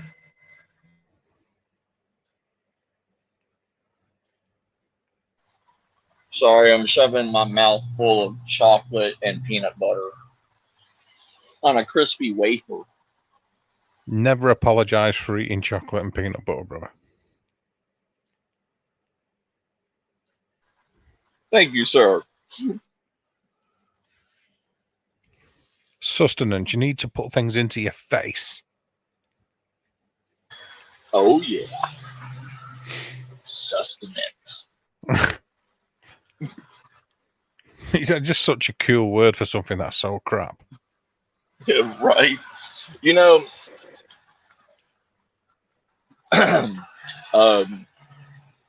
Les Stroud, okay? I do know Les Stroud, yeah. I know, y'all are buddy. Oh, yeah. He's your next door neighbor. Yeah, practically married me and Les Stroud with that close, yeah. Right. Well, a Harvard frat club. Yeah, I know. It's kind of weird hearing a Harvard frat club, but they created a drinking game out of watching Les Stroud stuff. Every time he said the word substance, they take a shot. And they said before they got done with one episode, they were already too knackered to do anything. Yeah. So when they take a shot, it's a pity it wasn't a shot of a 30-06. Right. No, none of that. They were having a good old drinking game. Good old drinking game. No, Carl, I meant today. I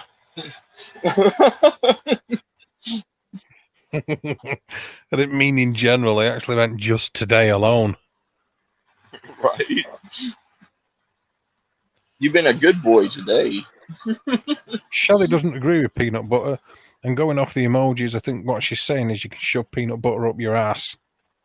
Hey, peanut butter is multiple good and multiple use. Yes. Yeah, in emergency, you can use it as loot. No.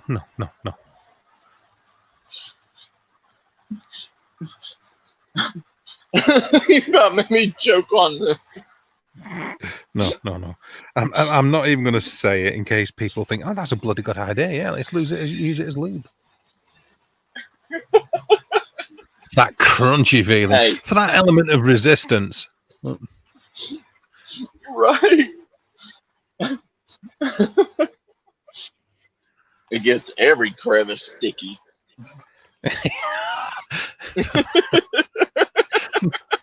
Jesus, how many crevices are you messing around with?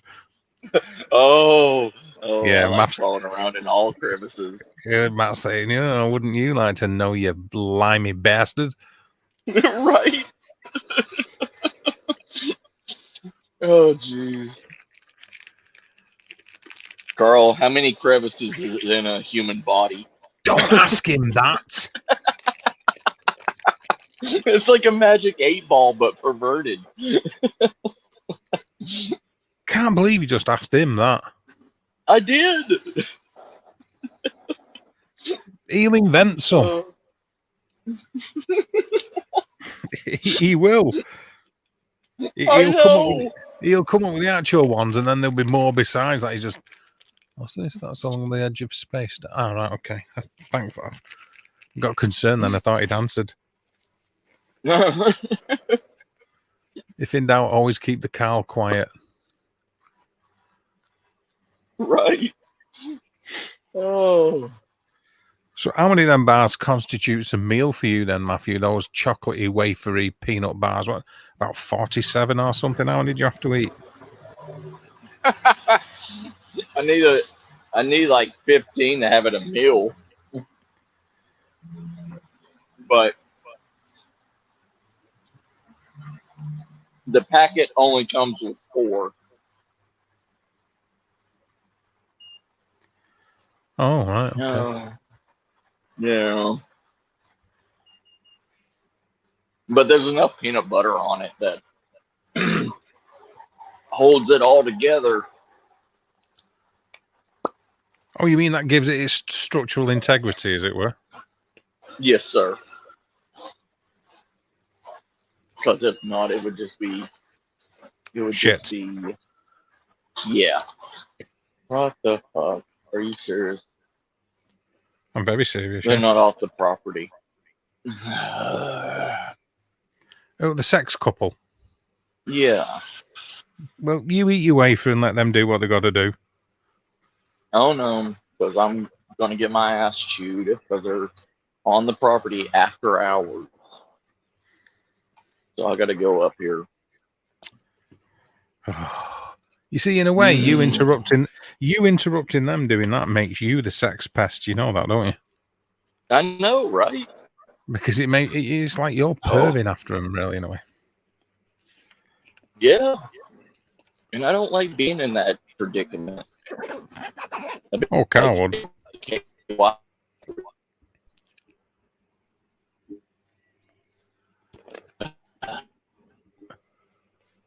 We lost you there, Matt, I'm afraid. The extra jube.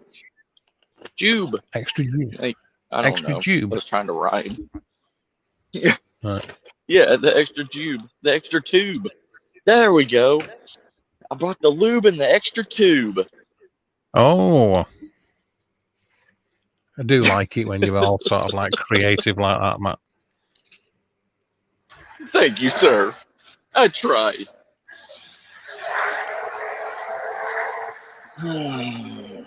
Let's see if they even acknowledge me again. Let's go have fun. Carl's all down for it. Carl's like, yes. Oh, yeah, you know he is. Right. Let's go and have fun, unlike those two who are not allowed to have the fun on Matthew's watch. The bastard. No. No, they cannot have fun on my watch. They cannot have fun on my crotch. Ain't nobody getting any pork unless I get pork. Are you listening, world? Right. Ain't no porking going on unless I get pork. That reminds me, where's Stephen Dennis these days? He popped in like at the beginning before you showed up. And oh, I see. So when I turn up, he leaves. Is that what you're saying? Oh, he left like 5 minutes after showing up. Yeah, he's been fairly reclusive. That's a nice sound. Very reclusive. I know, right? Hello, Carrie. Yeah, like the archaeologists and everything. So they don't bring their individual cars. They get on a bus, and the bus picks them up from another guarded location, and they get brought to the museum. Okay. Yeah. Hey, why y'all still here?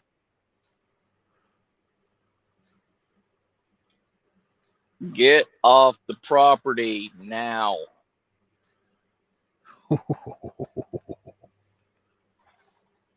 I ain't playing no more games. I don't care if you're trying to hide the sock in the hole. Go somewhere else.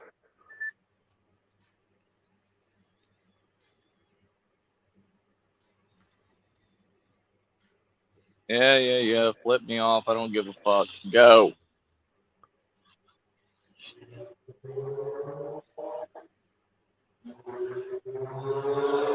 All right. There they go. Hello, Dave. How are you doing? Hey, Ron. How you doing? Hello, Ron.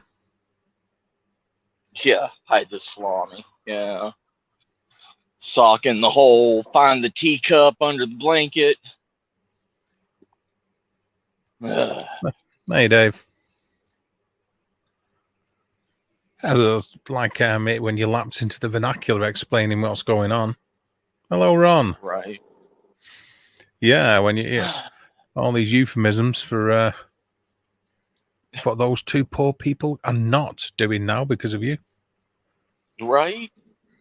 I mean, I gave him like at least 15 minutes. Did you even remotely feel guilty? No. Good man. I knew you didn't, as I was asking. Yeah. No. Not to, I don't care about their pleasure. If they want, if they want double the pleasure and double the fun, they need to go and buy a pack of double mint gum. Double the pleasure, double the fun. For double the pleasure and double the fun, simply stick 2 fingers up your bum. Right? Okay, Tammy's all about you tasering people. Yeah, I'm not going to taser somebody. Jeez, Tammy. Because if I taser somebody, I have to do an incident report. Yeah, and I don't want to do an incident report. Well, I mean, you know what she's like. She's got things against people having sex and against Catholic priests, which are the same 2 things, really, aren't they, when you think about it? Right. Oh, jeez. You just got one on them at the minute. Yeah. Tammy, you come over here, you guard this location, I'll give you a job and a taser. And you can taser all the people you want. Don't say that to her, for Christ's sake.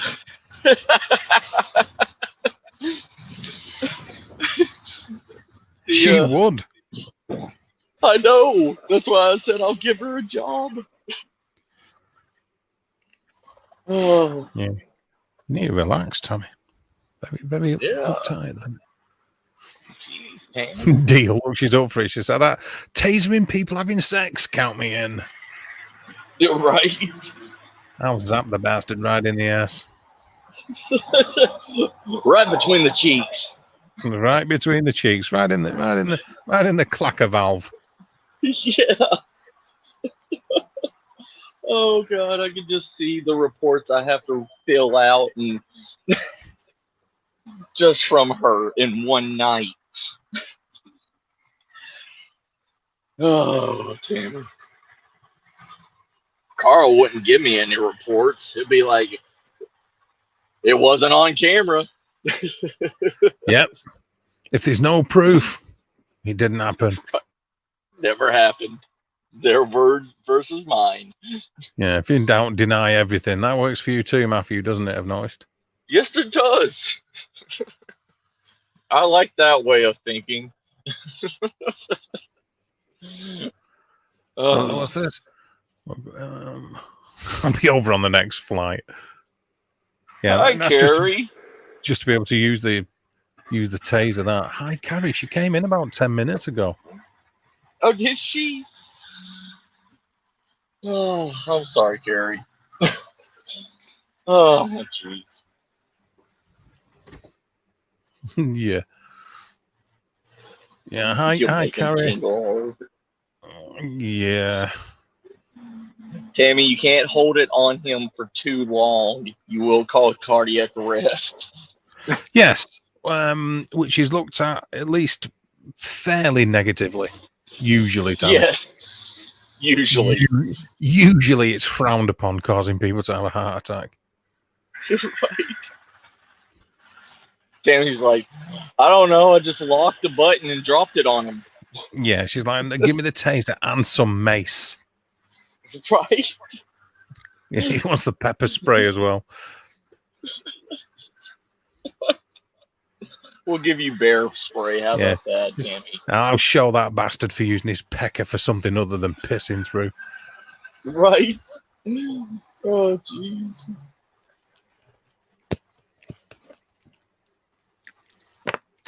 Here you go. Here you go, Dave. He has a band ready. Oh, yeah. Oh, Carl, what you do off the property is, I don't care. Yeah, but in saying that, Carl, if you just like get these people that are remote, having sex in the middle of a parking lot and decide to abduct them and throw them into the back of the van. That's just as bad as what Tammy's thinking of doing, really. Right. You do know that, don't you? Well, at least Carl's not going to do that much physical damage. I mean, Oh, I it's more don't going know. to be What he's going on about is pretty much like, he's almost like Ted Bundy kind of shit, isn't it? Just right. driving along and grabbing people and throwing them in the back of the van and then filming them, and it's like, geez, Carl.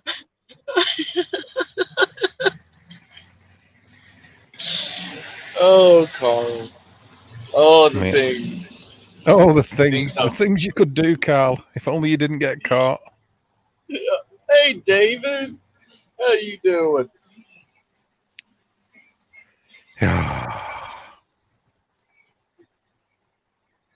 Yeah, Carrie, don't expect too much from these kind of streams. You're right. Yeah, it's if I'm not on here, Matthew's on my channel, and it's the same. It's a massive disappointment, really. We're like two ADD squirrels.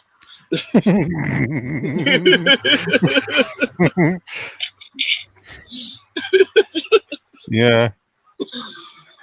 We're like two demented geriatric DJs, really, with Parkinson's disease and terminal thrush.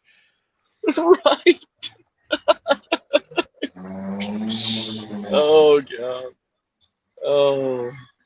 We're almost on the same level or the same par as Coast to Coast Radio. Yeah, but not the same par as Carl Williams in the chat. Don't ever confuse us with that. Yeah. Carl Williams is his own breed. Yeah, he's sort of like the even Oliver Stone didn't want to stick Carl Williams in like Natural Born Killers. Right. That was a big sigh. It was, wasn't it? Yeah, I'm sorry about that. Yeah, we're sorry. I'm very good at sighing, by the way, Carrie. We're very good at delivering disappointment. Sighing, disappointment, and sulking. That's pretty much my skills, really. Yeah, same here. Oh, and annoying paranormal investigators. You're right. Apparently. Annoying. Yeah. You see, weird how many of them like just turned on me. It's like, you don't believe in anything, what do you? You're a skeptic. Wait, Dave. You mean I can't put a K2 meter on an electrical outlet? Well, absolutely you can, yeah, but just don't be surprised if it flashes, Oh, is that what that means? I don't know. I'm just guessing like everybody else. No.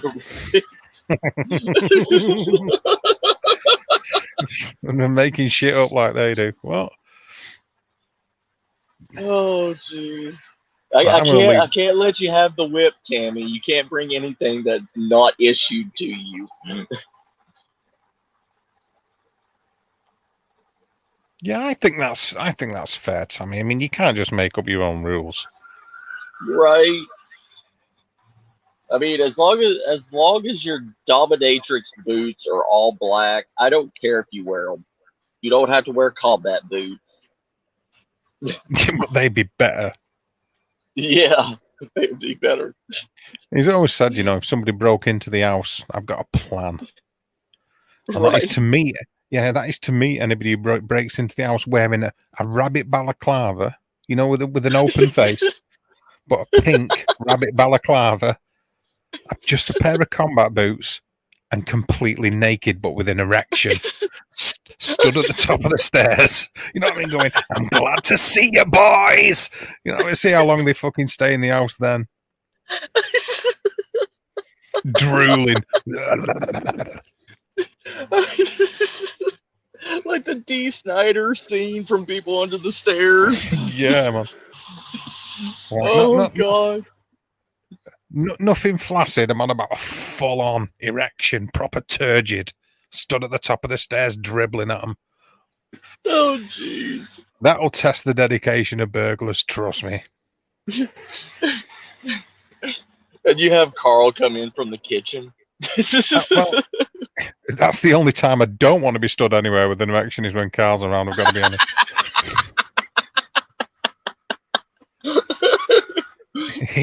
Even I draw the line there. Oh, Carl is the plan B. Carl is planned the rest of the alphabet. You're right. Yeah, he's a BCD. Oh, he's the full issue, that boy.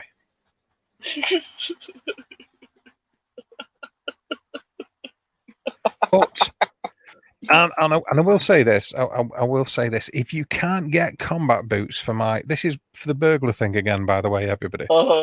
If you can't get combat boots, as long as you've got the pink open-faced rabbit balaclava, if you can't get combat boots, you are allowed to wear Crocs as long as you've got bright white socks.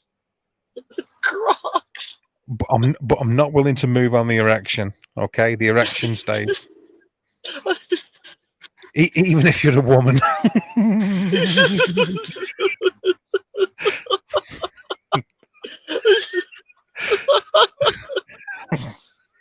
You're gonna have to use some. You're gonna have to come up with some kind of prosthetic arrangement or something. I don't know, but I'm sticking with the erection. If you excuse the terminology. No, what you do is you turn off all the lights and you just walk slowly, lighting each candle and just having your erected shadow on the wall. Yeah. With the bunny. Oh jeez. Oh man. I mean, The Crocs. seriously, a proper really. All. It's got to be a rabbit, an open-faced one, so they can see you drooling, but a pink rabbit balaclava, big floppy ears.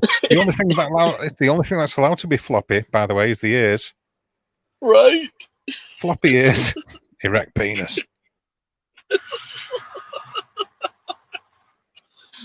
Oh god, that's great. Oh man. Oh. You have to have blue LED.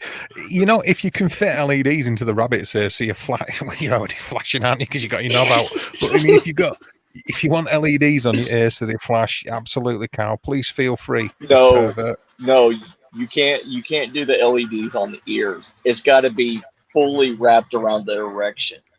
Yeah, a bit like flashing. A bit like the lights on a Christmas tree, but round your cock. Yeah, pretty much.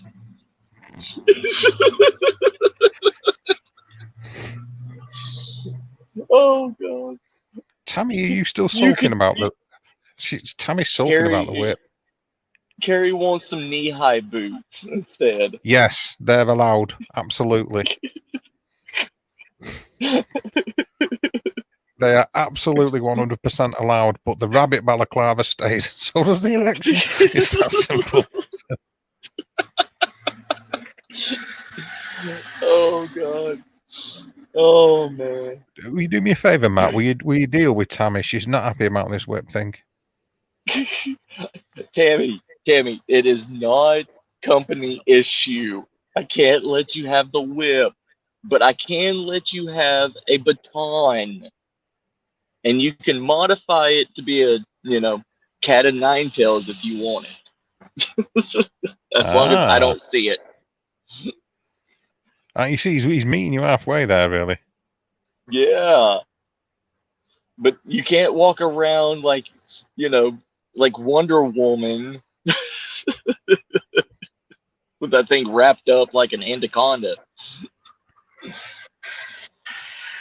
Twinkle, twinkle, little star plane. Yes, I like it. Right.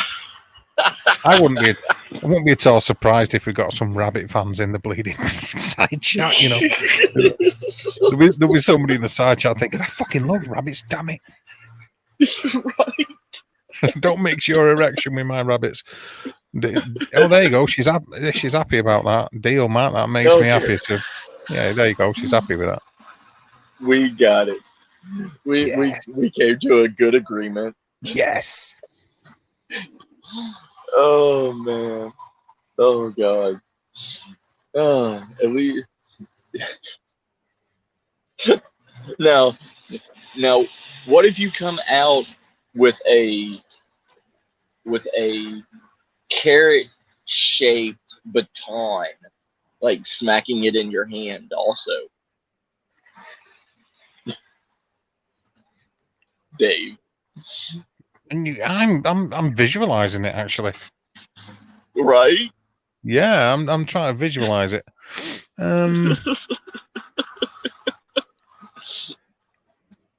I think we could go with that. I mean, it's a good substitute for it. Oh my God, I own a rabbit. Look.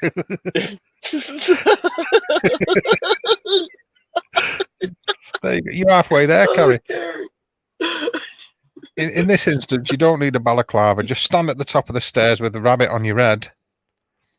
Wearing your knee-length boots, you might struggle with the erection though, but just do your best. Right. Tammy says she's got a prosthetic.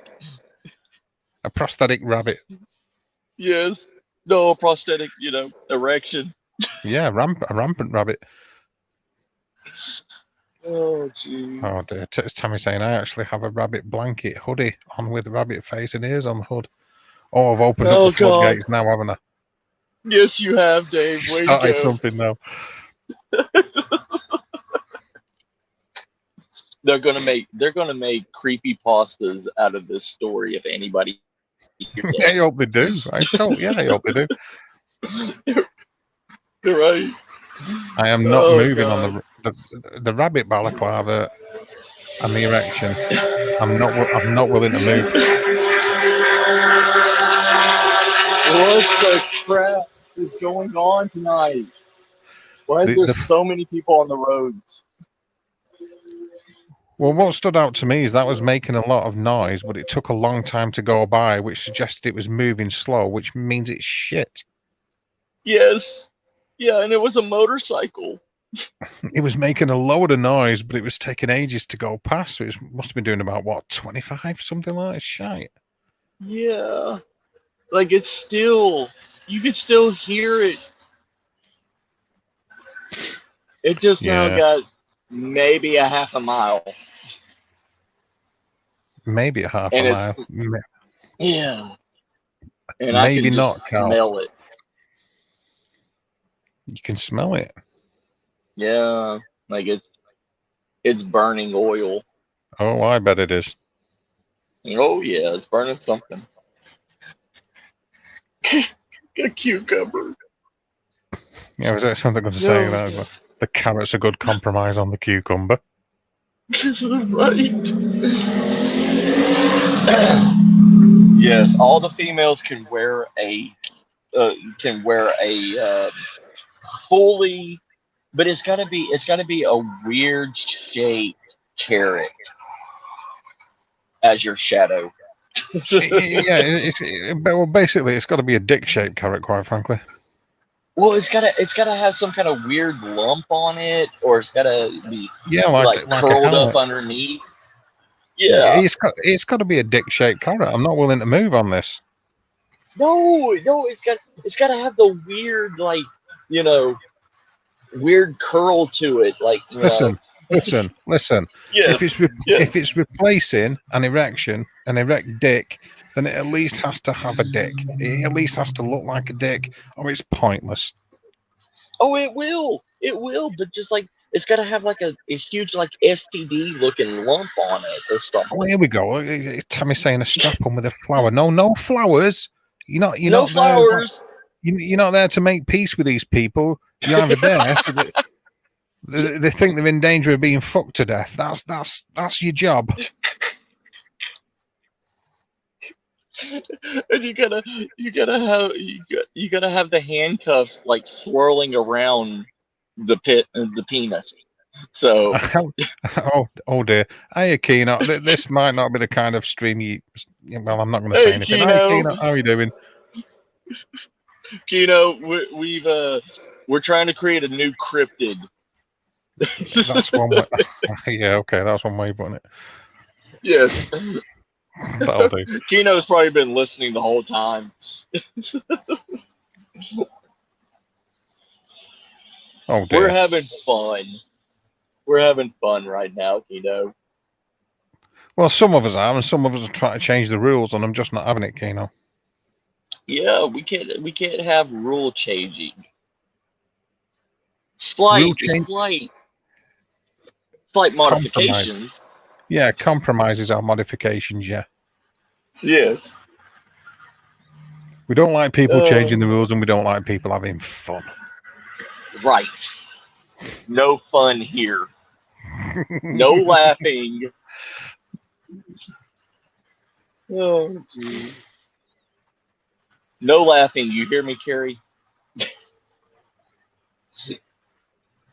Who's having fun? Who's laughing? Carrie. Carrie's laughing. No, no, She's busting out laughing with no, tears. no, no, no. Oh, yeah. Yeah, she's breaking the rules already. That's Tammy, isn't it? No. Tammy wants to bend the rules and replace them. Oh, check me. Okay. Yeah, check your messages. Tammy sent you something special. Is this what Twitter am I checking? I guess so. How many Look at Matt, messages all does she jealous have? because I'm getting. Are you getting jealous because I'm getting secret messages? Oh, no. No. I just offered her a job. Yeah. You see, that's why you're not getting secret messages, because you're technically her employer. Oh, yeah. I'm her supervisor. Yes. You're the enemy. Yes. Oh my God! You are wearing. She's got a rabbit onesie on. Oh, jeez. That is perfect. Yeah, absolutely, totally. That's perfect. That Tammy. Yeah, you're already kitted out for the job, darling. We're all gonna hire Tammy now for house protection.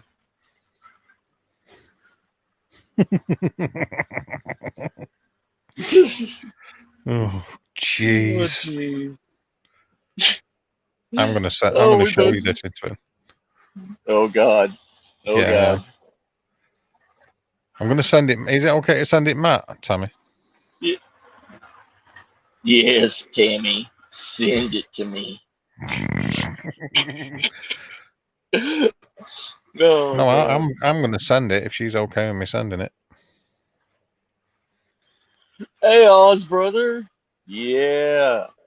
I got unlimited StreamYard, Oz. I ain't got to worry about minutes no more. Yeah, God help the rest of us, you know. Hell yeah. Right, okay, Matt, I've sent it to you on Twitter. I gotcha. Let me check it. Yeah. There you go. So there's no secret messages. Oh, no secret. That's great. There you go. Now you can put like red blinking lights in the eyes. So who else said they had a rabbit? Who else can we? Who was a picking? Carrie. Oh yeah, Carrie had a Carrie. Show us a picture of your rabbit. Yes. She's probably gone now, thinking he's picking on rabbits. That bastard. What did rabbits ever do to you? Yeah. They're Please feel free to send me pictures of your rabbits on Twitter, under this name, of course, Darius Lives. We'll make a collage out of it. Yeah. The rabbit army. How are you doing, Oz?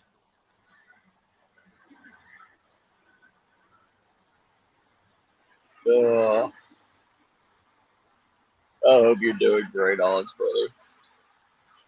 I hope we can make you laugh tonight. Or yeah, whatever time it is over yonder. Jeez, it's morning, evening. Was it something like 10 o'clock in the morning? 10 a.m. on Monday for you, is it, Oz, or something? Sure. I wouldn't even. No. What do you mean? I could not do that. Be on here at 10 in the morning. Fucking hell, what? They got 12 hours in front. It's 2 o'clock in the afternoon over there. Yeah, Struth, like I mate. said. Oh, Yeah, jeez, no worries, man. Carrie. Oh, she doesn't share her rabbit with just anybody, Dave. Yeah. Oh, I'm not. You will learn if you stick around. I'm not just anybody, me, Carrie. I'm much worse than Right. that. I'm much worse than that. I am not just anyone. Dave is everybody. 2 o'clock in the afternoon. Wow, man. Yeah. Oh God, it is 9 o'clock at night. Are you fading, Matthew? Are you fading a little bit? Yeah, a little bit. It's boring as Oh, crap out here. how can it be boring when you got all these wonderful people in the side chat entertaining you? How dare you? Oh no, this is hilarious. This is keeping me alive. But when I go inside, it's going to be cold, cold as a And witch's shit. titty in a brass bra. Oh, Yeah, oh, yeah, that cold. oh, Or a oh, man's clam, you know, in oh, the ocean. oh. A man's. Did you just say a man's clam? Yeah, a man's clam. Oh dear.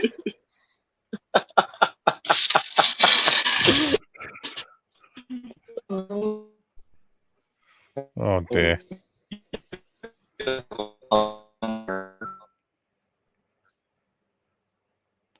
And say hello to the robot, everybody.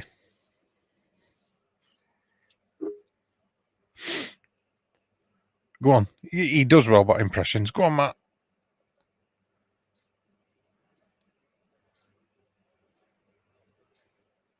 See, this happens every time he moves position.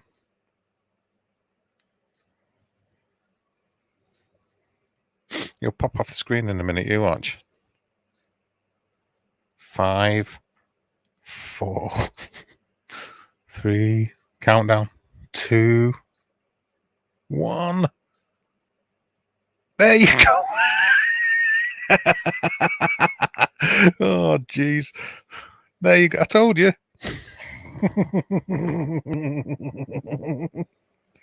Oh, unbelievable. Oh. Yeah, his signal's not always the best, is it, Matt? How do you know me so well? Oh, welcome back, brother. Thank you, brother. Jeez. I heard the countdown, then I was like, "Don't do it! Don't do it!" Check that out. Oh, jeez. Yeah.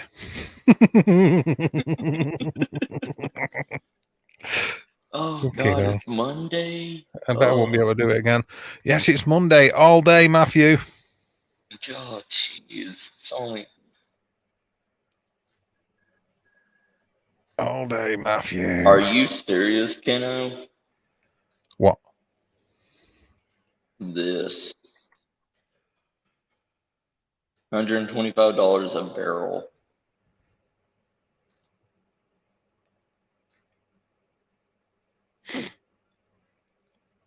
Crap. Yeah, our gas. Our gas just now broke $4 a gallon. So yeah. Oh. Some places in California, I heard, is almost like $8 a gallon.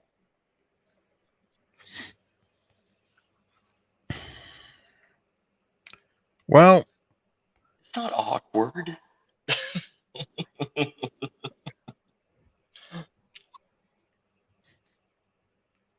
It It is very silent in here. I don't like it. How would you know? You never normally shut your mouth. I know, right? Listen, there's echo, and I'm Love it. Well, you know. Yeah. Could Oh be well. worse. It could be worse. Please don't say that. Oh, no. It's getting around the time where everything starts acting weird in this museum. Yeah, I know. That's why I said it. I'm aware of that. Yeah. And fingerprints are back on the snack machine.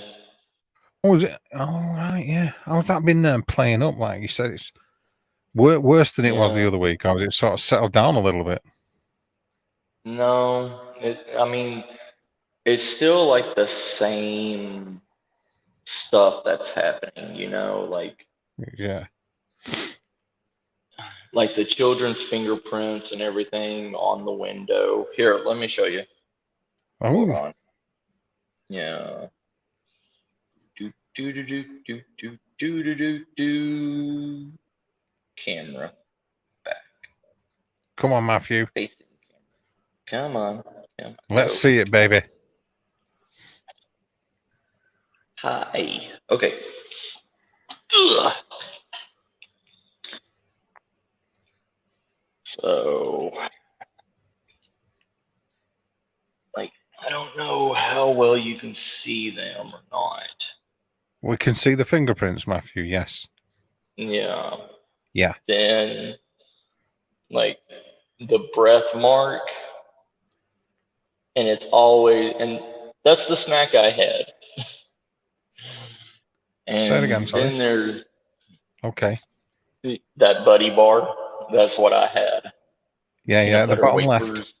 Yep. Yeah, but it's always right there, staring at that one tree. That particular snack looks shite. It does. It tastes like it too.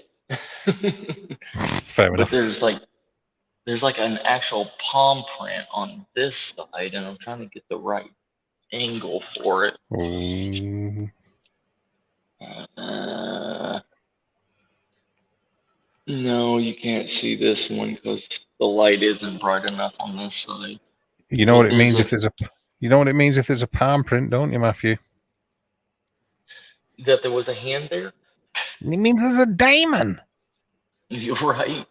And there's an actual fingerprint here, and it actually shows the fingerprints of the finger laying there, and it's only that big of a finger. It shows the fingerprint of a finger, does it? Yeah, science. See, that was science, wasn't it? It was a That was calculated. pure science. That was science and shit.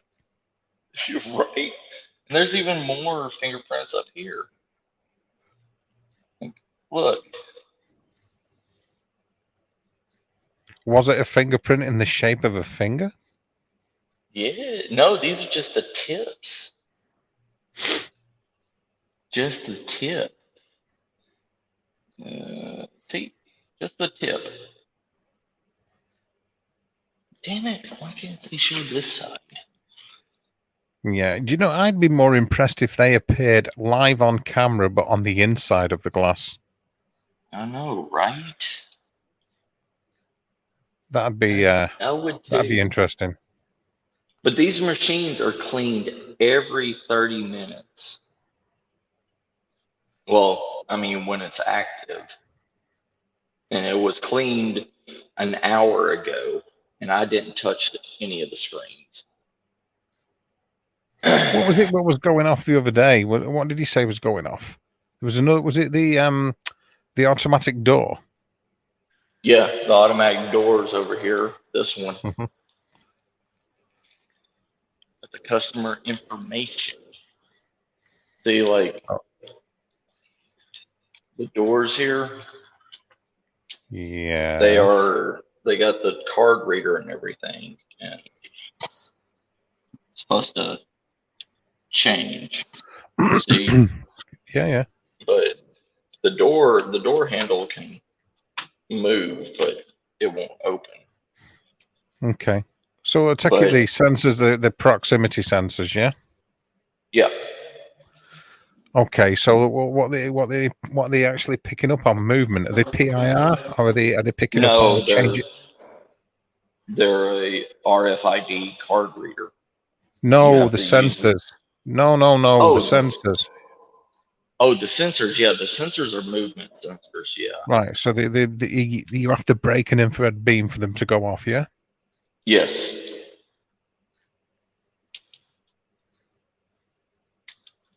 Yes, sir.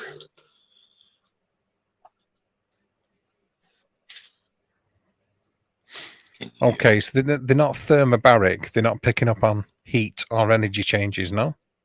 No, no. You actually physically have to break the sensor bar, like pass through it.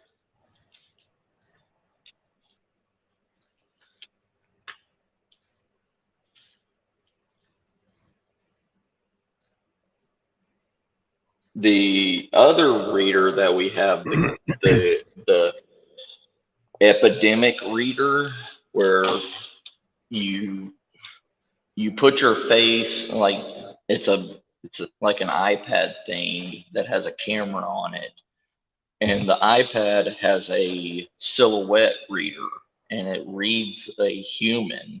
Like when the camera comes on, the whole entire thing comes on, and it senses a human in front of it, so it makes the human silhouette, and it does the temperature reading, and it reads our wristbands, because our wristbands are white on the inside, but it oh,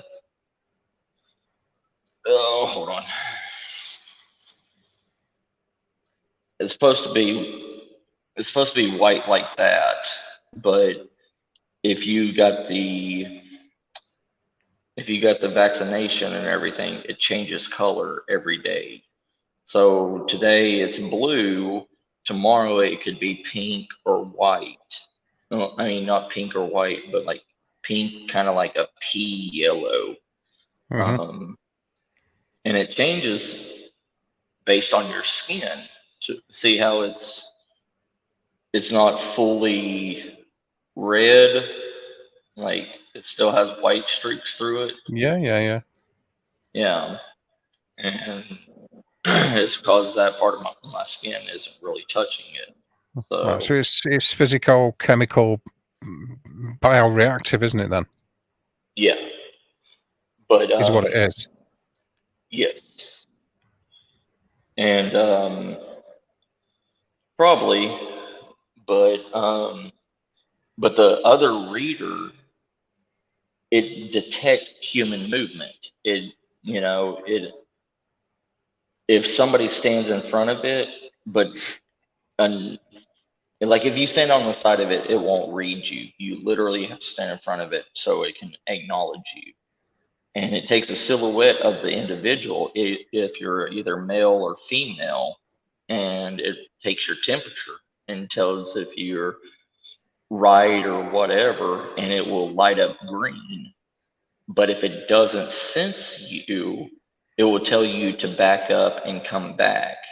And I sent you a video on it, and it was freaking out one night, making a silhouette of the female, and there was no female in front of it, and it was saying cannot read, back up, cannot read, and it was flashing red.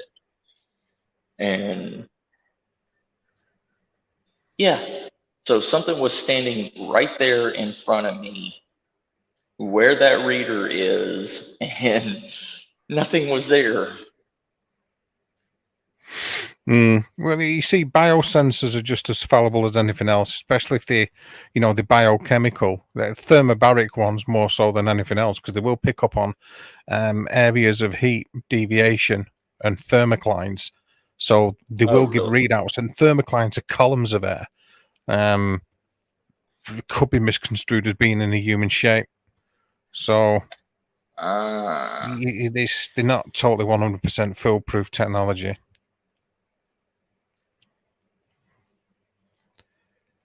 I mean, I'm not There you entirely go, sure Shelley. what sensors they are. Yeah, I'm not sure what kind they are either, but I know the ones for the doors are actually motion sensor. Like it it tells when a person has entered or exited the building. Exited the area, so it can go on a energy saver.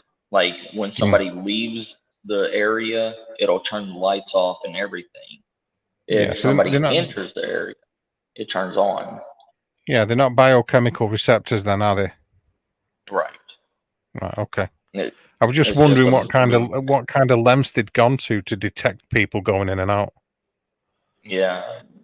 And I mean, I know on that, but I don't know the camera or the sensor material on the actual Okay. temperature one. You're welcome, Shelly.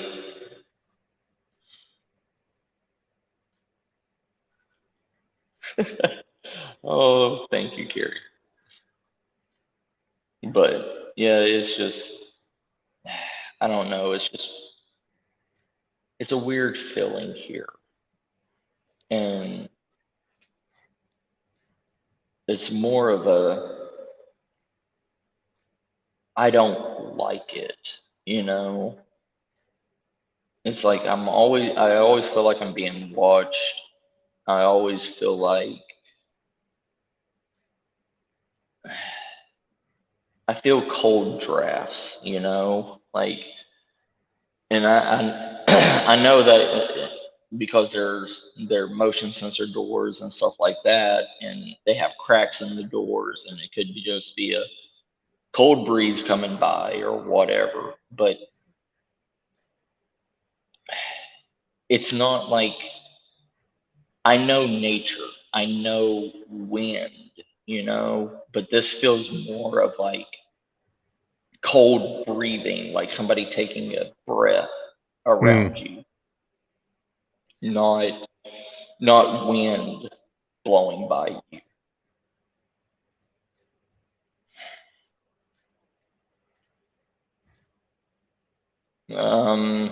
Yeah. No,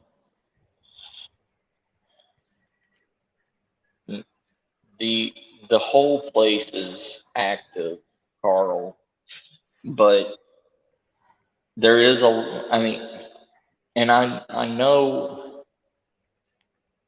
because I come from the Baptist religion because my dad and everything, right? And he always told me that areas that have flies and a lot of like flying insect activity and other kinds of insects are a sign of like bad, and down here where I am right now, there is all the time little fruit flies flying around everywhere. And they have, they have completely changed out the sewer system. They've completely changed out the drainage systems, everything. And they don't know where the fruit flies are coming from and the small gnats. And see, like, hold on, settings, camera, back,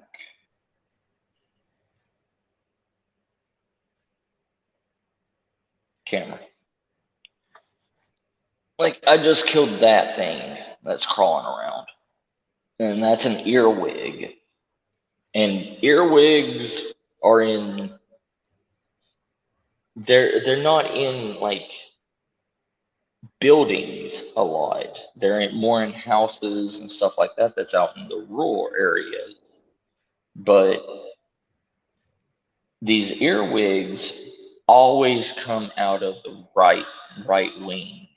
They always crawl out of the right wing.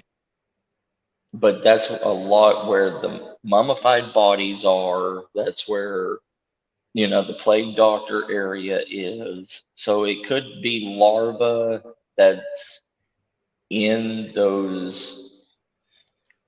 I'm looking through it in a natural aspect. It could have been larva eggs or something that's hatching out of these exhibits, and crawling around. But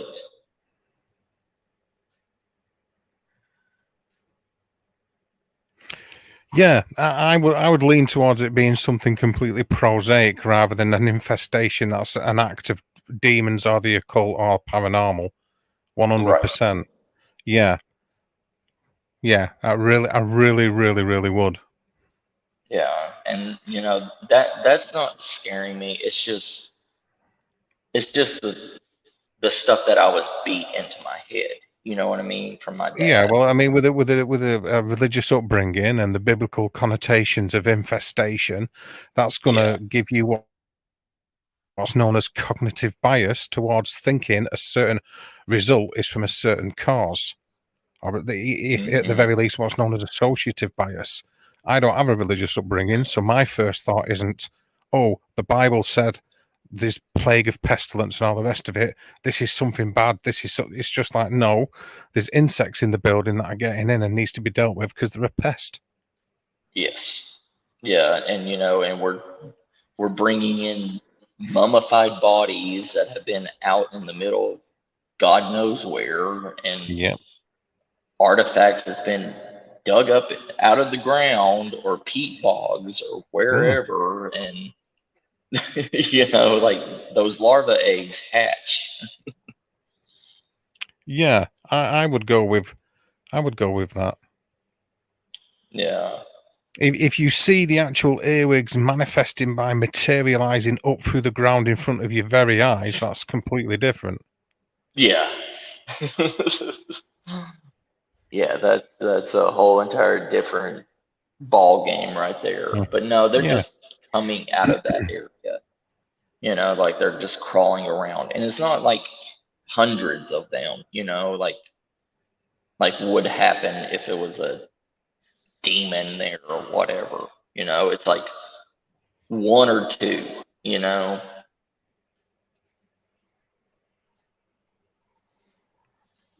on a minute. You're good, you're good. Yeah, go on. You get it. It's all right, mate. It's all right. It's all right.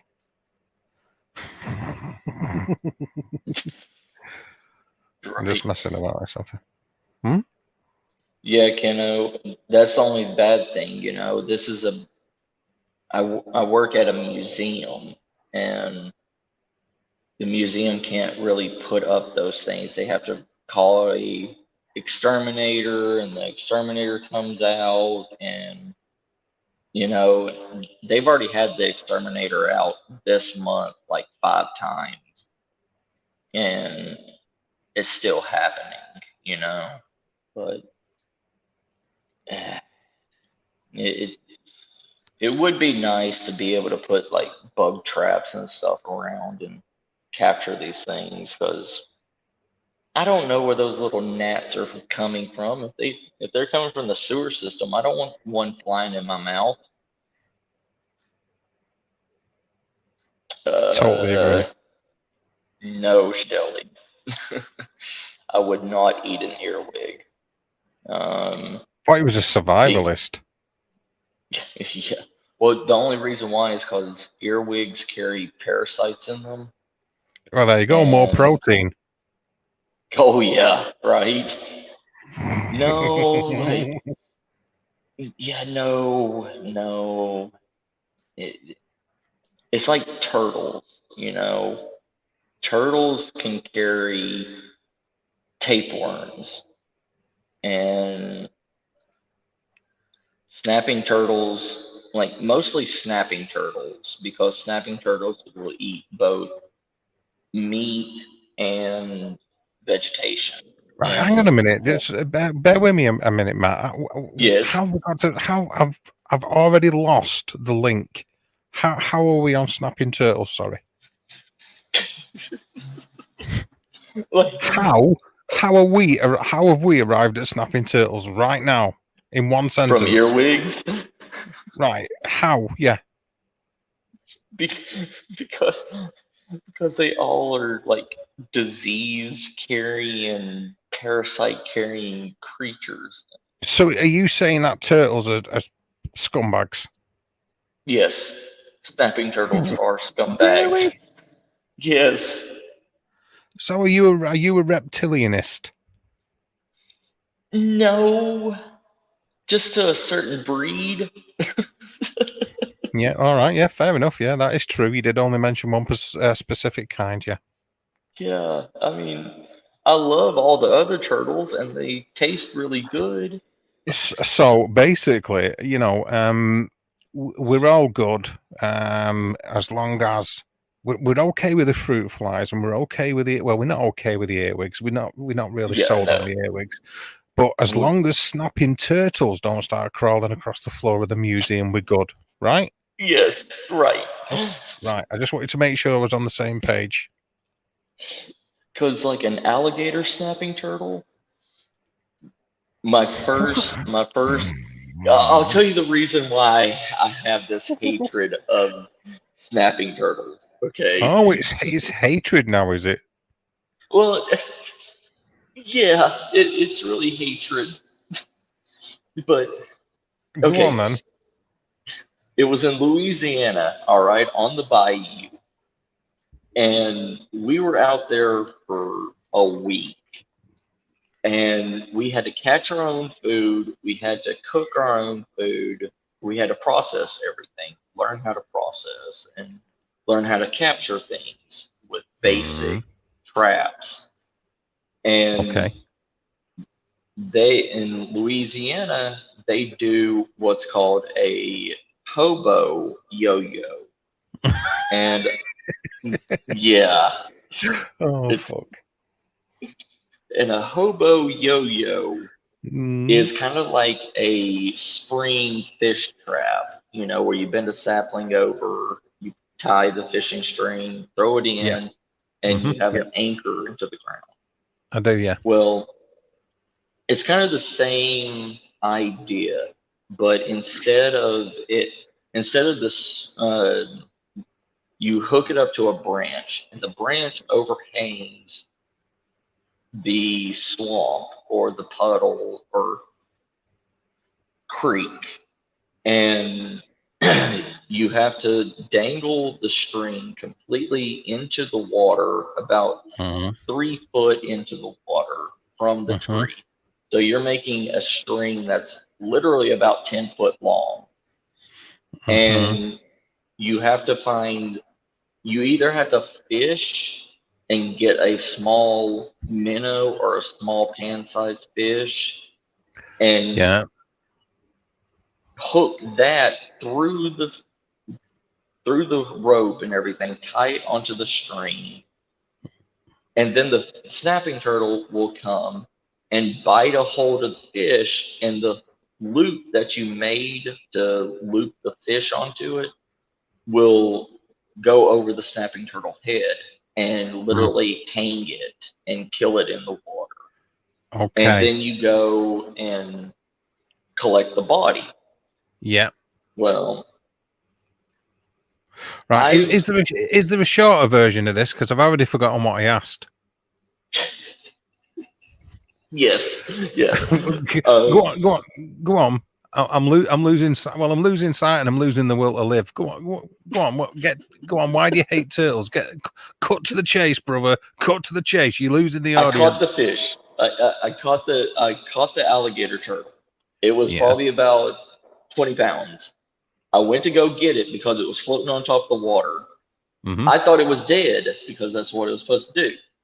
Yes. I went and I grabbed that stupid turtle, and when I brought it up and everything, it was playing dead and came around and tried to snap my freaking arm, hand off. All right. And Okay. I dropped it onto the ground, like near the bank where the water was and everything. I dropped it on the ground. I grabbed my knife. I dispatched of it by cutting its head off. And when I stepped away from the head, it still snapped again onto my boot and held onto my boot. Okay, well, a couple of points, Matthew. Yes. And you know, I'm going to play devil's advocate on this one. I mean, yes, you didn't capture it in the way that you intended, and yes, your boot got bitten. However, let's just quickly look at it from the snapping turtle's point of view here. It's a fucker. Well, apart from that, you offered it food, which it was never going to be able to get the opportunity to eat because you was going to strangle it with a noose. And when that didn't succeed, you dropped it onto the floor, which probably smashed its shell and shook its inside all over the place. And then after that, you cut its head off. And you think the problem is with the turtle? Yes. Jeez. Yes. You see, some would say that the activities that you were undertaking towards the turtle were fairly antisocial there, Matthew. They might be looked at as being a little bit hostile, you know. A little bit. Then, after all that work and everything, I brought it back.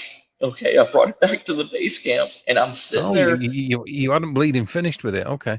No, I brought it back to base camp. I was trying to prepare it. I was trying to bust into the shell and everything to get it, to get the meat out. And I'm sitting there and I'm putting a leg in the soup and everything. I was going to have turtle soup. And I'm sure you my were, instructor came and knocked over my soup, my cooking tin, and said, "Do not eat that." And I said, "Why?" And he showed me, and there was like 50 worms coming up out of the turtle's flesh that I've just put into boiling hot water. So not only was it going to take my hand off or my boot, my toe off, it's going to give me worms too. Well, I see that face. Yes, that chose that one deliberately. That's my what the fuck do you think you're playing at face? Right. Do you know if you go out and you eat a piece of, I don't know, a fungus or something like that, and you as a result of which you get poisoned and die, that's pretty much your fault, isn't it? For so really, try to attack itself or rather try to defend itself and attack you, and then the worms kind of thing is that's just par for the course of doing it, isn't it? Surely, I mean, you can't hate snapping turtles for that. I mean, have you ever burnt yourself on a coffee? But I bet you've had another coffee, but that tried to kill you. Have you ever? If I burn myself with a coffee, I'm suing McDonald's. Yeah, there you go. No, it's the thing isn't it? It's the is it not the apple slices with the cinnamon in it that do it at McDonald's? Yeah, the molten hot it's pocket. Lava. It's fucking lava is what that is. Yes. Oh jeez. No, I know. No. What's he saying now? He said the worms are a freebie. He's right. The worms are a freebie. That's completely correct. Oh God. No. Did you pay for the worms? Yes. No, you stress. Didn't. With stress. Yeah. The trauma paid for those worms, damn it. Right. Oh jeez. But I grew up with with red striped turtles and everything like that, and they're edible. good. You I just can't wait. I can't wait until I can say those words. really. Yeah, the I grew up bit. Oh, gotcha. Yeah. But you just hit it in the back of the head Oh, this and is drop it charming. into a hot boiling. There's ladies in the side chat. Do you mind? Do you know when I do you think there's anybody out there that thinks when I grow up I want to be a Matthew? I want to kill innocent turtles too. At least I didn't say anything about rabbits. Do you know what I mean? You sound like the equivalent of a reptilian asshole. I'm sorry. He's like, oh no, I'm fine. I'm not a complete and utter savage. It's only one kind of turtle. Yes, just one. Oh, brilliant. But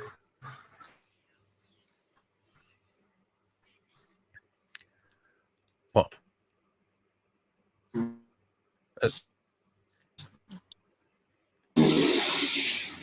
Oh, there you go. Got volume from me again. I thought you were doing the robot thing.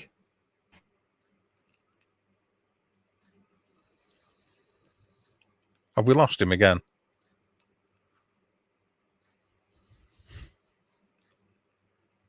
And we've lost him again. Unbelievable. What's Carl said? Did you ask the worms? What, we've gone from floppy ear rabbits with an erection to worms and alligator tails? Absolutely. Sorry? Who do you think you are talking on your own stream? What did you say?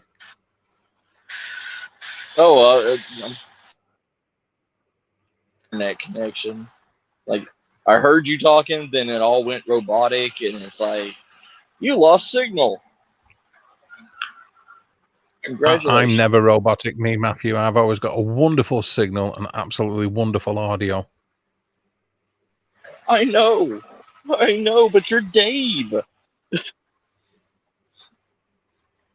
I don't have any of that. I'm sorry about that. You too could have crappy audio.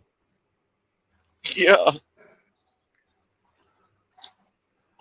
To be honest, Carrie, usually the conversations flick even more bizarrely than that. We've stayed quite disciplined today, I think.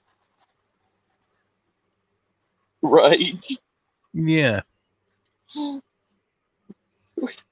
We when Dave comes up here, we lose all track of everything. Well, it's kind of the same on my live streams, though, isn't it? Really, when you come up on mine, so all I'm doing is returning the favor, really. I know. Yeah, if you're going to fuck up my live streams, I'm going to fuck up yours. But it's welcomed on my stream. Oh yeah. Oh, because my channel's really serious, isn't it? You know. Oh yeah.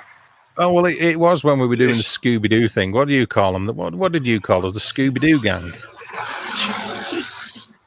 The Scooby Doo bunch. You called us the Scooby Doo bunch. And their ringleaders. Yeah, the Scooby Doo bunch. Unbelievable. And you're the magnificent Freddy Fodder. I can't stand that bastard.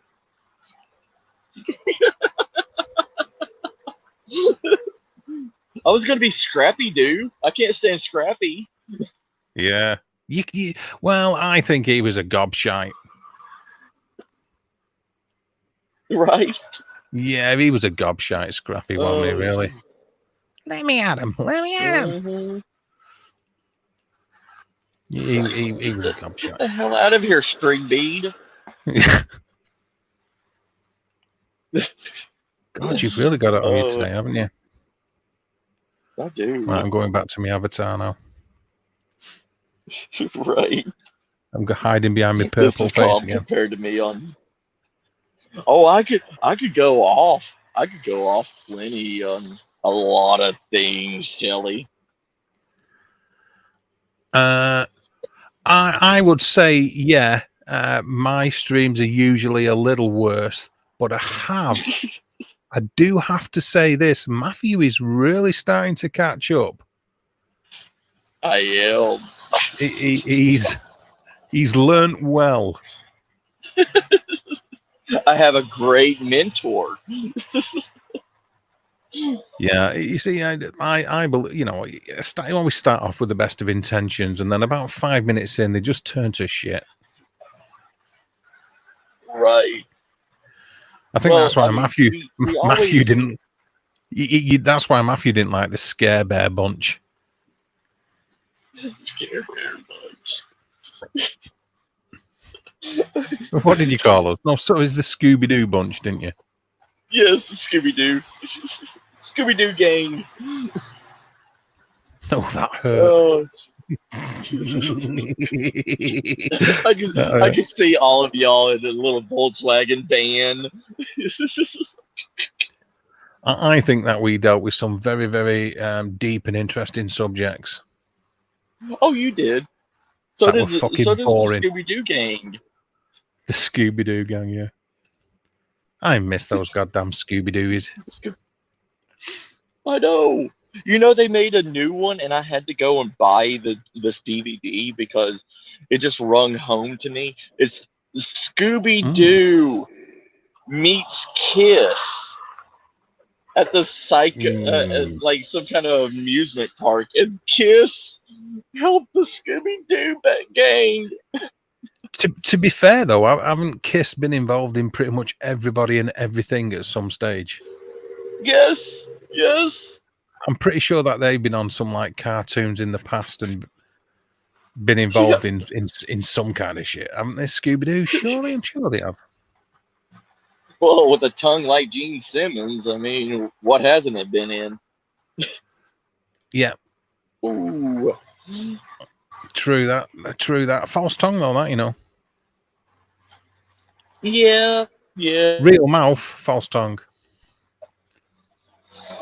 Did he like, you know, suck it out of a, you know, cow's asshole or something? All right, see you later, Roslander. Take it easy, man.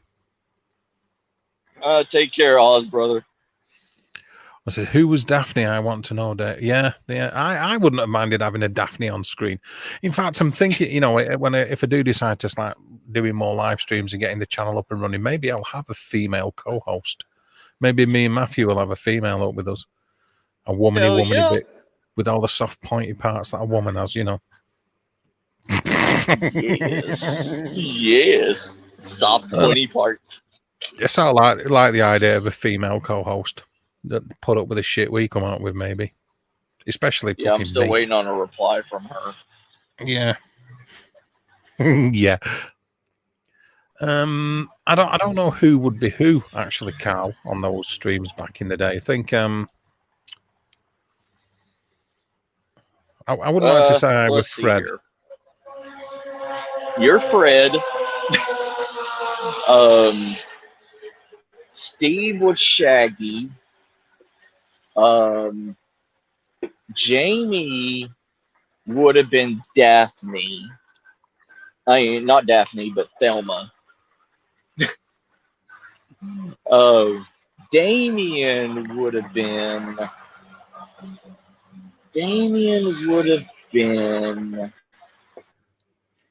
There's not too many characters left, Matthew. Would have been Scooby. Well, because I would say that I would have said that would have been more likely to be Steve who would have been Scooby, because every time you asked him a question, he was like, I don't know. No, it's Shaggy, because Shaggy was just as. Yes. And also, Steve's hair matches Shaggy's. I think that depends on which particular era, because sometimes it just looks like a toilet brush. Right. Well, didn't Shaggy look like a toilet brush? I don't know. I think Shaggy was rocking a unique kind of look that people weren't ready for. What, the fishbowl hair?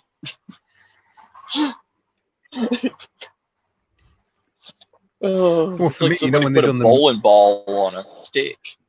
when they done that when they done the movies and they got that guy, was he out of Scream or something? I forget what he was out of. But the guy who Yeah. played Shaggy, he's like, the hair was all wrong, man. You know, I don't know. I don't think it was a good characterization, that one. I thought he was the guy. No. I thought he was the guy from Mallrats, but I was like, no, it's not. From what? From what? From Mallrats, Jay and Silent Bob, you know.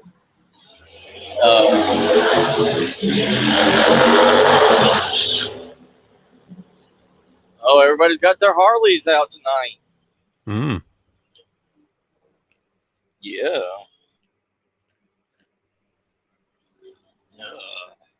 A bush ranger. But wait, what? A Carl. bush ranger. What's a bush ranger?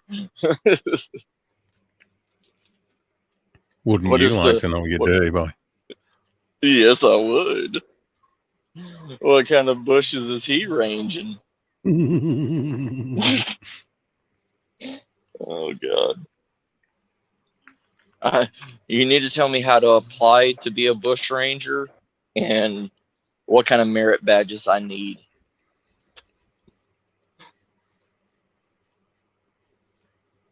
Yeah, I'm still not happy about being Fred.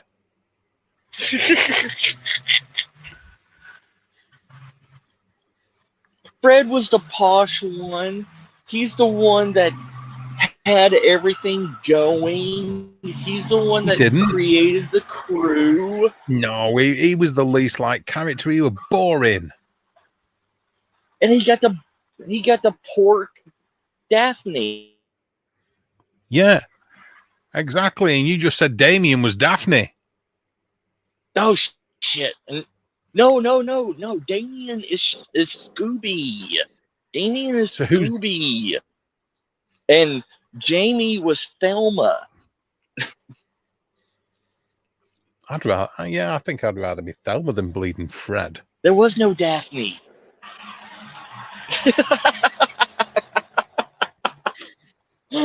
Well, without what you're laughing at now. You could rock that skirt. You could rock that skirt and that turtleneck. I think I could pull it off, yeah. But if you excuse the terminology. Yeah. Because Steve and Damien were both so quiet, and when y'all asked them questions, they were like, "What?" Like the kid in the class that fell asleep during science, and they call on that person, like, "Huh?" Well, I think to be fair, I think maybe me and Jamie were more outspoken than them two and done more research, quite frankly. Well, yeah, that's why you're Fred and Thelma, because Fred and Thelma, even though Fred was a twat, he participated fully. He was the one that led the charge, and Thelma was the one that was like, "Hold on, let me bring out my lab." And so Right. you were the leader, right, with your ass off. If people were ever told or asked rather who their favorite character was in Scooby-Doo, not one single person is going to say Fred, apart from you, who, and you're lying when you say it as well. But apart from you, just to justify what you said. No, wait, let me finish. Because if you ask anybody with any kind of common sense and intelligence and any kind of sense of humor whatsoever, they're going to say either Shaggy or Scooby, because everybody else is shite. See, I didn't like Scooby and Shaggy. I hated them because Oh, that explains a lot. yeah, like I hated Shaggy and Scooby. Hold on, there was a comment put here. Look at that.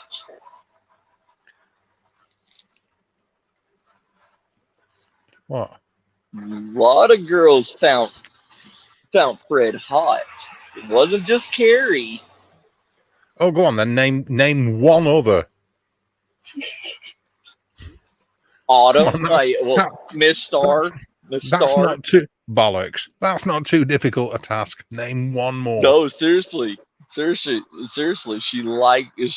really liked Fred. Because she always thought he had money.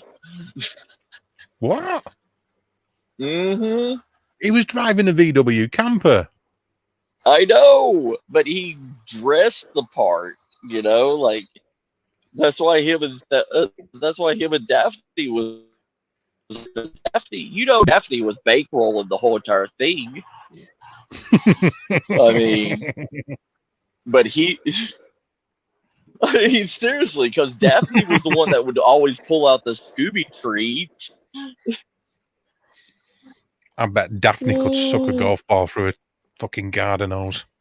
Oh man, she after the Scooby gang broke up and everything, Daphne, went to Hustler. Let me tell you something. That Daphne could eat a tomato through a tennis racket. Yes, sir. That is true. That girl had some skills. She had plenty of skills. I don't know, man. I think Daphne was one that was like, no, don't touch me. I got a headache or any of that stuff. But I bet you anything, Thelma was the queen in the sheets. Do you reckon? Yeah.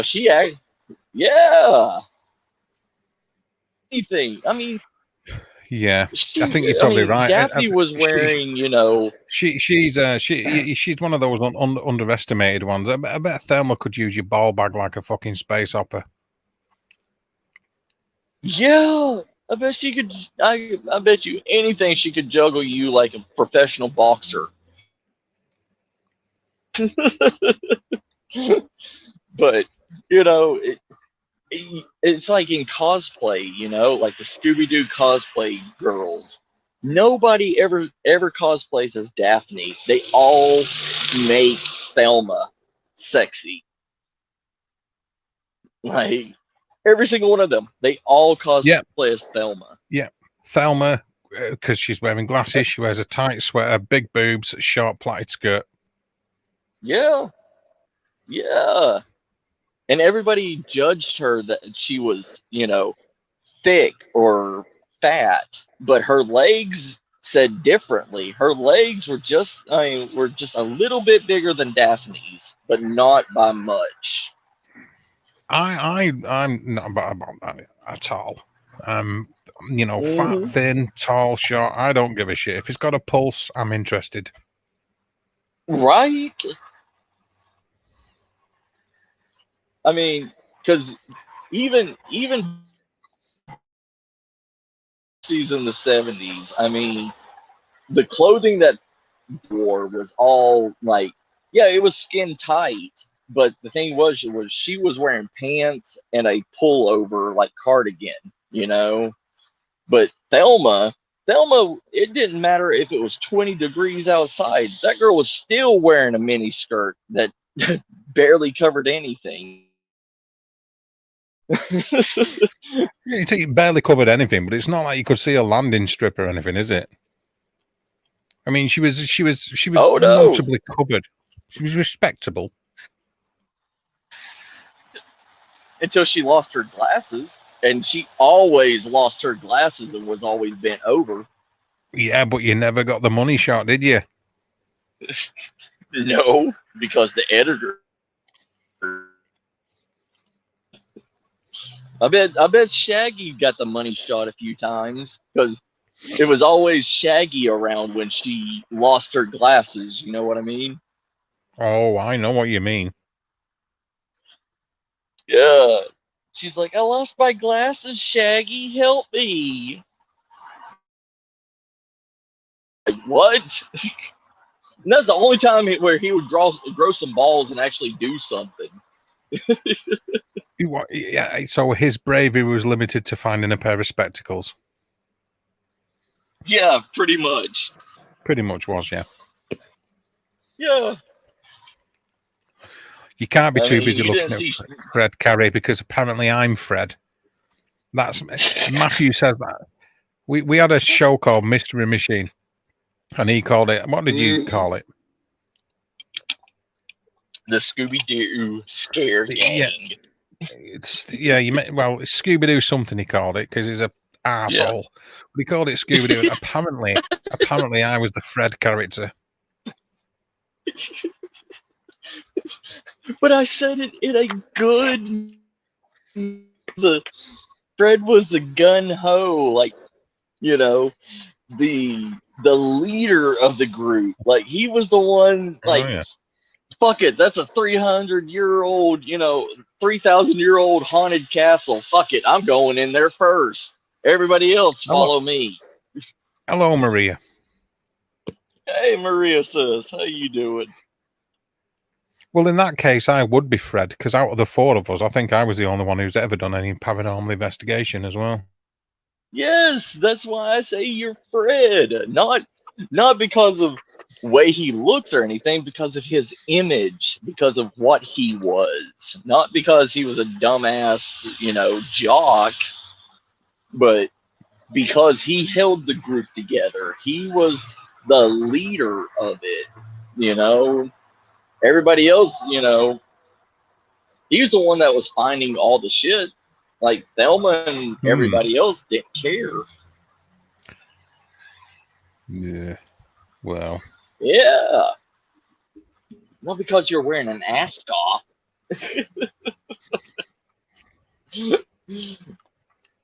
See, I got respect for you, big brother.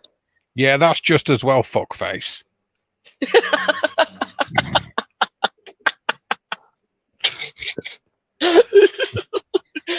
Could y'all imagine me and Dave was sitting at the table?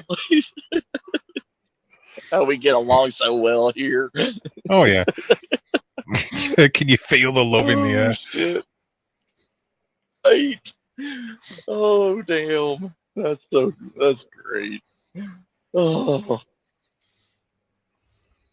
But we would get shit done, me and Dave. And not me. I don't do the paranormal anymore, Matthew. Oh, yeah. I forgot about that. You retired. You forgot about that, didn't you? Yeah. I don't do that. Yeah. And I shave too many Sasquatches anymore. I don't believe in them. Yeah. Those days are gone for me. Yeah. I don't trust trans-dimensional, voyeurs that look in your windows. Just here on a damn 3-day holiday and disappear. Oh, there you go. Oh, thanks, Maria.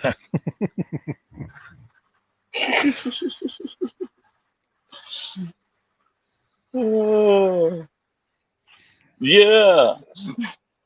Never say never though, because you don't know when all the equipment. Oh, no, I'll rephrase that. No, I'll leave it. You don't know when all the equipment's going to come back out and get dusted off. I was charging everything only a few days ago, actually. All the night vision gear. Well, it's some of the night vision gears, multiple camera DVR, CCTV type stuff. So that's plugged into the mains. But all the handheld and locked off cameras, the handy cams, the night vision cameras, we're charging all the batteries on them and spirit boxes and all that kind of thing. So who knows? Nice. But I was only charging them so that if you don't charge them, the batteries die, don't they? They get fucked. Sir. So. Yep. Well, I suppose never say never. We'll see what happens. You could always investigate somebody's asshole. Well, I'm not a See what comes out. I'm not a proctologist, Matthew, but I know an arsehole when I see one, and I've seen plenty in this field, trust me. Yes, sir. Yeah, Maria, yeah. I don't do Bigfoot no more. No, don't do any cryptids no more. It's all Yeah. shit. It's all shit. Yeah, It's all shit. right. Ain't none of that real. Do you know where I've gone with it? It's like the more fashionable, if you like, it's become, or the more people have taken it as to be not to be viewed as weird. Because at one time, if you investigated the paranormal or believed in the paranormal, you were classed as being weird. Right. Now, mostly people don't think like that because of the exposure it gets on TV and everything else. And Yeah. now, because so many people are into it, and quite frankly, so many people absolutely believe in it and don't understand the human condition whatsoever, but they believe in it anyway. I Yeah. find myself analysing people more. Now, when I was younger, I did a degree in psychology at university.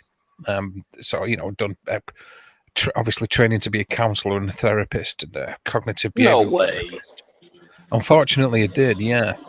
And I find myself now, and this is years after I've done it, is Right. analysing people in the paranormal more than the paranormal itself.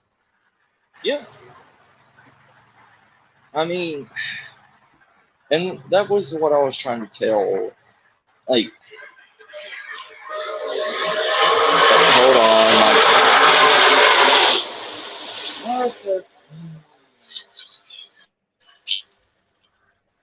Hold on. My signals going in and out again.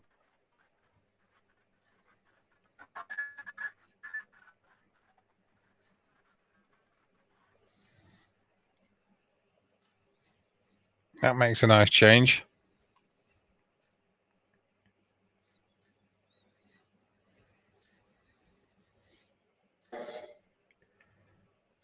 I heard a noise, so I think you've still got a signal.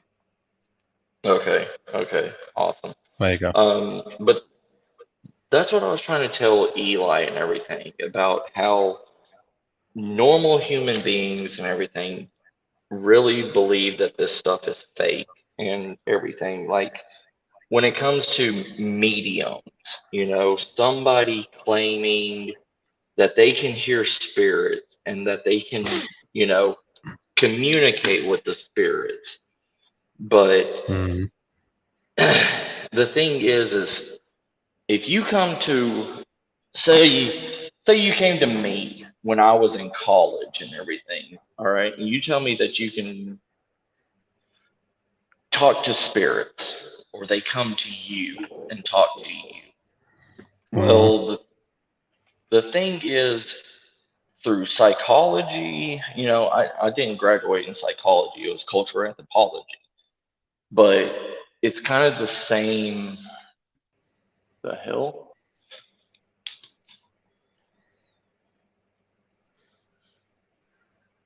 The police just came by again with their lights flashing. But they left. So weird. Anyway, but if you came and told me all that stuff, and I say, okay, well then tell me something specific from that person. I'm talking about give me a name, give me a recent event that happened, something that was literally recorded in history that they would tell you. And these people cannot do it. They're like, I don't know who this person is. They're not telling me the name. They're not telling me what time period they're from. They're not telling me the last known date that they were alive. But you're telling me that you're talking to a spirit. The spirit is talking to you.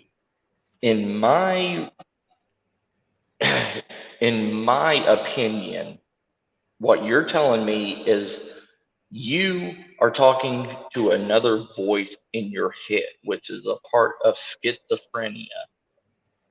That is not a spirit. That is schizophrenia telling you something else, from my opinion. And I'm not a part of psychology or anything, but that's what I claim. You know what I mean? Yeah. And they're like, but they're like, oh no, we have to do this, we have to do that. We can't just call somebody on, you know, the ghost hotline and have them come and talk to you, because you know how many people it has the same name or whatever. Yes, I understand that. I understand there's 5 million John Does or 3,000 John Stewarts, you know. But the thing is you could communicate with the spirit, and you can say, John Smith, the great grandfather or the father of my grandfather, which, if you were John Smith and you were the great grandfather of my grandfather, which is, I mean, if you were the father of my grandfather and I gave you the name of my grandfather, they would know who that is and come to you. You know, that should be enough where that spirit would be able to come to you. But then they give you an excuse saying, I can't do that. I'm trying to contact this person, but maybe they've crossed over. Maybe they done this, you know. And that is still, not everybody has crossed over. Not everybody, if everybody crossed over, why is there so many spirits out there? You know what I mean? Well, the other one, which is usually thrown about quite a lot, is if they can't contact somebody who you want them to contact, if you like, is for them to say, well, I can't help who comes through. If they're going to come through, they're going to come through. So anybody Right. can come through. Well, it's like, well, that doesn't help me at all, because you could be mentioning anything. As far as the schizophrenia type of things are concerned, it's more what they call it's like a schizophreniform disorder. Which is like having symptoms. It's like it's not strictly a mental disorder, but it is sort of like symptoms of schizophrenia, which are there for a portion of time, but they're not there for all the symptoms that somebody gets when they suffer schizophrenia. They usually need to have it for 6 months continuously to be diagnosed as having schizophrenic or multiple personality disorder. So schizophreniform disorder is something which is more transient. So it might only last a couple of hours, it might only last a couple of minutes, but they'll take on board those characteristics of somebody who does suffer from schizophrenia or multiple personality disorder. So not schizophrenic per se, but transient ischemic episodes of showing them type of symptoms that would lead you to think they were schizophrenic. Do you understand what I'm saying? Yeah. But trying to say that to any of them, trying to go on a realistic scale as how normal people see them. If you tell them that, they will throw acid on you and literally Excuse me. chase you with pitchforks. You know? Yeah. I'm okay with Yeah. that, Matt, because I'm okay with anybody thinking and feeling they can do whatever they think. That's fine. I haven't got an issue with that. That's okay. But Yeah. I am more than capable of debunking every single person who makes those claims. Right. And that's why I went quiet, so you could literally explain that, because I didn't know how to go in depth in that. You know, I knew there was another form of schizophrenia, but not true schizophrenic, you know, like, because it seems like every person that is a medium or whatever that they claim to be have those momentary, you know, voices that Mhm. happen. And the more and more that I see it, the more and more that they can't claim any of this stuff that they're talking about. And it's the same thing with. There's more than just hearing voices. What would constitute having schizophrenia, though? It's a collective set of symptoms and that make up a disorder, rather than just that. Do you know what I mean? So that alone wouldn't suggest that somebody's schizophrenic. But I know what you're saying. Yeah, but it's like, give me a date, give me something that person recollects with. But it's like how they talk on spirit boxes and stuff. They're asking all these questions to these spirits that none of them even know what the fuck that they're using. And they're expecting this spirit to give a date, a time, where they are, all this stuff, and expect a radio to give them a full rundown. And that's what I'm trying to get from that individual that claims the exact same thing. Like, you are a living, breathing spirit box, and you're doing the exact same thing as a piece of fucking electronics can do, which is nothing. You know what I mean? Like, Well, what I think you need to do is I think you need to experiment more on your own rather than watching YouTube. right. Because to be quite frank, you've surrounded yourself with people that are on YouTube that a lot of them make sensationalist claims. A lot of them want to entertain people, and that's not necessarily exactly what goes on during a paranormal investigation. And a lot of people aren't going to like me for saying it, but it's true, right? Right. It is true. Now, somebody who's got, should we say, an ability to be clairsentient, clairaudient, clairvoyant, whatever you want, is completely different than somebody making claims to be a medium. Okay? Yeah. It's a completely different kind of thing. But people don't make that distinction anymore. There's lots of other things within the paranormal people don't make a distinction about, which is convenient and suits their narrative. But if you base what you've seen on, as things stand at the minute, your own limited experience in paranormal investigation, because it's not something you've centered yourself on, and the only other exposure you've had to it is what you've seen people doing on YouTube, you're not really in a position to make any kind of true judgment on it, Matt, because unfortunately YouTube's full of bullshitters. Yeah. It's just, I hunt cryptids, that's my thing. And but I've had these experiences. I've had questionable experiences, and I guess I came to YouTube more because I wanted to know the answer. You know what I mean? Like, YouTube isn't the place for it, Matt. right. YouTube isn't the place for it. Mainstream media isn't the place for it. TV shows aren't the place for finding the truth. You're not going to find any of it there. Yeah. Yeah, I tried. I've tried with,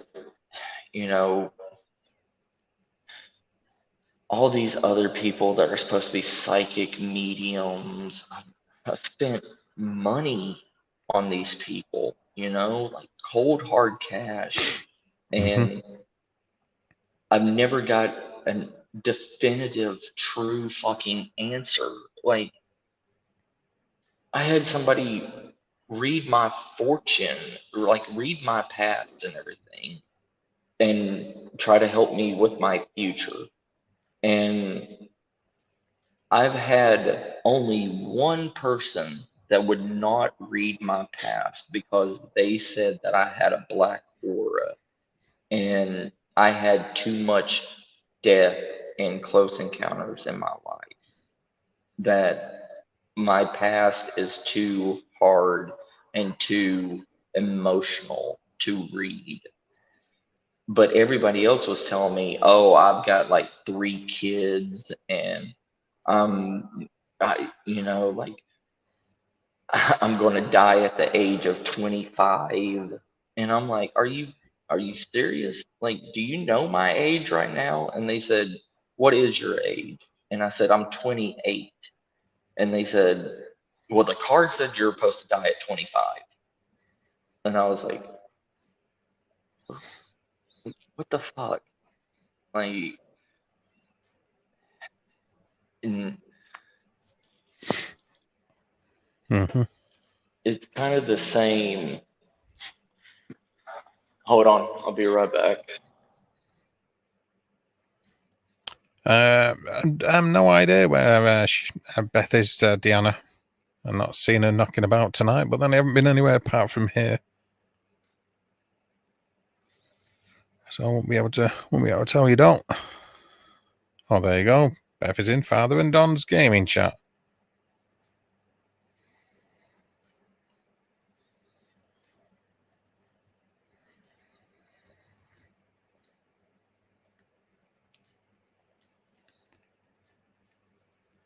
Father and son. Oh, that does make a little bit more sense. I don't even know who they are, but there you go. Dana, that's where Beth is.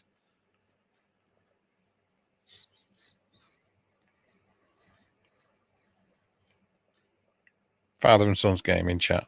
So now you know.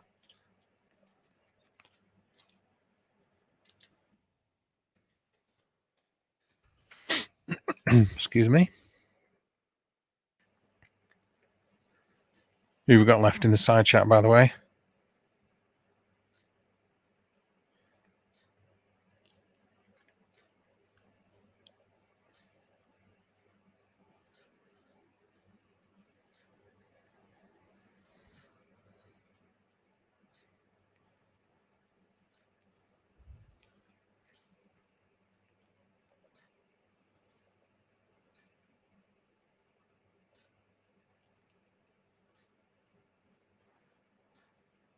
So Shelley, Carl. I think Tammy's fell asleep. Can't say I blame her. Find it, Mike. So you're Mike.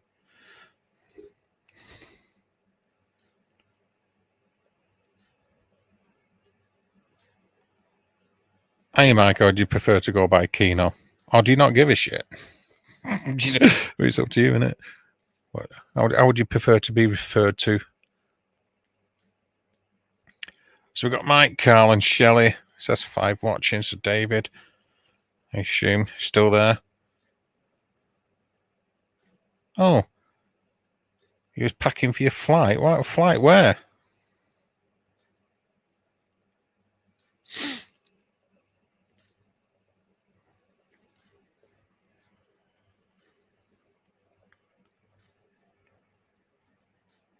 Where are you off to, Tammy? Thank God, a lot worse than that. Yeah. You and me both. Yeah, I can relate to that one. Where are you going, Tammy? Where is it that you're off to? Or is it a secret?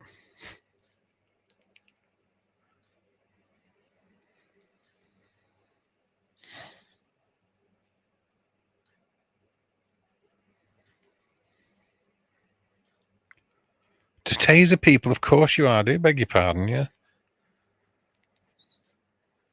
You know, for a second, I'm miles away, getting tired. But he said he was off, like, packing for a flight. I genuinely thought you were going somewhere then.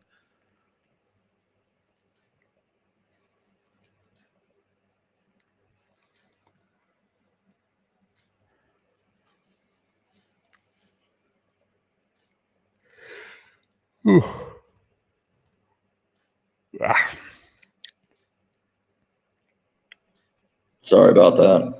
No, you're okay. My Bluetooth gave out. It's okay. There's no worries, mate. I'll have to scoot in a minute anyway. It's getting late here. You're good, brother. You're good. Yeah, I'm going to end it too because it seems like a lot of people has gone live now. But they always do. They always do. That's the other reason. Yeah. That's the other reason I don't bother so much, Matt. You know, all these people that claim to be your friends will go live at the same time as you and drag all your viewers away. You know. I don't care. Yeah, even though they're live fucking 7 nights a week, they'll still go live when you're live. You know, they're your friends. You know. Yeah. Hello, Cassie. How are you doing? Hey, Cassie, sis. It's okay, Cassie. Yeah, we've been on for like almost 7 hours, so Cassie's boring been dying people, her here. boring people all night, Cassie. Yes. But yeah, it's just, I mean, you know, I've tried so hard to find the answers, you know, and there's just nothing that can help me. And that's why I was, you know, that's why me and you guys are so close, because you've helped me more than other people, you know. You see, I'm not going to bullshit you, Matthew. Right? I'm not. Yeah. I'm not one of those people who bullshit you. Right? Thank you. Especially about things like this. But Yeah. the places you were looking are the places where a lot of people look, which is in the mainstream media, like I say, on TV, on social media. Right. They're not the places for the answers. They're the places where people want to be to entertain or to be noticed. Yeah. You're not going to find them there, brother. That's not where the answers are. I know. I thought it was. I thought it was because of technology now, and I thought at least a few, a few would have the answers, because I mean, it's like me. I don't have all the answers for cryptids, but I've been doing it enough that I know that they're not some trans-dimensional fucking,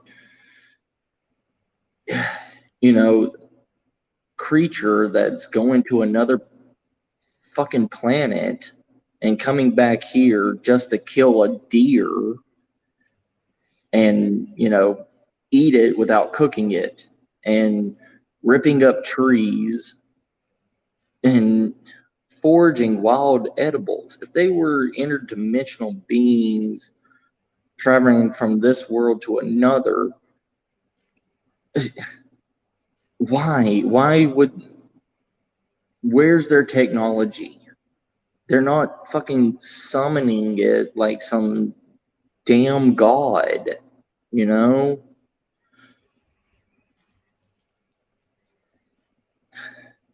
It's like they don't realize biology. They don't realize. The cryptozoology, the field of Hey, cryptozoology and paranormal isn't full of people that have any training, for the most part, in anything. yeah, Right? They don't have any skill set apart from being a fan of it, and in most cases being a believer of it, no matter what, before they've even gone out to get any evidence, and they've just got an interest in it. They're hobbyists. right. There isn't any qualifications. So, you know, it's like I said before, you know, I've been to university, I've done psychology, I've done other, you know, I've got qualifications of photography and videography.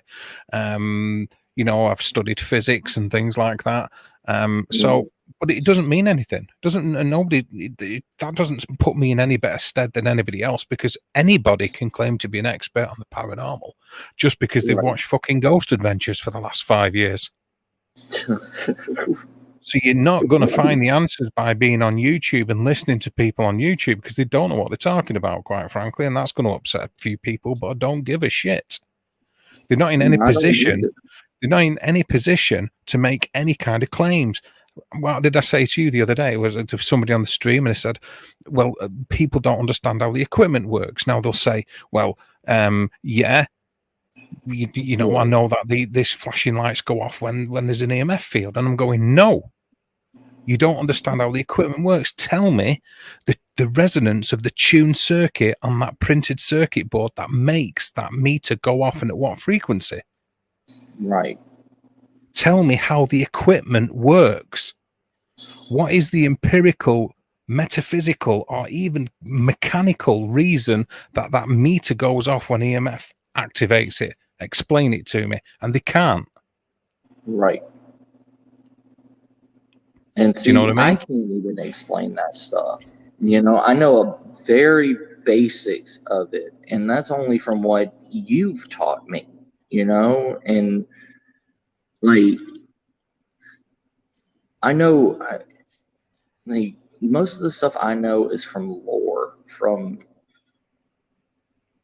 even with all the stuff with the paranormal and everything is hours and hours and hours of reading books and reading accounts and all this stuff. And I'm talking about century old books that they didn't have this bullshit modern technology or anything. And Well, Matthew, right? I've got to interrupt because it's not about the technology; it's about the people using it. Right.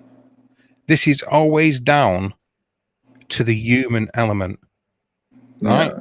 Because you're going to get people that are going to outright believe no matter what, and they won't listen to what I'm saying, or people like me. They won't accept what I'm saying, or people like me, because it goes against their belief. Okay. Now, when you have belief, right, you don't have disparity away from facts. And because of that, you don't need evidence because you have a belief. Right. So you don't need to question that because you outright believe. And it's not about belief, is it? If it's about belief, then, you know, by the very definition of believing in something suggests faith. And if you've got faith, you don't need facts again. So what you end up with is anything factual becomes irrelevant. Right. Do you know what I mean? And actually, Cassie, I don't think you're off topic. I think talking about your hair color is more important and more interesting than the paranormal to me at the minute. Yes. Do you know what I mean? Yeah. I'll be honest with you, because it's you know, it's real. Yes. And that's what I was going to say. I was going to, after you got done, I was going to be like, so Deanna has pink and red hair. Yeah. Oh, wait. Oh, no, wait. Cassie has pink and red hair, and Deanna has purple hair. There you go. Okay, I got confused for a second. Yeah. Either way, it's a good mix. You know, and it's like this, you know, the way I see it is if anybody is insulted by my words, then that means that what I'm saying is true. Yeah. You know, if you can explain to me how your hypothalamus interacts with your amygdala in your brain, then I will listen to when people say, I don't know what it is, but I know it's there. Did you just cuss me, sir? Do you know what I mean? Yeah, that's my answer to that. Did you just cuss me? What the hell came out of your mouth?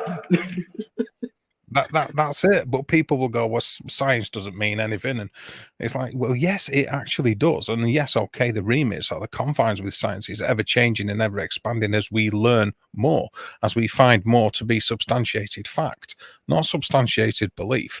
Belief comes first as a hypothesis. That hypothesis is then worked upon within a controlled studied group, whereas then we get a result which we would put forward as being fact. And when something becomes factual, you no longer believe, you know, have to believe, and you no longer need faith, which is what I said earlier.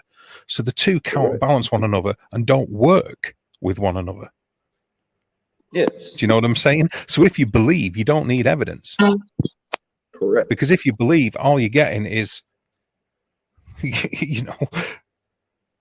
And also, like with belief, people exaggerate with belief.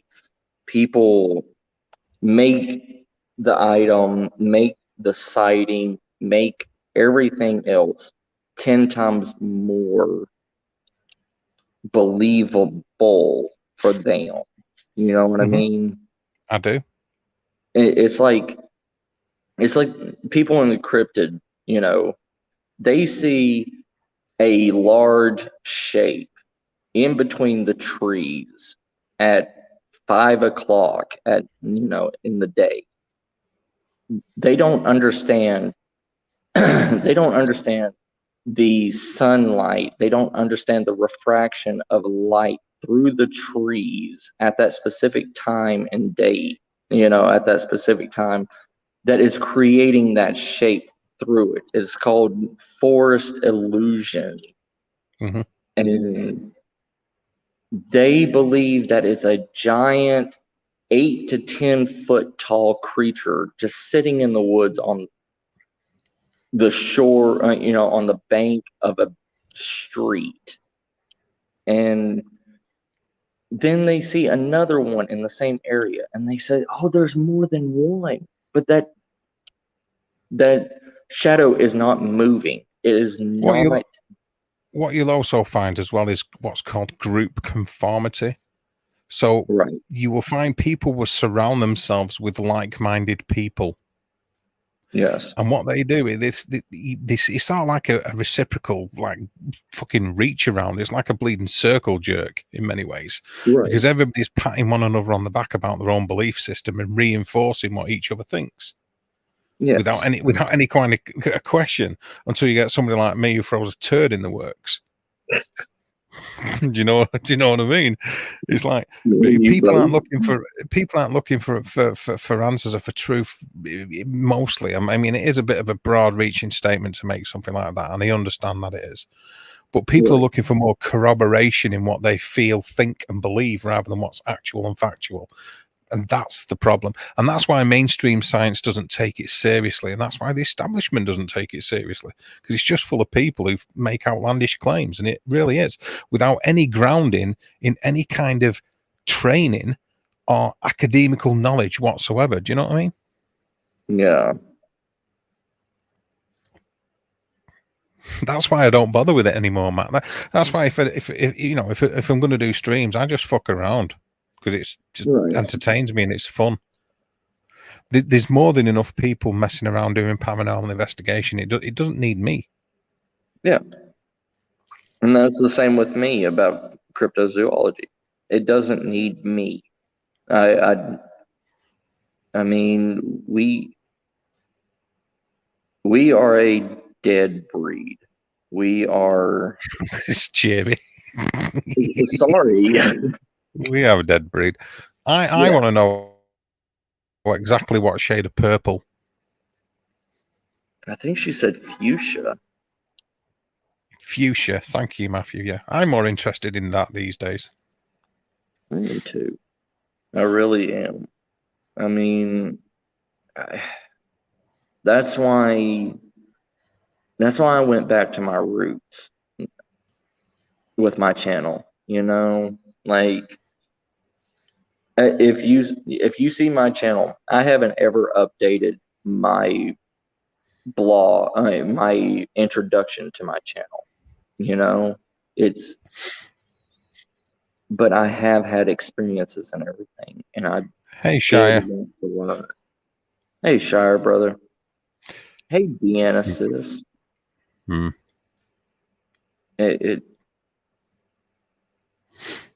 I came up here, I wanted to, fuchsia. Well, I'm going to update my channel. You see that? There you go. That's why I'm wearing a purple outfit on that picture, because I knew that Cassie and Deanna were going to dye their hair.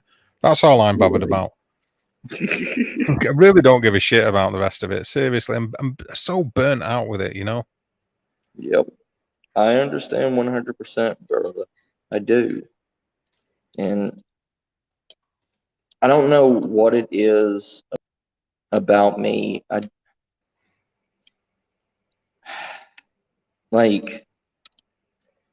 mean, you've had the experience, you've had the years.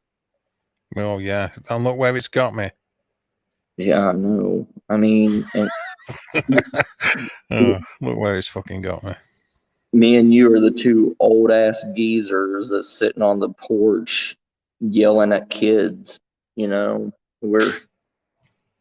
But it's like something just keeps drawing me back to try to find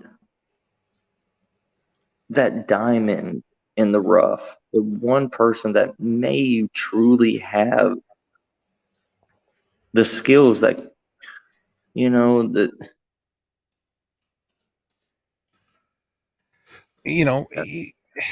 All you can do is whatever you think's right, isn't it? I mean, Yeah. I despite people's words, I see people's actions. Right. And despite, especially on a medium like this, where if you don't talk to people, you see, you'll read the words as they type. But that still says a lot to me. That still says a lot. And and dependent upon what their response is to, tells me even more, obviously. Yeah. So if I see people respond defensively to a comment, I think I'm right. Or at least have triggered a response. So, and you see, there's actions in people's words, even though they're saying his actions are stronger than words. Well, the two aren't mutually exclusive, dearies. You know what I mean? So, yeah. I don't know. I am a normal person. I don't claim to be anything, but I'm not open to bullshit. That's the one thing. I don't want bullshit in my life. And it's so fucking hard. It's so fucking misleading. And I'm a happy person. I'm a family person, I would say this, Matt, right? Where do you think that the best place to find factual information is on a platform made for entertainment? No. I know it in the back of my mind, It's just, it's actually like, I hate saying it, but I learned so much and had so many questions being in Louisiana with my ex, like the things I saw out there, and nobody can answer it. Nobody, except for one person.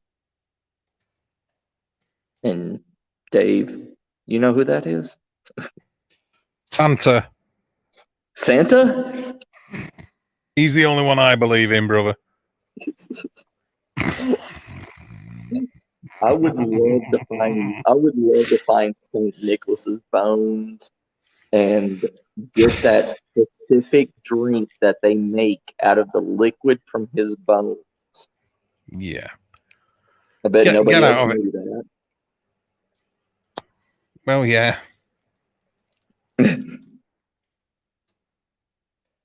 I would take that.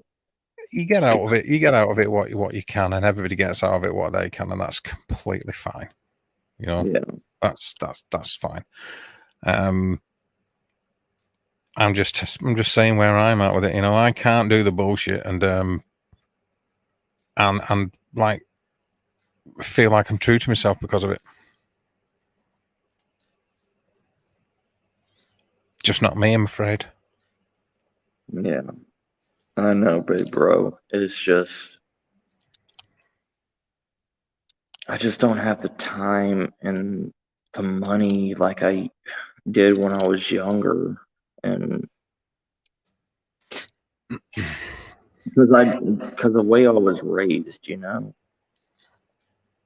but it made me stop questioning a lot of shit and not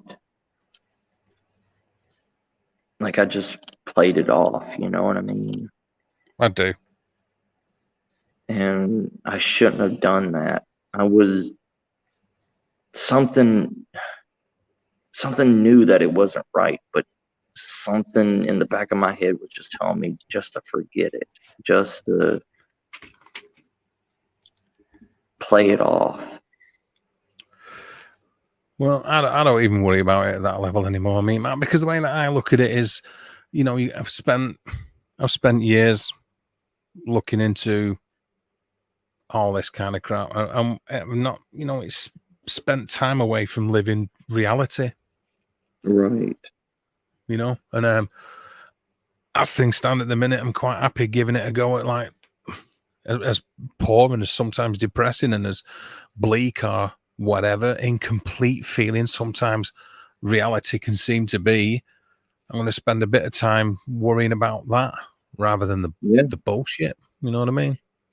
Yeah. Yeah, I truly understand on that. And we've had how many conversations about my bullshit fears, and you've had to snap me out of it. About 512,618 Just a little bit, right? This week. Love you, Tammy. I love you, Cassie, sis.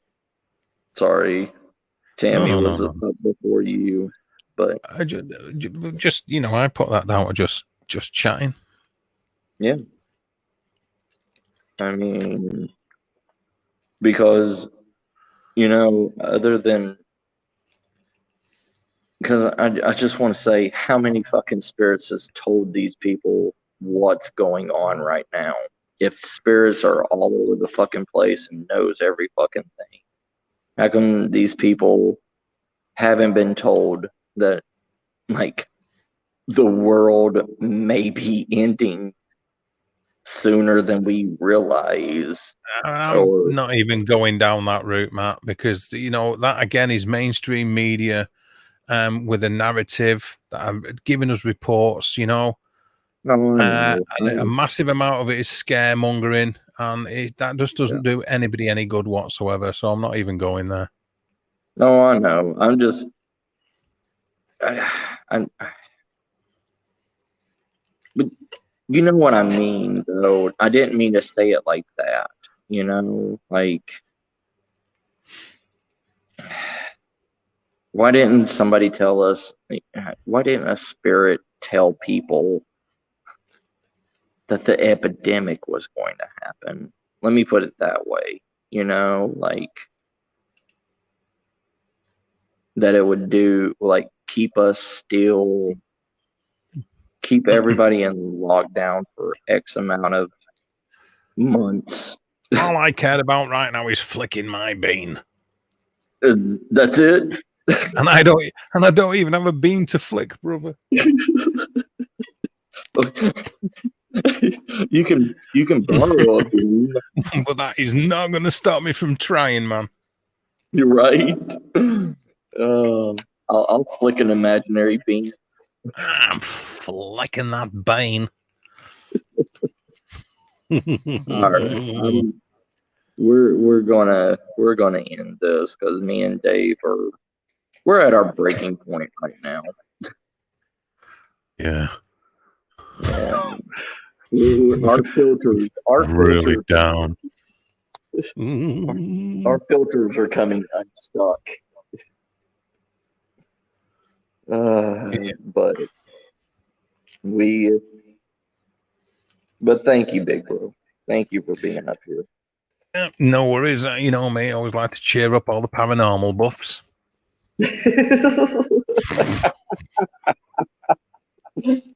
Right. But oh yeah, I always like to cheer everybody up. You bunch of fruitcakes. You wonderful caramel crusted barrel of baboons. Yeah. You rabid skunks. I love y'all. Yeah. You know, I feel really accomplished now. I've stirred up a load of shit. I'm gonna sleep really, really well. I know. You're gonna grab your bunny baklava. Oh yeah. None of it's real. Oh dear. Mm, Yeah, no worries, Matt. Thanks for having me up here, brother. always, big bro. You're always welcome up here.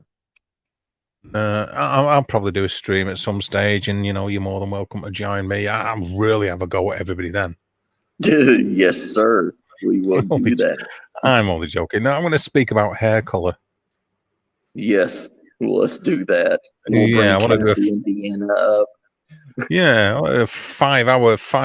It's too late. I already saw it, Deanna. You can remove the message, but I've already read it. I already saw it, so too late. We will And flip each other's beans. You too, Susan. Take it easy. Yes. You were too slow on that one, Deanna. I saw it. Yeah. All right, family. I love you all. Y'all take care. Yeah. I'm sort of partially okay with you all. You're not bad. You're right. Except for Carl. Yeah, some of you are okay. Some of you are just nuts. Yes. All right. Cheers, everybody, for being on Matt's stream. We appreciate it. And thanks for listening. You're all a good bunch of eggs. Thank you. Yes. Take care. See you later, guys. Everyone. See you later, brother. Bye, big bro. Take care, big bro. Love you. Love you, man. Bye-bye. Love you. Bye. All right, everybody. I love you all. Y'all take care. You shagadelic sea monkeys. But y'all take care. I love y'all. And y'all just stay true to each other. Just stay the way y'all are. Don't ever change. Okay. I love y'all. Tammy, you report here at 9 a.m. sharp. All right. I love y'all. Y'all take care, family. Bye.